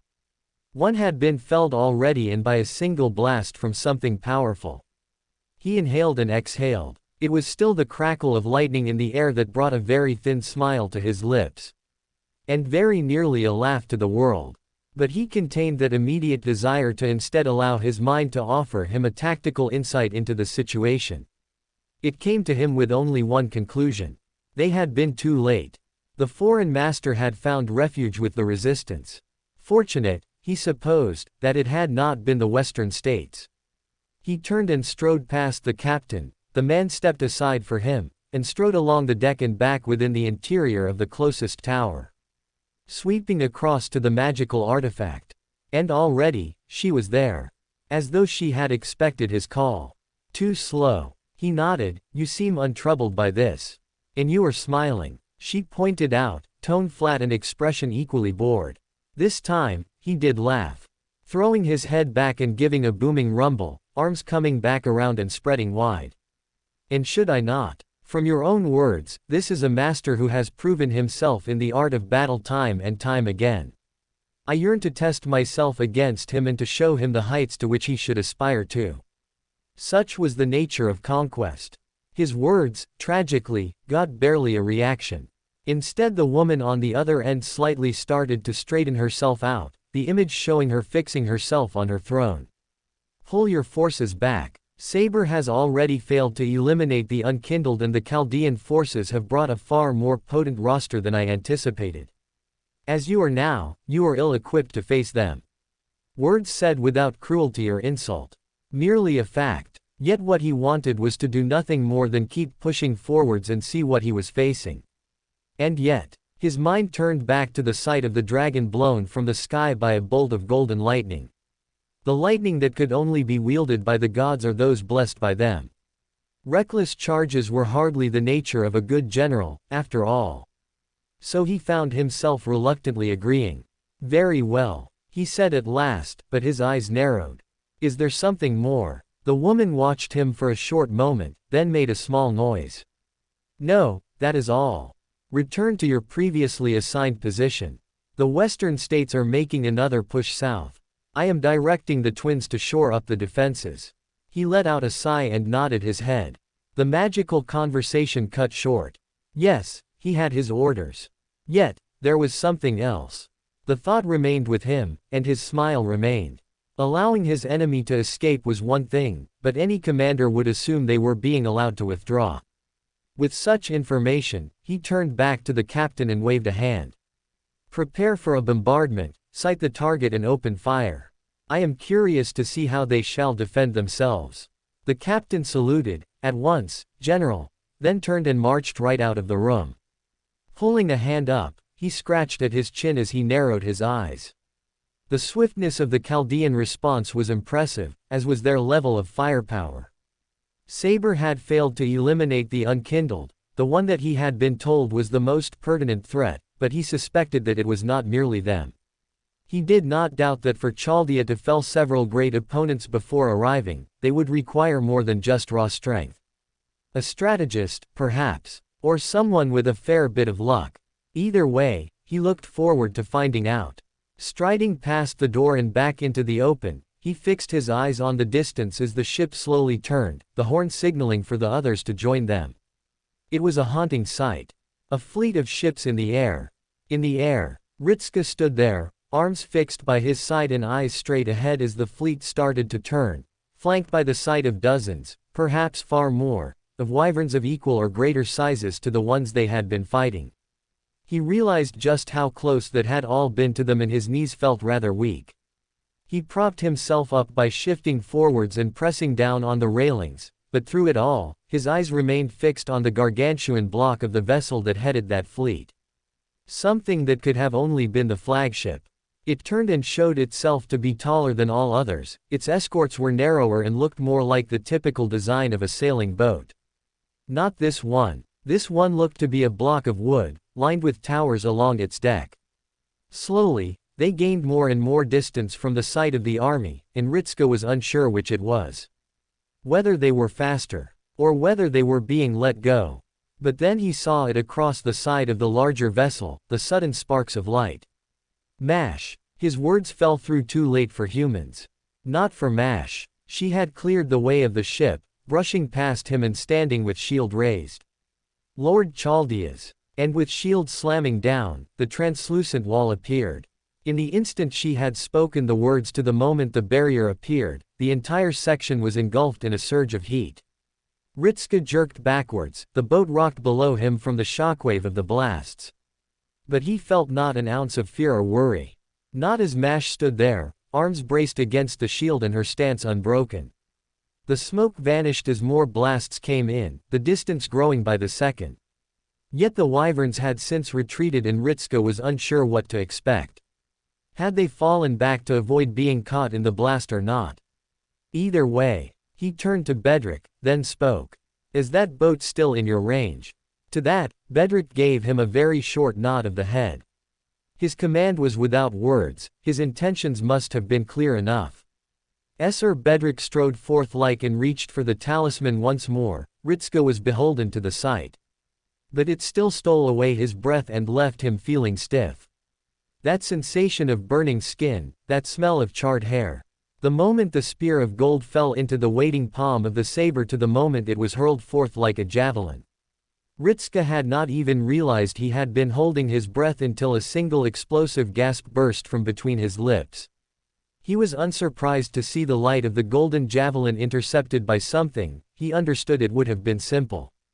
A thin barrier of pale blue blocked the path of the weapon, holding it still until it shattered and dissipated. With a thunderous crackle, the lightning spear broke apart. Not unlike magic resistance, he mutely realized. But they had gained yet more speed, the larger ship was pulling further back. Ritska kept his eyes fixed for any change, yet none ever came. Not until the sight was little more than a distant speck on the horizon. Only then did he dare to turn his head to the ship he had found himself upon. On all sides he was surrounded by a mixture of humans and servants, even among the latter he could see some variety within their number. I'm never helping you again. A voice snapped out in frustration. Never. A man in a green cloak with his hood pulled up, a finger stabbed across the deck towards the blonde spear wielder. The next time you come to me and say we're gonna go out to search for something, I'm gonna feign illness. And then I would offer to heal you. Came the amused response, the blonde man replied while wearing a rather thin smile.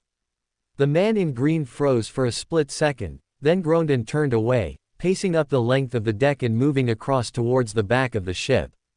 Ritska watched him depart, mind catching up with the circumstances, then slowly shifted his attention back towards the blonde man, all the while his other servants had closed in around him, forming a somewhat defensive circle. With the exception of Gilgamesh. In particular, the Golden King held his back to all of them and had his eyes fixed on the horizon, to where they had been running from. Not that Ritska could see his face at the moment, but he was left with the impression that this might have something to do with the fact that the King of Heroes had been so eager to come down here.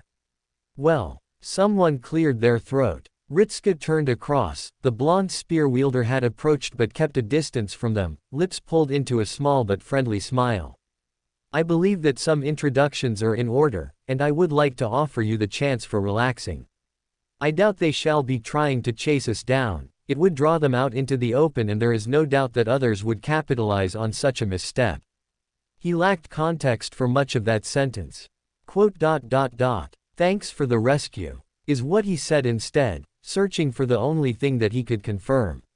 With a small problem. Did you know we were going to need a rescue? Yes, came the immediate response, the man's eyes brightened just a fraction. Let it be said that I am something of a talent for foresight. Clairvoyance. But more than that. Ritska glanced across. Nud was standing further away than any of them, staring right at the blonde man with an impossibly wide smile. Almost vibrating on the spot. Only when his eyes had the two men in the same focus did he see some similarities between them, not just in the long blonde hair that both had. The spear wielder gave a light cough. Forgive me if this sounds rather forwards, but that man there with the silver arm. There was something almost nervous about the way he spoke now. Ritska figured it was because the man might have recognized Nud. Sounds like you two might know one another. The blond man shuffled. Well, that is to say. Nud interrupted, Ritska, this is my grandson, Fyun. Ah, right. Ritska nodded his head. Then he blinked very slowly. Fyun. Wait. He knew that name. His eyes swung about to Mash, who clearly had the same thought as him, and soon the two of them were brought into a surprised trading of looks with the other. Seconds ticked past before he turned back and stared at the blond man in shock, catching up with what he knew of them. Which was that they slew a fire giant on Halloween, or along those lines. Also Nud's grandson. Fyun's reaction to that information was to clear his throat, fist raised to his lips, and glance away to the side as though this was something that made him rather unsure of how to react. Then glanced back, the Cu Chilane off at the side gave out a meager-sounding grunt before he turned away and folded his arms over his chest. The response drew a bemused frown from Nud. What on earth is the matter with Luff's boy? He seems to be having a rather off day. Fyun wilted a little more. There is quite the tale there, and seeing as how we are likely going to have plenty of time to speak while we continue our journey, it would be best if we started as soon as possible. He found himself agreeing. Though first thing was first. Ash, how is your never mind. There had clearly been no exaggeration about the loss of the hand. The Avenger stood with his left hand cut in half, missing his fingers and knuckles. To that, however, the helmet inclined towards him only a fraction. I shall deal with the injury in short order. And then left it at that. Ritska decided he would set aside a time that was not in front of everyone else to argue with him over that. Instead he raised his communicator and flicked the screen. Within moments, the image burst through. Seving a signal Fujimaru-kun. Thank goodness. Dr. Romani's anxious face filled the entirety of the image, at least for the few seconds it was there, then he was rather ungraciously yanked away with a startled yelp. Next came the image of the director. I expect a full report from you. Something was interfering with our scans and I do not want another repeat of previously lost missions. Now we're getting the readings from you now and Fujimaru. Ritska raised a brow and hummed, yes. Why does this say your current altitude is 200 meters? He gave her the answer, we're on a flying boat. Start from the beginning. Cycle 76. Day 1. Numerous efforts have been made. The choices are different, while the outcome remains the same. The tactician is responding well to the change in plans and directives. They adapt swiftly. I have patience. Until they have exhausted all their moves, I shall continue. Singularity 5. 3. Singularity 5. Ta ine Amaric. 3. Away into the skies. The oppressive feelings of unease didn't quite fade. Not for the time that had passed. It had not been long, not truly, but it might as well have been hours. Ritska remained seated on the deck, hands resting on his knees as the conversation continued before him. The review of the attack. And the testimony of Ash. He was skilled, the Avenger stated, arms crossed, considerably so, more than I. His strength was also equal with my own. Already the prospects of an encounter with this servant again were worrisome, and he could tell that he was not alone in that thought. The concern flitted about the faces of the Chaldean group, the traded glances of both Dr. Romani and Director Olga. Neither took his words well. I attempted a deployment of summons with my reality marble. It afforded me scant few moments before he cut them down and was upon me again. If we are to engage this servant, I would recommend it being from either a considerable distance with overwhelming firepower, or with multiple fighters. His suggestions were simple, but they held merit. Ritska could see that. There was a small problem. I'm not sure that they would let that happen again, he said after a few seconds of pause from Ash. It turned the eyes of the group upon him, and despite the brief flash of discomfort from being under such intense looks, he continued on. Cu Chilane said it was a saber, so these guys are already familiar with them. His attention turned towards the group, Fyun and Cu Chilane with the other two servants that had not spoken their own names yet. The two men kept their distance and merely watched. Ritska was unsure whether it was out of a desire for privacy or because they were appraising them. He supposed both answers were likely.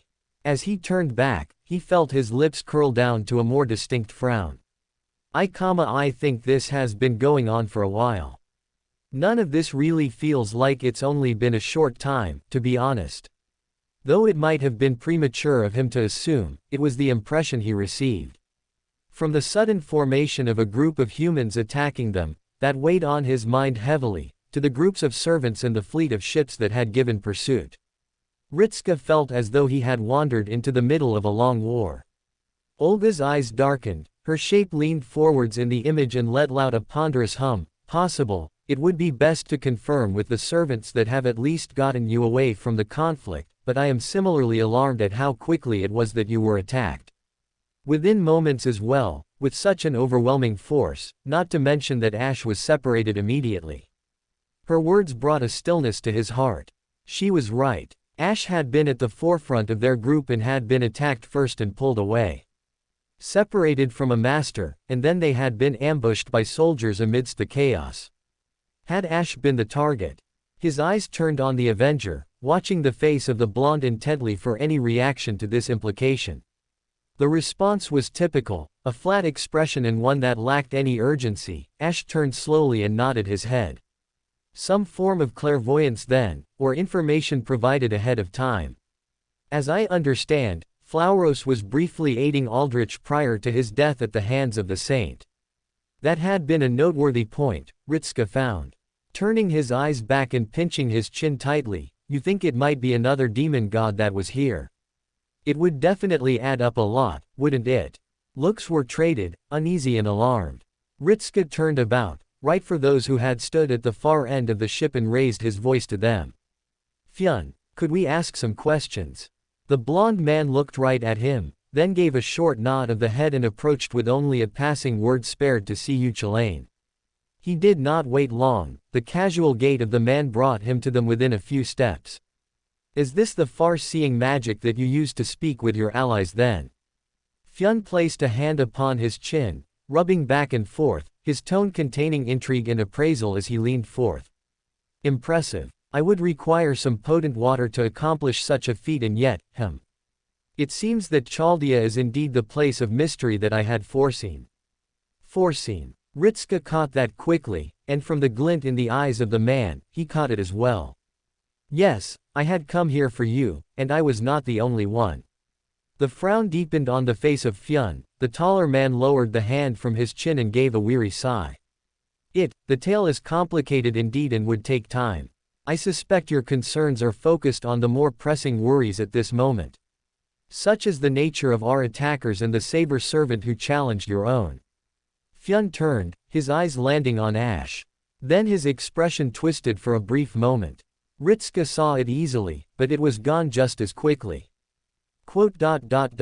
Curious friend. A rather odd response, but there was no hostility. Only bemusement. A wayward mongrel. The words were dropped like an anvil. Their speaker had not turned his head to the group, yet it distinctly felt as though his attention was upon them all. One who does not truly belong. Gilgamesh continued, HMPH. Evidently that would be all they received. The silence that followed told him as much. With that done, he turned back to Fyun. Now finding them looking down, likely due to the sudden proximity of Nud beside them, a stern frown on the saber's face. Would this complicated tale of yours involve Luff's boy?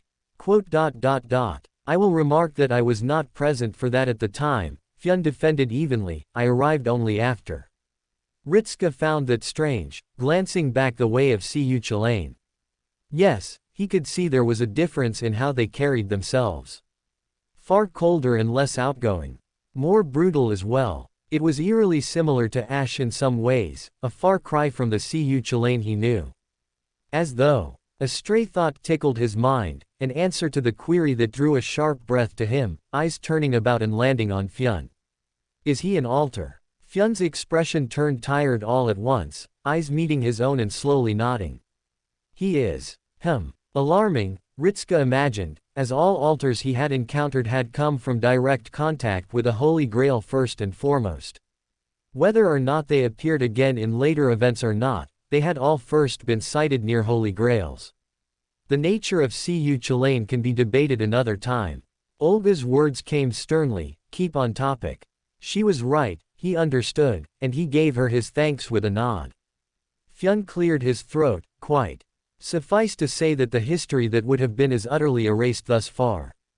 As you can no doubt tell with what we ride upon at this very moment. Yeah, Ritska nodded, sending Mash a wry look and an almost teasing smile. I missed the part about flying battleships in the Civil War. Mash, are you keeping all the cool stuff secret? She returned his look with a rather bemused one, then shrugged slightly. I believe we have found the problem, Senpei. With a deep burning focus, she turned her gaze on Fyun. Lord Fyun. Lord. Fyun interrupted, rumbling and amused. Well, I would hardly afford such a title to myself now. We are far from my homeland, and even if we stood there, my time has long since been and gone. You may call me Fyun, if you wish. Ritska chuckled, drawing a curious look. He pointed the way of Nud. He tells us to just call him Nud as well. Ah, I see. Fyun glanced at the god who was his grandfather, who was grinning rather widely as well. Ritska could see the glittering of pride across the face of the blonde. You see, what a nice and humble grandson I have. Nud puffed out his chest, eyeing everyone as though he was trying to ensure they took notice of it. Amusing as this was, Ritska thought, there were other matters to think of more. Saber is an enforcer, he brought the conversation back, but there are others, aren't there? He nodded his head across to the horizon. Those dragons came from somewhere, as well as those, they were ordinary people, weren't they? Fyun's smile vanished, a grave look crossing his face. Quite right. Though calling them ordinary would no longer be accurate, as you have no doubt noticed. The result of a noble phantasm, or perhaps the equipment of a caster. The forces are numerous enough to forego the possibility for the former. Ritska stood slowly, thinking more on the subject and glancing back for the smoke. It was well over a few miles away by now, but he could see the pillars of dark smog rising into the horizon. He wished they had been able to grab some of the equipment, at least they would have been able to find something out of it. Though he did not doubt there would come a time in the future. As for the first question you posed, you would be right. Fyun said, shaking his head gravely. There are several that we have seen directly, but there are words of more from both sides. Both sides? Ritska interrupted, blinking in surprise. What do you mean, both sides? Fyun wore a brief look of surprise, then came a short laughter from somewhere else across the deck. From the cloaked man, shaking his head as he approached with arms crossed, jerking the hood forwards and pulled back more than enough to show off a smile that was all teeth, and was uniquely sardonic. You didn't start from there. Come on, man. Don't leave out the best part. The cloaked man approached further, Ritska diverting his full attention to the slightly taller man. Reaching up, the man pulled back the hood and showing off a rather sharp face, ragged ginger hair flowing in the breeze. He stood and folded his arms over his chest, revealing a small crossbow strapped across his right arm, as well as displaying the emerald green plate armor below the green cloak. Welcome to the middle of chaos, kid. Even if there was a smile, there was little in the way of humor. What you just met was the army of the Kingdom of Londor. The words roused a response from Ash. A sharp turn of the head that was so utterly dramatic that it managed to silence anyone else from speaking further. Londor. His voice came out flat, but distinctly interested. If not for the sudden interest he gave with his posture, his body hunched forwards with clear interest and, perhaps, a trace amount of worry. The name of this kingdom is Londor.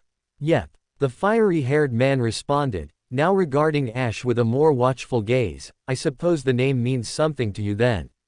Ash went silent at that. Ritska shook his head. We're working together now, Ash. I think we can trust them this much, and it's clear to me that these guys aren't really allies of Londor. The name rang familiar, but he wasn't quite sure if it held any similarity to Lothric or Orlando. Maybe even Lordran. Many of these names blending together into one, but Ash had shown a rather keen interest in it, which spoke of a more personal engagement with the kingdom, or at least whomever might have held a part of it. Once all has been explained further, Ash said, gesturing towards the green man. He has yet to speak of the other faction. Ash was right. Ritska glanced back over. Are you the other group or are you the ones in the middle? A wry chuckle heralded the arrival of the cowboy. We look like a ragtag bunch to you, don't we, partner? Only in the calm could Ritska truly appreciate the rather odd thing that it was. Mostly that the accent was more similar to that of Fyun, though noticeably lighter. Well, truth be told, we ain't really much of a faction out here. Mostly a bunch of runners that are looking to avoid getting cut down or dragged off into whatever crazy battlefield gets thrown at us next. Ritska raised his brows at the words of the cowboy, then gave a slow and deliberate turn of the head and looked everyone from Chaldea that had come down with him. After that was over, he turned back and stared at the young man for a few seconds. The cowboy didn't seem bothered at all. Don't always work, mind you. Clearly, Ritska thought dryly. So the other guys. Fyun gave a light sigh. That would be the force of the Union of States of the Eternal Presidency. Or Yusep, was the drawl of the cowboy, shaking his head and showing just how little he thought of that. Smiling as though he'd just heard a bad joke told by a young child, but was laughing to try and avoid hurting their feelings. Ritska found the name equally bemusing, especially for the latter part. That hardly sounded appealing. Eternal Presidency. Sounded like a servant had taken over the reins for that. He glanced the way of Mash, finding her face full of sharp focus and deep thought. Her brows tightly pinched together, arms folded over her chest with her hand pinching her chin and squinting down to the ground. It was a picture-perfect image of deep thought, and Ritska was inclined to ask what she thought. Something worrying you? Mash blinked, raising her head. Ah, I apologize, senpai. I was merely thinking about the type of servant that would implement that, or if it was even a servant at all. Ritska looked at Fyun. I doubt this guy is going by the name of President Saber or Archer. Fyun's smile was wry. Yes, he has been rather open. Thomas Edison. That made him blink, though that was less of a response than Mash. Edison. She sounded almost aghast at the mention of it, but he wasn't even a president. That cannot, but then what would he know of leadership? He was the owner of a business and was more known for the light bulb and direct current. Ritska blinked at her, then turned back to Fyun and waited. All they received was a shrug. He was here by the time I was summoned. It would do you well to speak with others when we arrive. Some of the earlier servants summoned would provide you a more complete story. And then his face darkened, a rather sour look coming across it. If a little biased. That sounded as though it was the promise of something much deeper. And now both the cowboy and the green man were staring at the lancer servant with rather dry expressions, as though he had just put out the greatest understatement that they had ever heard. He suspected there was a deeper story there. But he had an idea. So we have the Yusep led by Thomas Edison, and the Kingdom of Londor led by the Queen. Ritska waited for more, but got nothing. What? The Queen? Fyun replied simply, that is all she is known by. Though there have been other titles attributed to her. Queen of Monarchs for one. The moment the words passed through the lips of the Lancer, Ritska felt a cold chill creep up his spine. Ho! He dared not turn, but he did not need to. He could see in front of him to the others. The stiffening of the cowboy and green man told him that he wasn't quite alone with that sudden spike of danger. Next came the sharp sound of metal boots. He glanced very slowly to the right, where the sound was the loudest. He could see the shape of gold approaching much faster now, one step after another, and soon Gilgamesh himself was standing, having come over from where he had been. Now showing a great deal more interest. Such an audacious title, for a trespasser. There was a coldness in the air now. A chill that seeped into the deepest part of his bones. Gilgamesh at the epicenter of the sudden cold. All too quickly, he was starting to understand why it was that Gilgamesh had been so determined to come along. If he had perhaps somehow known about this and wanted to come here personally to dispense his own sense of cruel justice. His eyes returned to Fyun, who looked more wary now than he had done moments prior to the interruption. Ritska waited until Gilgamesh seemed to have calmed, or at least lost the sudden murderous impulse, and then spoke again, slowly and purposefully. There are other servants serving under this, Queen of Monarchs, right? Do you know them? Not their names. The reply was disappointing but unsurprising. They concealed those well enough and thus far have not needed the use of noble phantasms. Ritska had to blink away his shock. Then that ship. Mash put his thoughts to words, surely that was a noble phantasm. Fyun turned and frowned, lips drawn thin.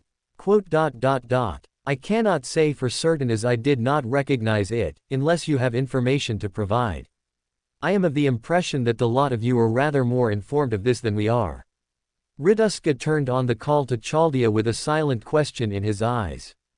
The faces on the screen turned and regarded one another in silence, then wordlessly Romani moved and tapped something away. Another screen appeared, this time with Da Vinci's face. Ciao, mi piccoli tesori.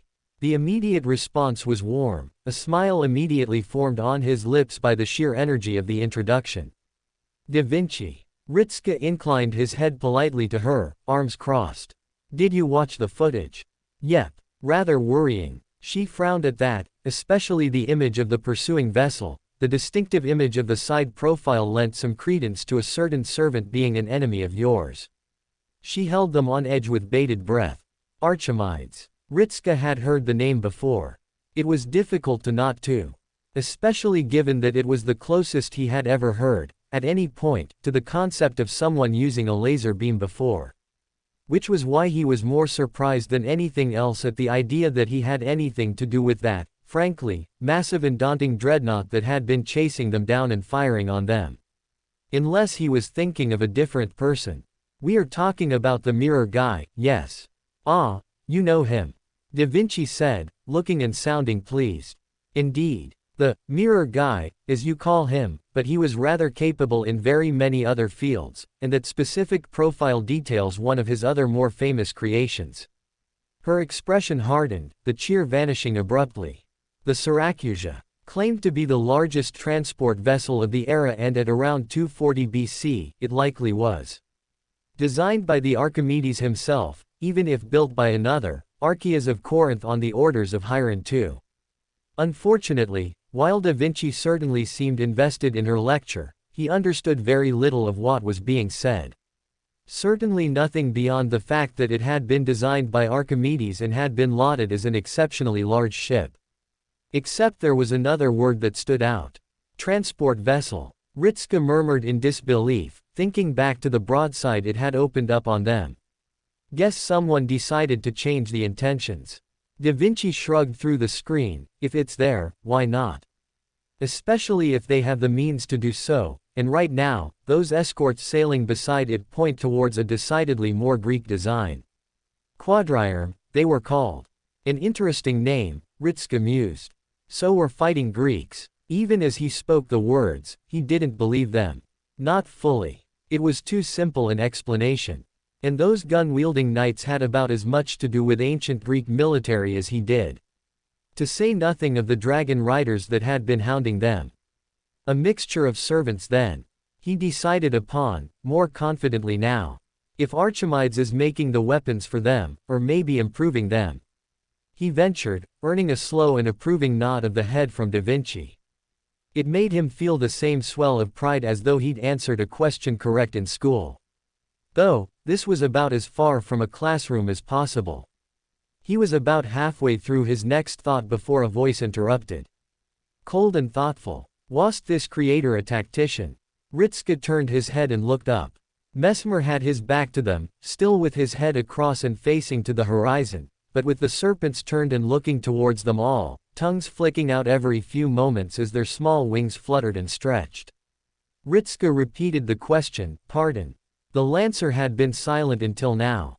Not even when Ritska asked for them to come down did the man utter so much as a single syllable. Now he was speaking and asking questions. Rather pertinent questions. He frowned for a moment. I know that he used mirrors to try and set ships on fire, but that's about it. At the moment, it felt like his knowledge was considerably lacking. Especially if the man had done more than just weaponize mirrors. Da Vinci stepped up, answering quickly. The mirrors might have been the most famous, but he played a role in the defense of the city. Most of his designs were attributed to the improvement of artillery, such as catapults and the iron claw, a device which was suspected to be a crane that would lift the ships out of the water and drop them again.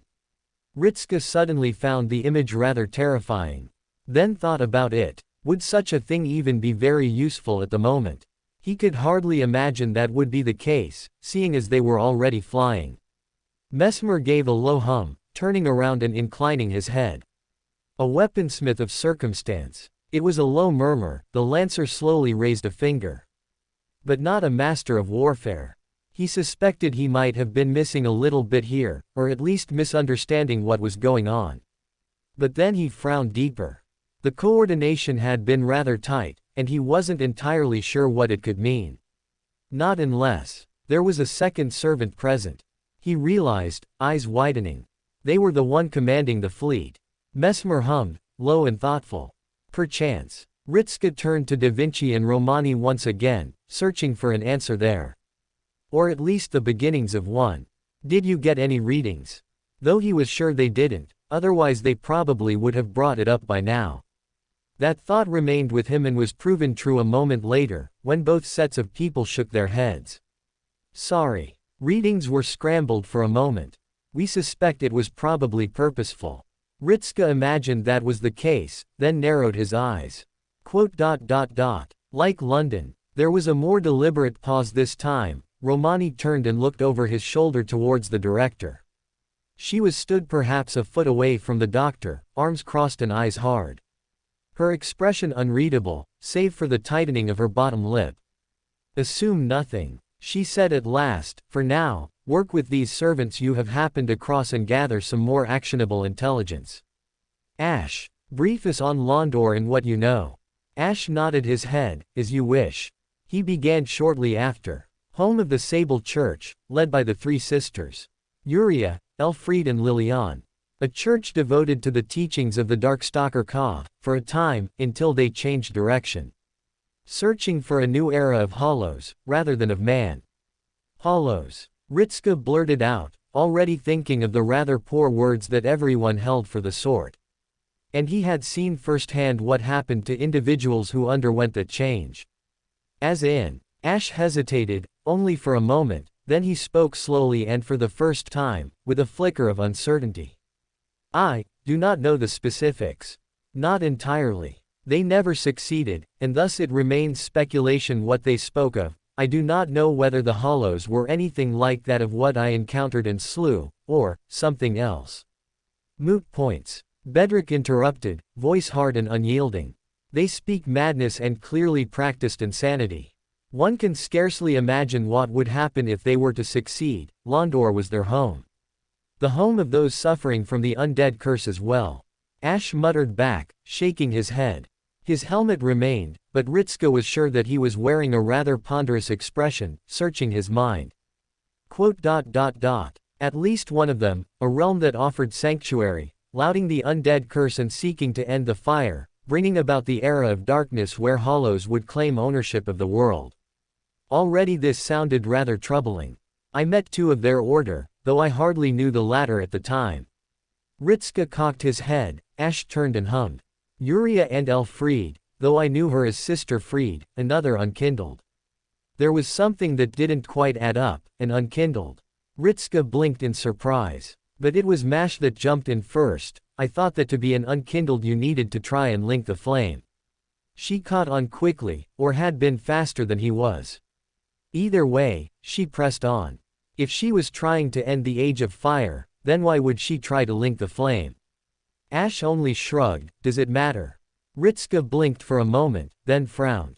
No, he told himself, not really. So this woman calling herself the Queen of Monarchs and ruling over a land called Londor. Ritska thought back to the humans he had seen and shuddered. Did that mean? Bedrick was tapping his fingers along the hilts of his swords, back and forth and with a long exhale. They were not undead, was the response that the knight gave, but then he let loose a rather frustrated sigh. But then it would be strange to call them hollows if they held not an ounce of the curse.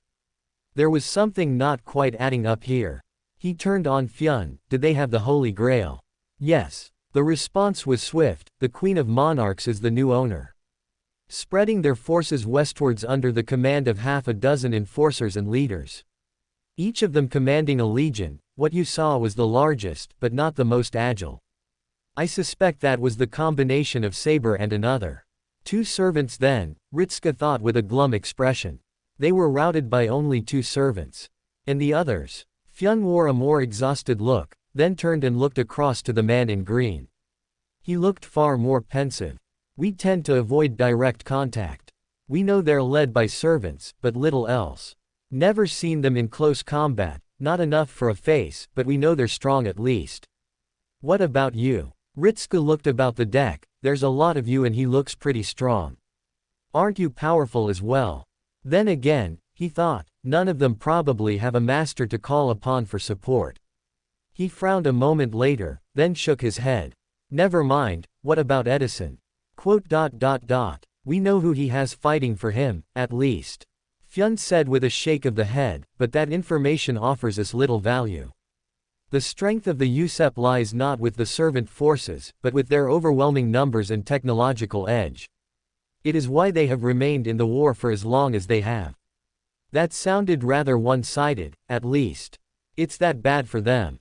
Worse, the cowboy grunted, since the Battle of Rushmore a few weeks back. What we saw was an absolute massacre. Held nothing back, and since then, both sides have been cleaning their bloodied nose, worse for the USEP. Ritska grimaced, then glanced around. No one looked entirely thrilled with this information. Fyun, said Nud, what of your group? Surely you have not been tracing through the skies all this time. And I cannot help but notice that this ship flies much the same as your enemies. A good point, Ritska granted, giving a thoughtful look at the Lancer. It was answered with a wry smile. We've been stuck in the middle, yes, but mostly trying to survive. Believe it or not, our group has the highest number of servants between the 2 opposing armies. Now that was a shock. One that was shared by Romani, blurting out a bewildered noise. Then how come you're in such a bad situation? Fyun sighed, because we are outmatched in every possible manner. Even my skills can only keep us ahead of the enemy, but meeting them in an open field is near suicide. Even skirmish attacks at vulnerable parts cost us dearly. There was a tight look on the face of the Lancer, and in spoken story. You lost people. Ritska understood, servants. Fyun gave a grim nod. We had a powerful archer and saber, Arjuna and Fergus. Ritska blinked at the name. I summoned Arjuna some time ago. Fyun looked at him sharply, then you would know how strong he is in combat.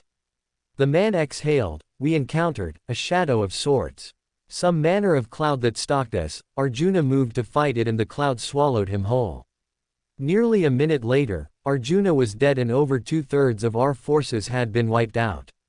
We barely got away with these 3 ships, and they are nothing more than discarded experiments, I suspect. The account was startling. Ritska was sure his throat had gone dry. Arjuna killed in less than a minute. Even if he had no master, the man was still a rather legendary figure. He'd seen firsthand what he could do in a fight when he jeweled Karna for a short time. It had been utterly unbelievable. And he was dead. There was something within the cloud, Fyun continued, certainly a servant, but they concealed themselves well. I myself was engaged by the second saber. Arjuna seemed to recognize him, but he was killed before we could get anything else. I fought the servant myself, and they were certainly a legend equal to my own. High praise. Ritska shifted. You said 3 ships. Fyun nodded. We are moving to rendezvous with the other 2, and what remains of our forces. Our numbers barely account for 100 now, perhaps less. Less than 100. Ritska was sure that this was one of the most out-of-control singularities he had come upon. Rather, it has been such a rush of information thrown his way that he felt as though he needed a few minutes to come to terms with most of it. At least so that he could figure out what they should do next. The first thing was obviously to reunite with the people that Fyun spoke of. As for what came next, that would be another problem entirely. She had imagined there was more to being a servant. A lot more. But this had gone far beyond whatever she had expected. Far, far beyond. The apartment complex where she had first met her new master was certainly unusual, but nothing too out of the ordinary for what she had dealt with in the past. There had been little shortage of people with hair-brained schemes. But this was something else entirely. Flying ships. A massive war across America. She glanced across to the deck, to the many ordinary humans that had maintained their distance, though they had been sneaking some subtle glances their way. Wary and a little on edge. Most were aimed away from her, however. Apparently she didn't look quite so threatening as the other servants that had come with her. At the very least, she could understand something like that. She wasn't armored head to toe in thick metal plates, nor was she wielding swords that were the length of a full-grown man. And she certainly didn't have snakes growing out of her body. No, all she had was a red jacket, a kimono, and a hunting knife. None of these people seemed to suspect a thing. That she was probably one of the most dangerous ones here, or at the very least the most adept at killing. Hardly even a boast as much as it was a statement of fact. Her eyes would do all the boasting on that front when she got the chance to use them again, and that had certainly been a thing that had her interest. At least for what the master was doing now. The young man was at the edge of the ship, arms resting atop the railings and gazing out across the horizon as they flew. Standing by his side, or at his side, was the shielder that had refused to move away from him for the duration of the stay. She had seen him make some efforts to engage Mash in conversation. Very few of them seemed to get anywhere. The girl was clearly more focused on spying for potential threats. Shiki gave a mental shrug. To each their own, she decided. Then made her way across the deck with a few short steps, moving up on the flank of the young man and leaning forwards to catch a glimpse of his expression. Hardly anything noteworthy. It was the sort of distant-eyed look that would typically be found with a person who was watching the sky. He twitched slightly, eyes turning and glancing towards her. "Oh, Shiki," he greeted casually, pushing up against the railing. "How are you doing?" She tilted her head minutely. "Do I seem unwell?" "No," Ritsuka said, shaking his head, "just that it was pretty chaotic out there. I'm not sure if you've had much experience with this sort of thing." He said it so casually as well, indicating that he had plenty of experience. At least with the presence of dragons and flying boats. Shiki was trying to keep things simple for herself. She shrugged her shoulders, experienced with killing things. Wyverns still have lines on them, the same as those people we fought. There it was. The moment she mentioned the people, there was a slight twitch in his eye once again, the familiar wrinkle of distaste. "Yeah, them." Clearly he was still bothered about the fact they had fought humans. She suspected that he would have been, but he wasn't nearly as focused on that as others might have been. He sighed and looked away. "Guess I'm just having a tough time centering myself right now. There's a lot going on here." An understatement to be sure. She was able to keep things simple because she was a servant, a role that she was starting to appreciate now. Complicated thinking hardly mattered to her, she merely needed to kill whatever she was told to kill. At least for something like this, her role was more suitable for a bodyguard. Right now, however, she was watching the expression on Ritsuka's face. "So you've got experience with flying ships?" "Boats, certainly," Ritsuka replied, the corner of his lip curled. "Mash can attest to that. We both served on the Golden Hind for a while." The name caught a match, and she hummed out the word, "Francis Drake, huh?" She glanced the way of the shielder girl, now looking on at the conversation with a more animated interest. "Yes, Shiki-san." Tension remained in her shoulders, coiled and ready to move at a moment's notice. "We assisted Francis Drake in resolving a previous singularity. We also fought the Argonauts and Edward Teach." She had heard of the Argonauts, of course, and the name of Edward Teach was met with another match. "Blackbeard. So you just spent your time fighting pirates and famous heroes, huh?" Suddenly the role of being a bodyguard sounded far more difficult than she previously anticipated. Now she was beginning to understand why he had been so casual about the haunted house. Ritsuka looked back at her, offering a wry smile. "Something like that, at least. Though the flying part of it." He trailed off, leaving the words in the air. Then he pinched his brows, face twisted in concentration. "There might have been some of that at the end, it was all a blur as we were fighting the demon god." Shiki did not allow herself to blink away her surprise, but she did stare at the duo. I see. She settled on those words as the easiest to use. Even if they were not entirely true. There had been many stories passed around Chaldea, and she had kept her ear close to the ground to catch enough of them, but apparently many details had been left out. There was talk of theme parks and Christmas, most of which she had been tempted to dismiss out of hand. Now though, from the casual way these two spoke of such an event that most would have considered a once-in-a-lifetime ordeal. Now she was giving those idle conversations a lot more weight. What had she stepped into? She glanced back at his face, then opted to speak her mind. We're probably going to fight more people in the future. And like that, the mirth drained out of Ritska's face. There was a small delay before it happened, like he hadn't quite heard her right, but then he did register her words. The smile dropped when that happened and his eyes lowered to the ground. A weary and tired breath slipped out as he turned and looked across the horizon once again. Probably, he said, sounding resigned. We'll probably have to kill them as well, if things get bad enough. Shiki inclined her head. They were trying to kill you first. Fair. Ritska allowed, but it sounded as though he was merely agreeing with her because she was objectively right, rather than something he personally believed. Then again, he had been the target of multiple attempts on his life. More still, he had befriended those who tried to kill him. An odd trait, she imagined, but not quite that odd. Not when she herself had encountered it before. The casual acceptance that someone would end their life in the blink of an eye and then deciding to still befriend them after all that. It was strange that she could meet two people with that personality quirk. Strange, but not uncomfortable. Not for the first time, she was imagining what would happen if Ritska and Micaiah met in person. She imagined that it would likely be a conversation where they spoke about their near-death encounters with one another. But guess it was just a matter of time before something like this happened. Ritska went on. She blinked at him slowly. Did he mean to say that he had expected this to happen from the beginning? Well, he sighed and shook his head, stepping back and frowning. Guess I'll need to find out why they were trying to kill me first and foremost, won't I? That would not have been her first thought. But they were different people. Why? Personal curiosity.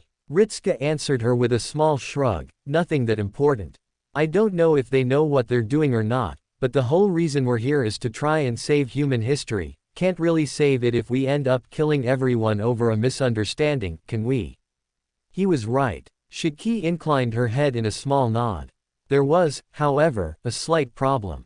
We've already killed plenty though. A rather unavoidable fact of the situation, there were already many dead by their hands at this point. Something Ritska would have known as well.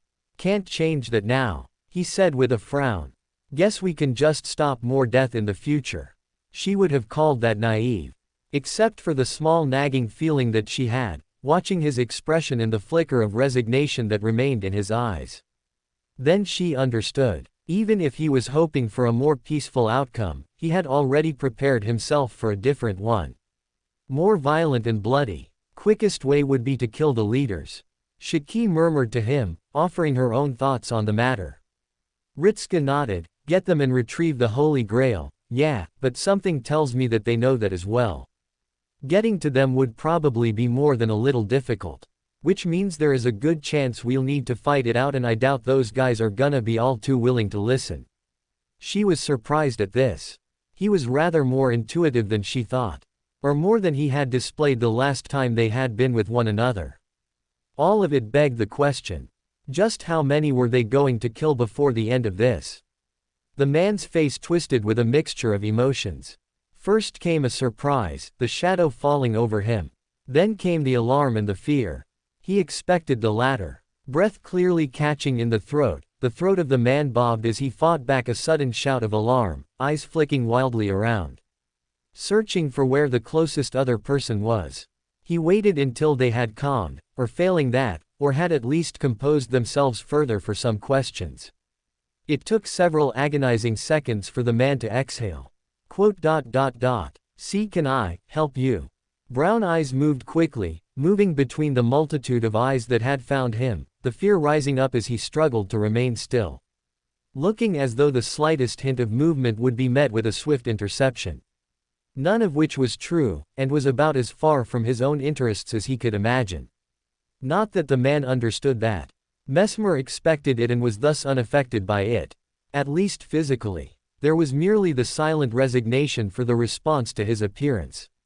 "Wouldst thee spareth the time for questions?" He spoke softly, trying to appear unthreatening.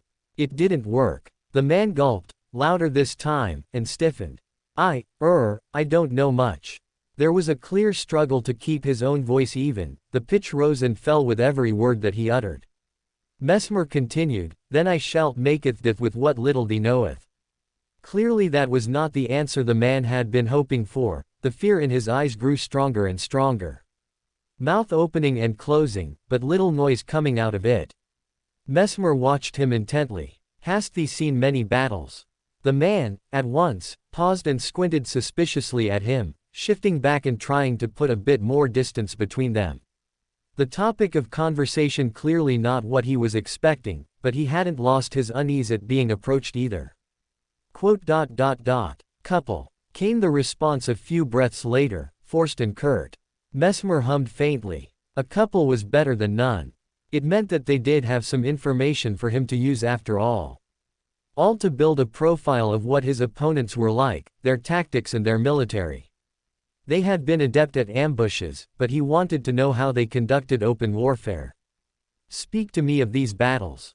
"Spareth nay detail." The man looked distinctly uncomfortable now, as though the mere idea of having to talk more with Mesmer was something that he could hardly imagine doing at all. Yet his eyes roamed around and again, and came back disappointed. Clearly his search for help yielded little aid. At least, not for a few seconds. "They're a problem." Mesmer turned his focus, the facial expression of the man he had been speaking with exploded with a sudden sense of hope at being saved from further conversation.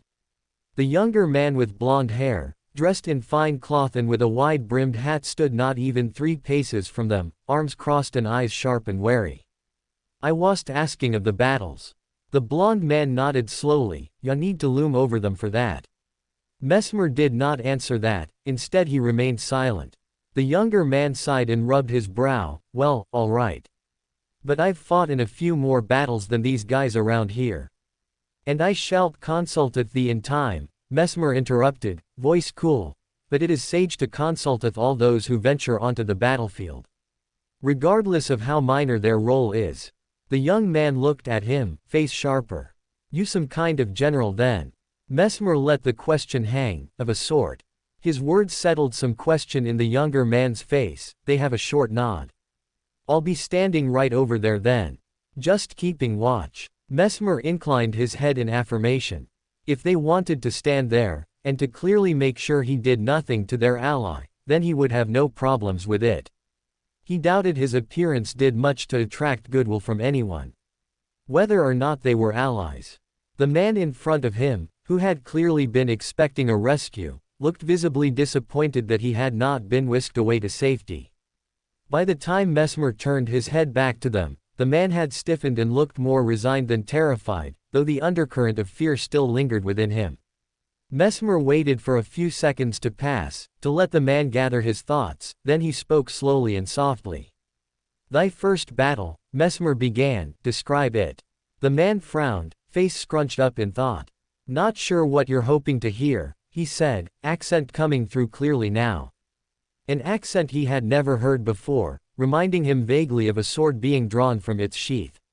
Sharp, certain words accentuated more than others. "Was a mess." The man continued, shrugging his shoulders and glancing away. "Lot of dragons came from the skies, burned things. Then the army moved in and cleared out the rest, think so at least, started running soon as the dragons showed up." Mesmer thought that there was far more detail in that. A basic grasp of tactics. From the sounds of things, the leading general had aimed for a shock and awe campaign. Certainly what he would have done, if he had access to dragons in his wars. He hummed, and retreating. The man winced. Just sort of ran. Came in from all sides but these guys. He made pointed gesture towards the hatted boy. Came and helped us. Not a lot got out though. Mesmer waited until the man seemed to be finished. Interesting, he mused to himself. And the second battle. Now the man's eyes sharpened, caught out a patrol. One ship and 2 dragons, kept firing while they kept shooting. Dragons kept on breathing fire and, I don't know what happened. Suddenly there's water and the boat just splits in half. Dragons get shot out of the air. Magic, I've been told. There was palpable disbelief in the tone of the man. But it was mixed with a slight tremor in his voice. The unease. Then it was not just Mesmer, but all of them that he was wary of. But he had what he needed. In part, at least. He doubted he would gain more. With only a passing hum, he turned and strode away from the man. Catching the moment he let out a sharp sigh of relief and he dropped backwards, legs unable to keep him upright anymore as he clung to the railings for support. He was beginning to build up a picture of the tactics here. The dragons had been instrumental in 2 engagements, but had not been the only weapons used. Which meant that the enemy leader was either unaccustomed to using them, or he wasn't. This was their preferred method of it. And there was that other word. Patrol. A single ship and a couple dragons. He would question more of the others to find a more completed idea, but he had something useful.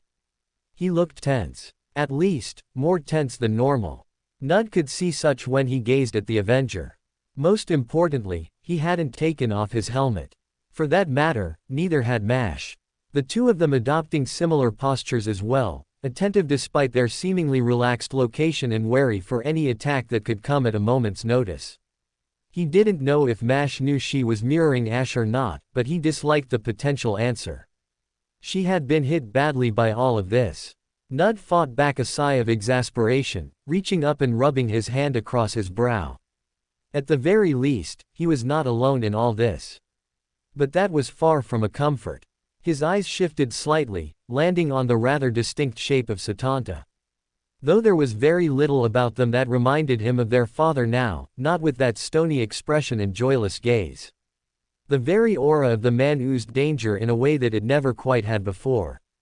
Satanta had always held himself ready for a battle, but it had come across as roughhousing at best when he was with friends. This was a passionless gaze that promised death. Nud found it unnerving. Doubly so was the feeling of what Scathach would do if she found out about this. He doubted she would be pleased about any of it. His eyes flicked right again. Gilgamesh was stalking across the bow, a thoroughly displeased look upon his face. Nud reminded himself that the man rarely looked pleased, not truly pleased. Even when he smiled, there was always the shine of disappointed in his bright red eyes. "You're troubled," Nud said, interrupting the walk and drawing the eyes of the blonde king right towards him. Gilgamesh frowned. "I am bothered at the influx of trespassers as of late, especially with their audacity." The expected answer. But it was not quite right. He doubted Gilgamesh would have come down here for something as simple as trespassers. He likely would have given a reason for Fujimaru to deal with it himself and proclaimed it was his role to deal with vermin. Or some other elaborate excuse. No, Gilgamesh had come down here with purpose. Nud offered a light smile. How can one make it to the throne without a touch of audacity? His words failed to yield any sort of reaction. It drew a sigh from him. He pushed away and stepped forwards. "How much danger are we in if you have decided to come down personally to observe?" He cut right to the chase. Now Gilgamesh's expression shifted, looking a touch more amused, but still rather deadly. "Can you not tell?" There was an undercurrent in his tone, one that was a mixture of mocking and curiosity. Nud kept his expression carefully blank. "Enough that it worries my grandson considerably, doubly so if he has been reduced to fighting in this limited way." He knew just how good his grandson was. Fyun would not be in this dire situation if the odds were not heavily against him. Though he would admit to being a little biased in this. Gilgamesh gave a low and disinterested hum. "Suppose it is enough that it warrants my attention, it would be in the best interest of Chaldea to avoid making a mockery of themselves for a second time."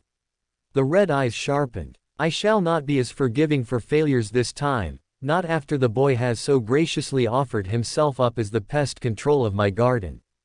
Nud winced. It had been a rather clever way for Ritska to ingratiate himself with Gilgamesh. But now it had problems of its own. It meant that Gilgamesh would be giving very limited help, if any at all. He opened his mouth, then stopped. His eyes widened, and he craned his neck across the deck to a most unusual sight. Ash had moved from where he had been standing, now having climbed up the mast and looping himself around the ropes to hold himself steady.